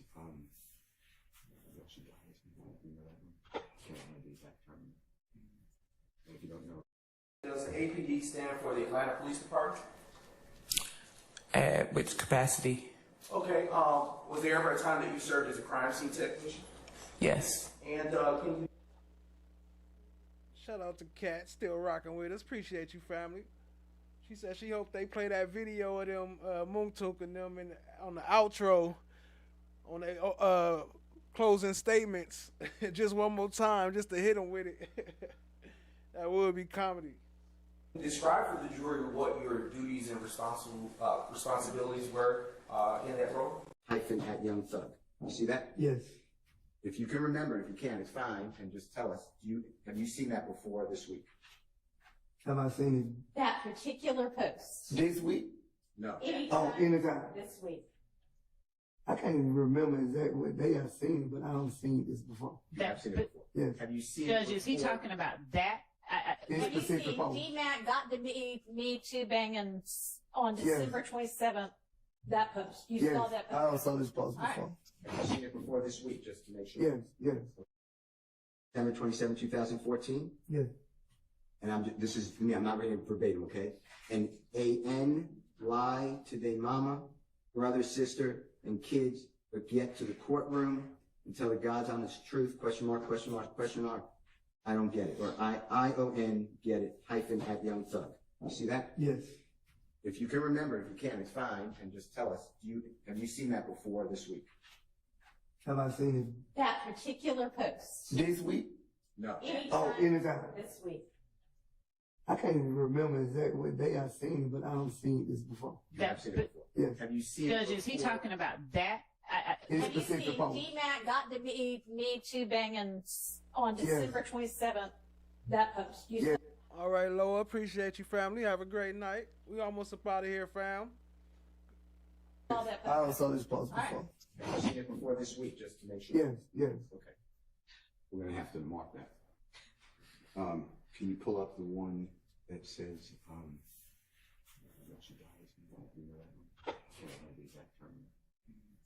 if you don't know it, I have my notes. I put the-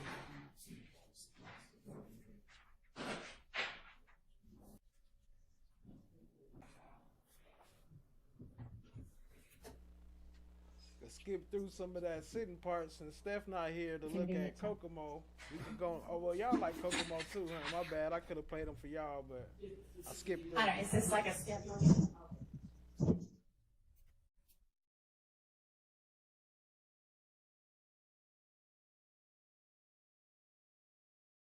Remainder of Mr. Sledge's testimony, since he's serving years, and he's obviously been sitting in here, and I think it would be appropriate for him to continue to sit in here for the remainder of Mr. Sledge's testimony, since he's serving as his lawyer. Is the I state agree. going to have any problem with that? Not at All all. right, and then y'all aren't going to make any kind of, okay, all right, that's fine. Just wanted to clarify that. Okay. And is this like a cautionary potential subpoena, or is he gonna, I mean, are you gonna let him know when you expect him to, he's got other business, obviously, after he finishes as his attorney role. Will you let him know when he needs to be back? Yes, Okay. yes. All right, that's the only reason I'm asking. Okay. All right, are y'all ready with your next one?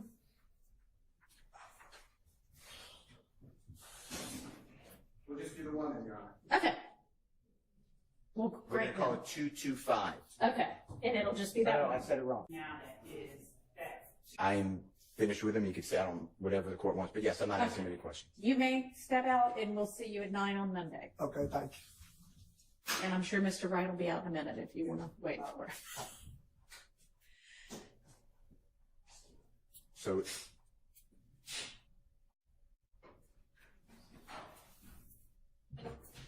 So it's not my desire to say that, you know, a prosecutor or any lawyer or anybody told someone don't say something in front of the jury. Yeah. But, you know, I cleared that with Mr. Wright. And I want the court to note that the state never put us on notice. It's not Brady because with due diligence, I found out about it. So I'm not saying it's a violation of Brady, but it's just not the way, if believed, it's not the way that I was understand that lawyers conduct themselves. So I'm And look how anxious she getting. As soon as he say the word Brady, she get to start dancing all in her chair. sure that Miss Brady, but court to note that the state never put us on notice. It's not Brady because with due diligence, I found out about it. So I'm not saying it's a violation of Brady, but it's just not the way, if believed, it's not the way that I was understand that lawyers conduct themselves. So I'm sure that I wasn't there. I'm sure that Miss Love will say whatever she says, or maybe say that didn't happen. But Look, she cannot sit still. She all pointing at the ceiling and stuff and trying to raise her hand. Like, just wait till he finish and then she'll let you speak. What you all jumping up for? that's why they conduct themselves. So I'm not saying it's a violation of Brady, but it's just not the way, if believed, it's not the way that I was understand that lawyers conduct themselves. So I'm sure that I wasn't there. I'm sure that Miss Love will say whatever she says, or maybe say that didn't happen. But Or maybe it didn't happen in quite that way, but I just wanna don't know if Ms. Love wants to say anything. I just want you to know that I cleared it with Mr. Wright beforehand. And he was on the actual Zoom. So I just want you to know that I didn't speak with Mr. Sledge without Mr. Wright. So Okay. Thank you. Just a small follow-up. And of course, Mr. Wright will have the ability to say what Mr. Wright recalls, but I believe that Mr. Wright informed Mr. Steele before Mr. Steele asked that question that he has no recollection of that ever being stated by me to Mr. Sledge. But I'll let Mr. Wright speak for Mr. Wright, and I inquired. I know that I would not say that. So whatever Mr. Sledge said, Mr. Sledge said. I don't know how the question was posed. I don't, that's all right. It'll happen on redirect. We can flesh it out. But this notion about, I mean, all of that, you know, Mr. Steele can ask whatever questions he wants to ask, and Mr. Sledge can answer however he feels he needs to. I'll handle that on redirect. Okay. Yes, sir. I have indicated to both sides that I'm trying to stay calling this balls and strikes and stay neutral, but my client has repeated to me that that's how he heard it.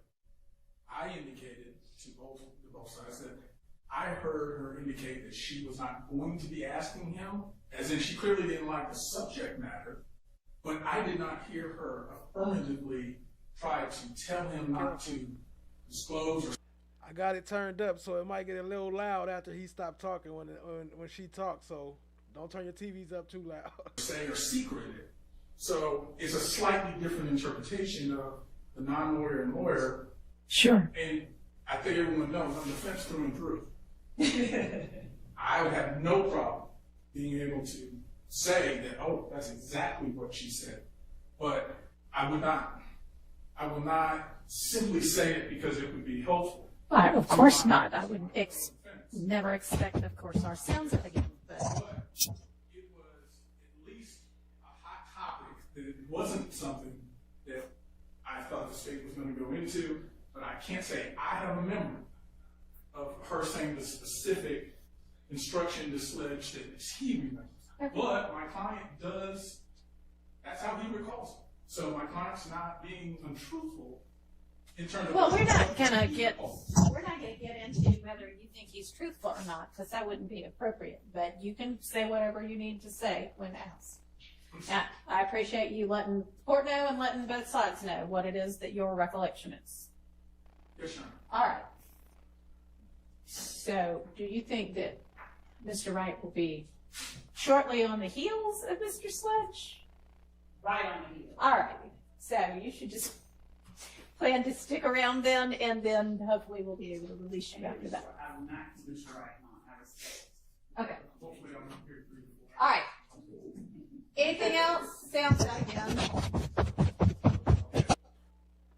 Shout out to Sapphire Ridge popping up to Jack. Jack over here dancing for subs.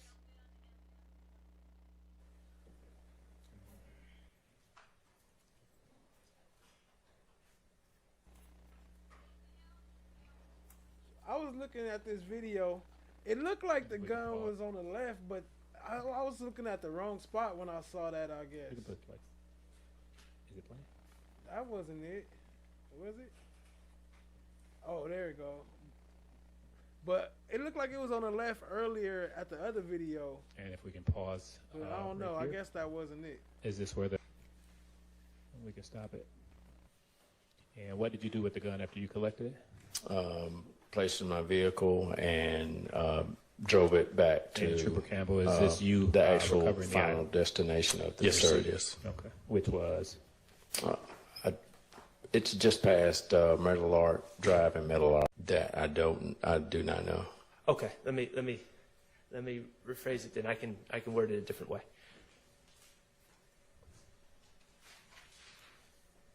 When you doubled back and located the gun was in the video, correct? Yes, sir, it was. Okay. You saw it, you pulled up on it. It's that black thing that is in the roadway. Yes, sir. Okay. Going by the way, not after you doubled back and turned around, I'm talking about the original direction you were going. Was that gun on the right side of the road or the left side of the road? Going by the original way you were going? It was more so towards the right. Okay. So if a car was going in that direction, the way you were going initially when you were catching up to the chase or whatever we want to call it, Yes, sir. that gun was on the passenger side of the road. Yes, sir. Okay. And did you see anyone throw the gun or anything like that? No, sir, I at the didn't. time? Okay. No, sir. Okay. All right. Thank you. No further questions. Reader, Good afternoon, Sergeant Newman. My name is Max Shard. I represent Shannon Stillwell. Okay? You wet? What they call this dude earlier? Where they say he was from? I forgot. Training Day. Training Day officer right here. The rookie.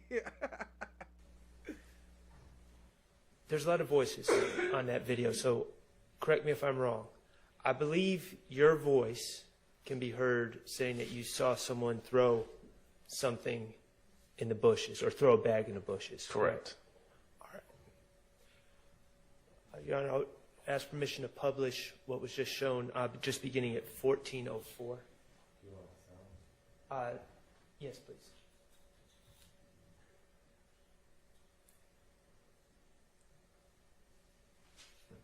.481 Meadow Lark Drive.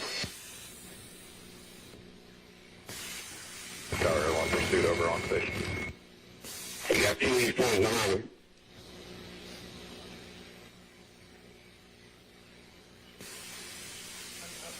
Is this after they pulled in? Yes. Okay, I'm sorry. Down on the ground and see what's going on, correct? 481 Meadow Lark Drive. Okay. At this point, and you have the vantage point, you're the eye in the sky at this point, correct? Yes. And even though you're in a helicopter, which would be scary to me, you're able to look down on the ground and see what's going on. Remember, we played this chase the other day on like a couple streams ago, and we had the where he had the body cam footage too. As you're in a helicopter, correct? Yes. Okay. So you just saw the man in the pink beanie get out the driver's side, correct? Yes. Get out the white Audi with tinted windows. Correct. All right. And then you see another gentleman get out the passenger side.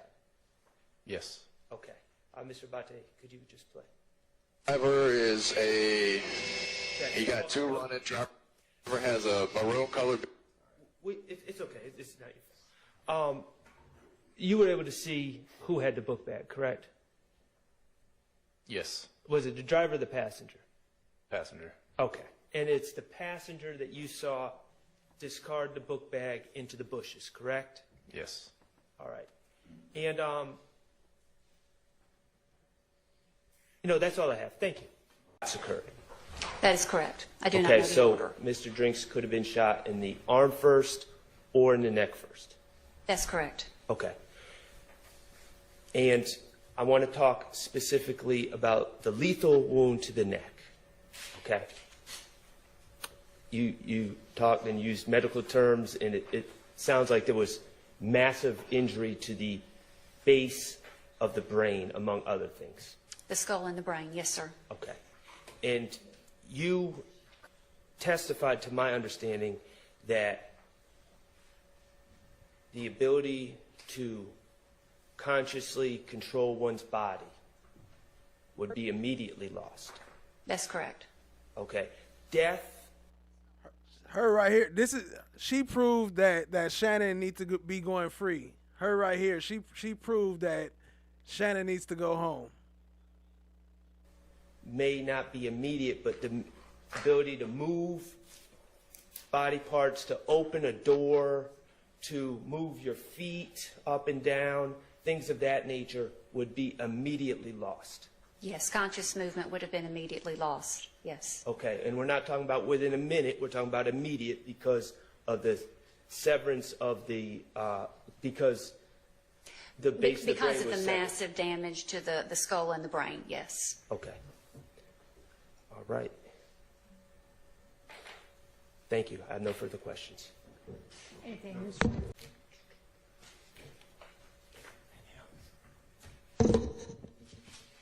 I don't have anything further on. Doctor, Mr. Abadi just asked, after being shot in the neck in the way that Mr. Drinks was, unfortunately, whether it's possible that one's foot could remain on a break if it was already there. And you said that's possible. Yes, sir. Okay. What is not possible, you would agree it's not possible after suffering that wound that someone would be actively moving their feet up and down off the brake. That would not be possible, would it? That's correct. Okay, thank you. I'm ready when you are. It's not going. Oh, I'm sorry. The white Fusion pulling up on the right lane, correct? That's correct.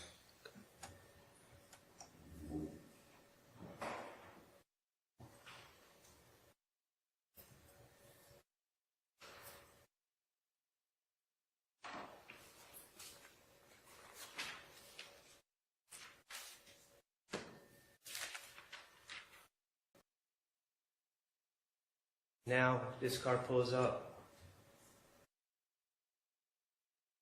It makes that interesting U-turn, correct? Yes, sir. And your determination is maybe they did that because they may have seen or heard something, correct? Maybe. Okay. I have no further questions. Thank you. Anything, Ms. Weinstein? Redirect.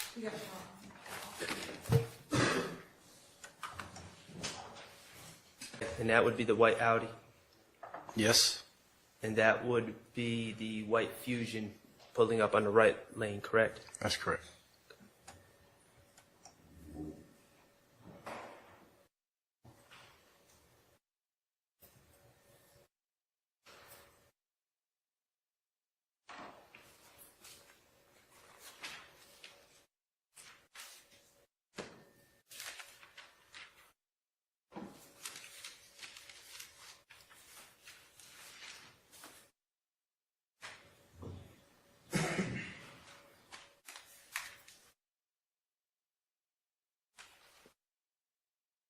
That's not the car that makes the U-turn, is it?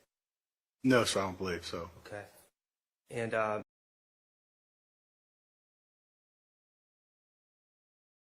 So according to what she just said, there should be no more movement from the brake lights. The brake lights are on. They should not cut on and off no more because Shannon has already left. That's why he's going home.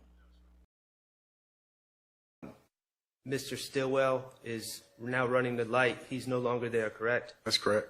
Okay. We see. Now this car pulls up. It makes that interesting U-turn, correct? Yes, sir. And your determination is maybe they did that because they may have seen or heard something, correct? Maybe. Okay. I have no further questions. Thank you. Anything, Ms. Weinstein? Redirect. Versa, pulling up, correct? Yes, sir. Okay, and that would be the white Audi. Yes. And that would be the... It makes that interesting U-turn, correct? Yes, sir. No, sir, I don't believe so. Okay. That And last one was just to show the person Mr. that was Stillwell walking, but we already is saw that. now running the light. Aggressively prosecuted. Did though the jury room, where the YSL indictment was returned against Young Thug and others, where the criminal prosecution began. And now she's talking about the way his case ended, though the YSL case itself is not over. Any regrets? Was it worth all the trouble? It's always worth the trouble.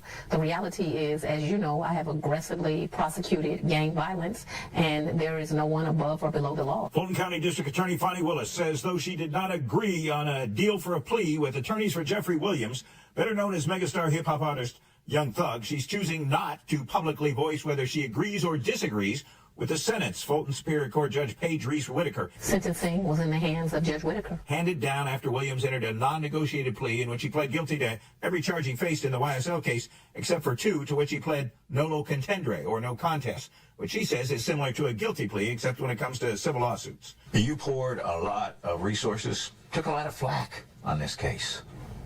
You shouldn't be the district attorney if you're not willing to take flack. The reality is the world has been caught up with one defendant, but we indicted 28 defendants. 14 of those defendants are now disposed of cases. We have 14 more defendants to go, and so we are going to continue to pursue justice in that case. Ms. Willis says though Young Thug exited the Fulton County Jail soon after his plea in a car driven by one of his attorneys, he had already done a substantial amount of time in jail while awaiting or going through his trial. He's been in jail almost 3 years, so that is not a walk in the park. She says there is room for accountability in the complicated sentence involving 5 years commuted time served, followed by 15 years probation, to be followed by a, quote, backloaded 20-year prison term. Hey, One Nation, what up, family? I see you. Appreciate it. Appreciate you joining. We wrapping it up. Which will also be commuted to time served if he successfully completes the probation, which is loaded with lots of special conditions. Lady Justice is blind. Everybody will get, because if not, he's going to land himself in prison for another 20 years. The DA says video from gang murder cases unrelated to Williams we reported on last week underscores that gangs are a major driver of crime here. Nigga said, all right, cool. Let me get the y'all. Took half of his sandwich. The nigga said, you's a slime nigga. That's how slime got invented. Are your niggas ready? Are your niggas ready? In the 90s that we thought this was purely coming out of these people, like they thought of these rhymes. Like how many records that they were referring to something that was in the 80s. Everyone's calling everyone slime? You mean that? Oh, you salty about it? Salty. Yo, you a hater on Salty, the low, yo. yes. You a hater. Salty, yes. Let me tell you how slime was invented. Big up to my brother Down Leezy, wherever you at. I love you. You've told the story quite a bit on this. Let me tell it again. So Down Leezy came to me and said, Slime, I'm going to the store to get a Pepperdine sandwich. Pepperdine sounded like pork to me. I said no. Come to find out, Pepperdine was a version of turkey. He comes to the studio. I said, oh, let me get a half. This is exactly how slime started. He said, it's a slime-ass nigga. That's it. He said, yo, I just asked you, did you want a hero?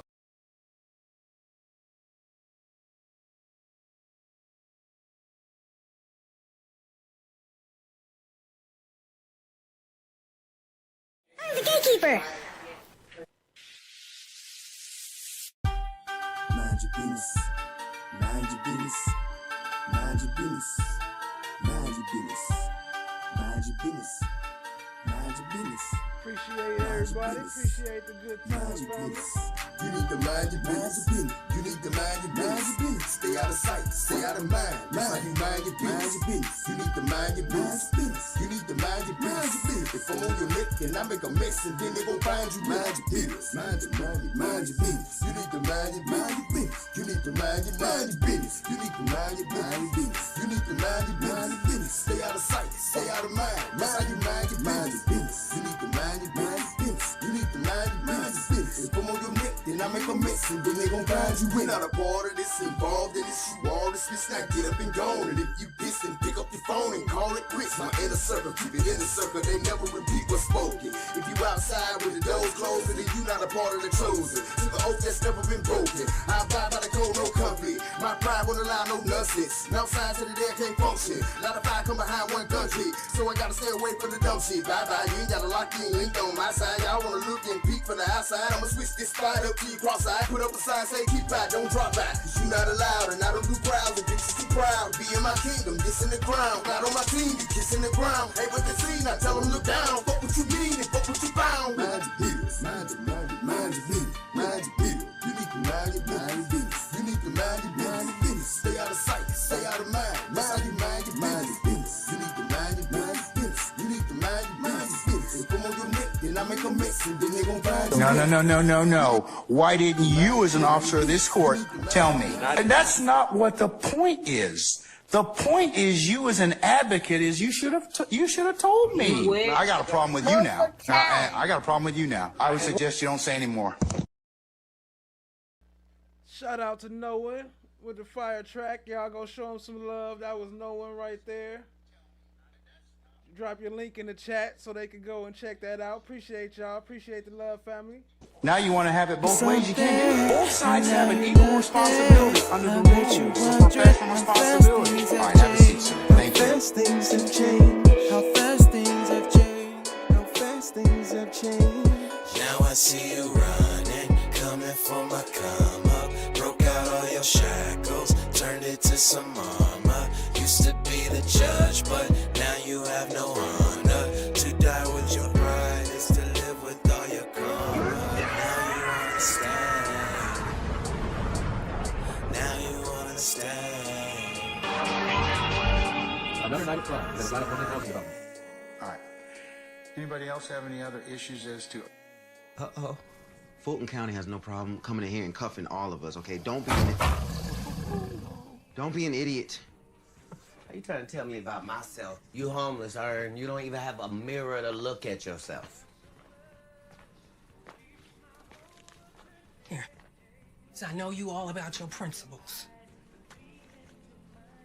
But can we just please just listen to Ern so we can get out of here? It's 4 cops on the other side of that door. You know if they come in here, they're gonna get your ass on a whole lot of other shit.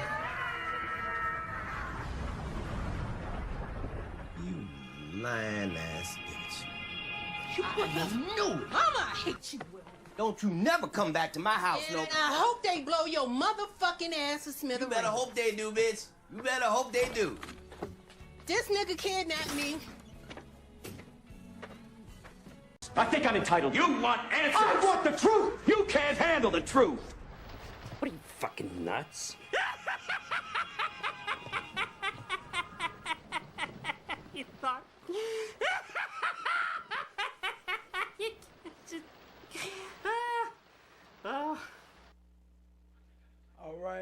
All right. Much love to the fam. Shout out to No One once again. Appreciate the love, family. Appreciate the track. That was fire. Chot Diggy. Always appreciate the love. Holding it down with the moderation. Appreciate you. Laugh, always have fun. What up, what up? Appreciate you. Have a great night. Mookie. One Nation. Appreciate you, family. Joni 4. Maximili. What up, what up? One Nation. Chloe Albert's Revenge. Appreciate you hanging with us. Joni 4. Appreciate you, family. Chad My Black is Golden. Appreciate you. Steph JK. Joanna. Appreciate y'all, family. Seeing doubles now. Sapphire Ridge News. Cat Not Williams, of course. Y'all show some love to Cat. Let me see. Let me hit y'all with that one more time before we roll out.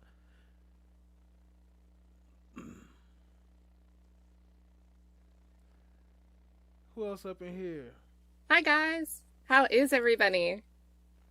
It's All right. Yeah, I'm seeing all doubles now. Cha Diggy, appreciate the love. Maximili, Watch the Rise, Destined to Be. All right, family. Y'all have a great night. I'm up out of here. 100.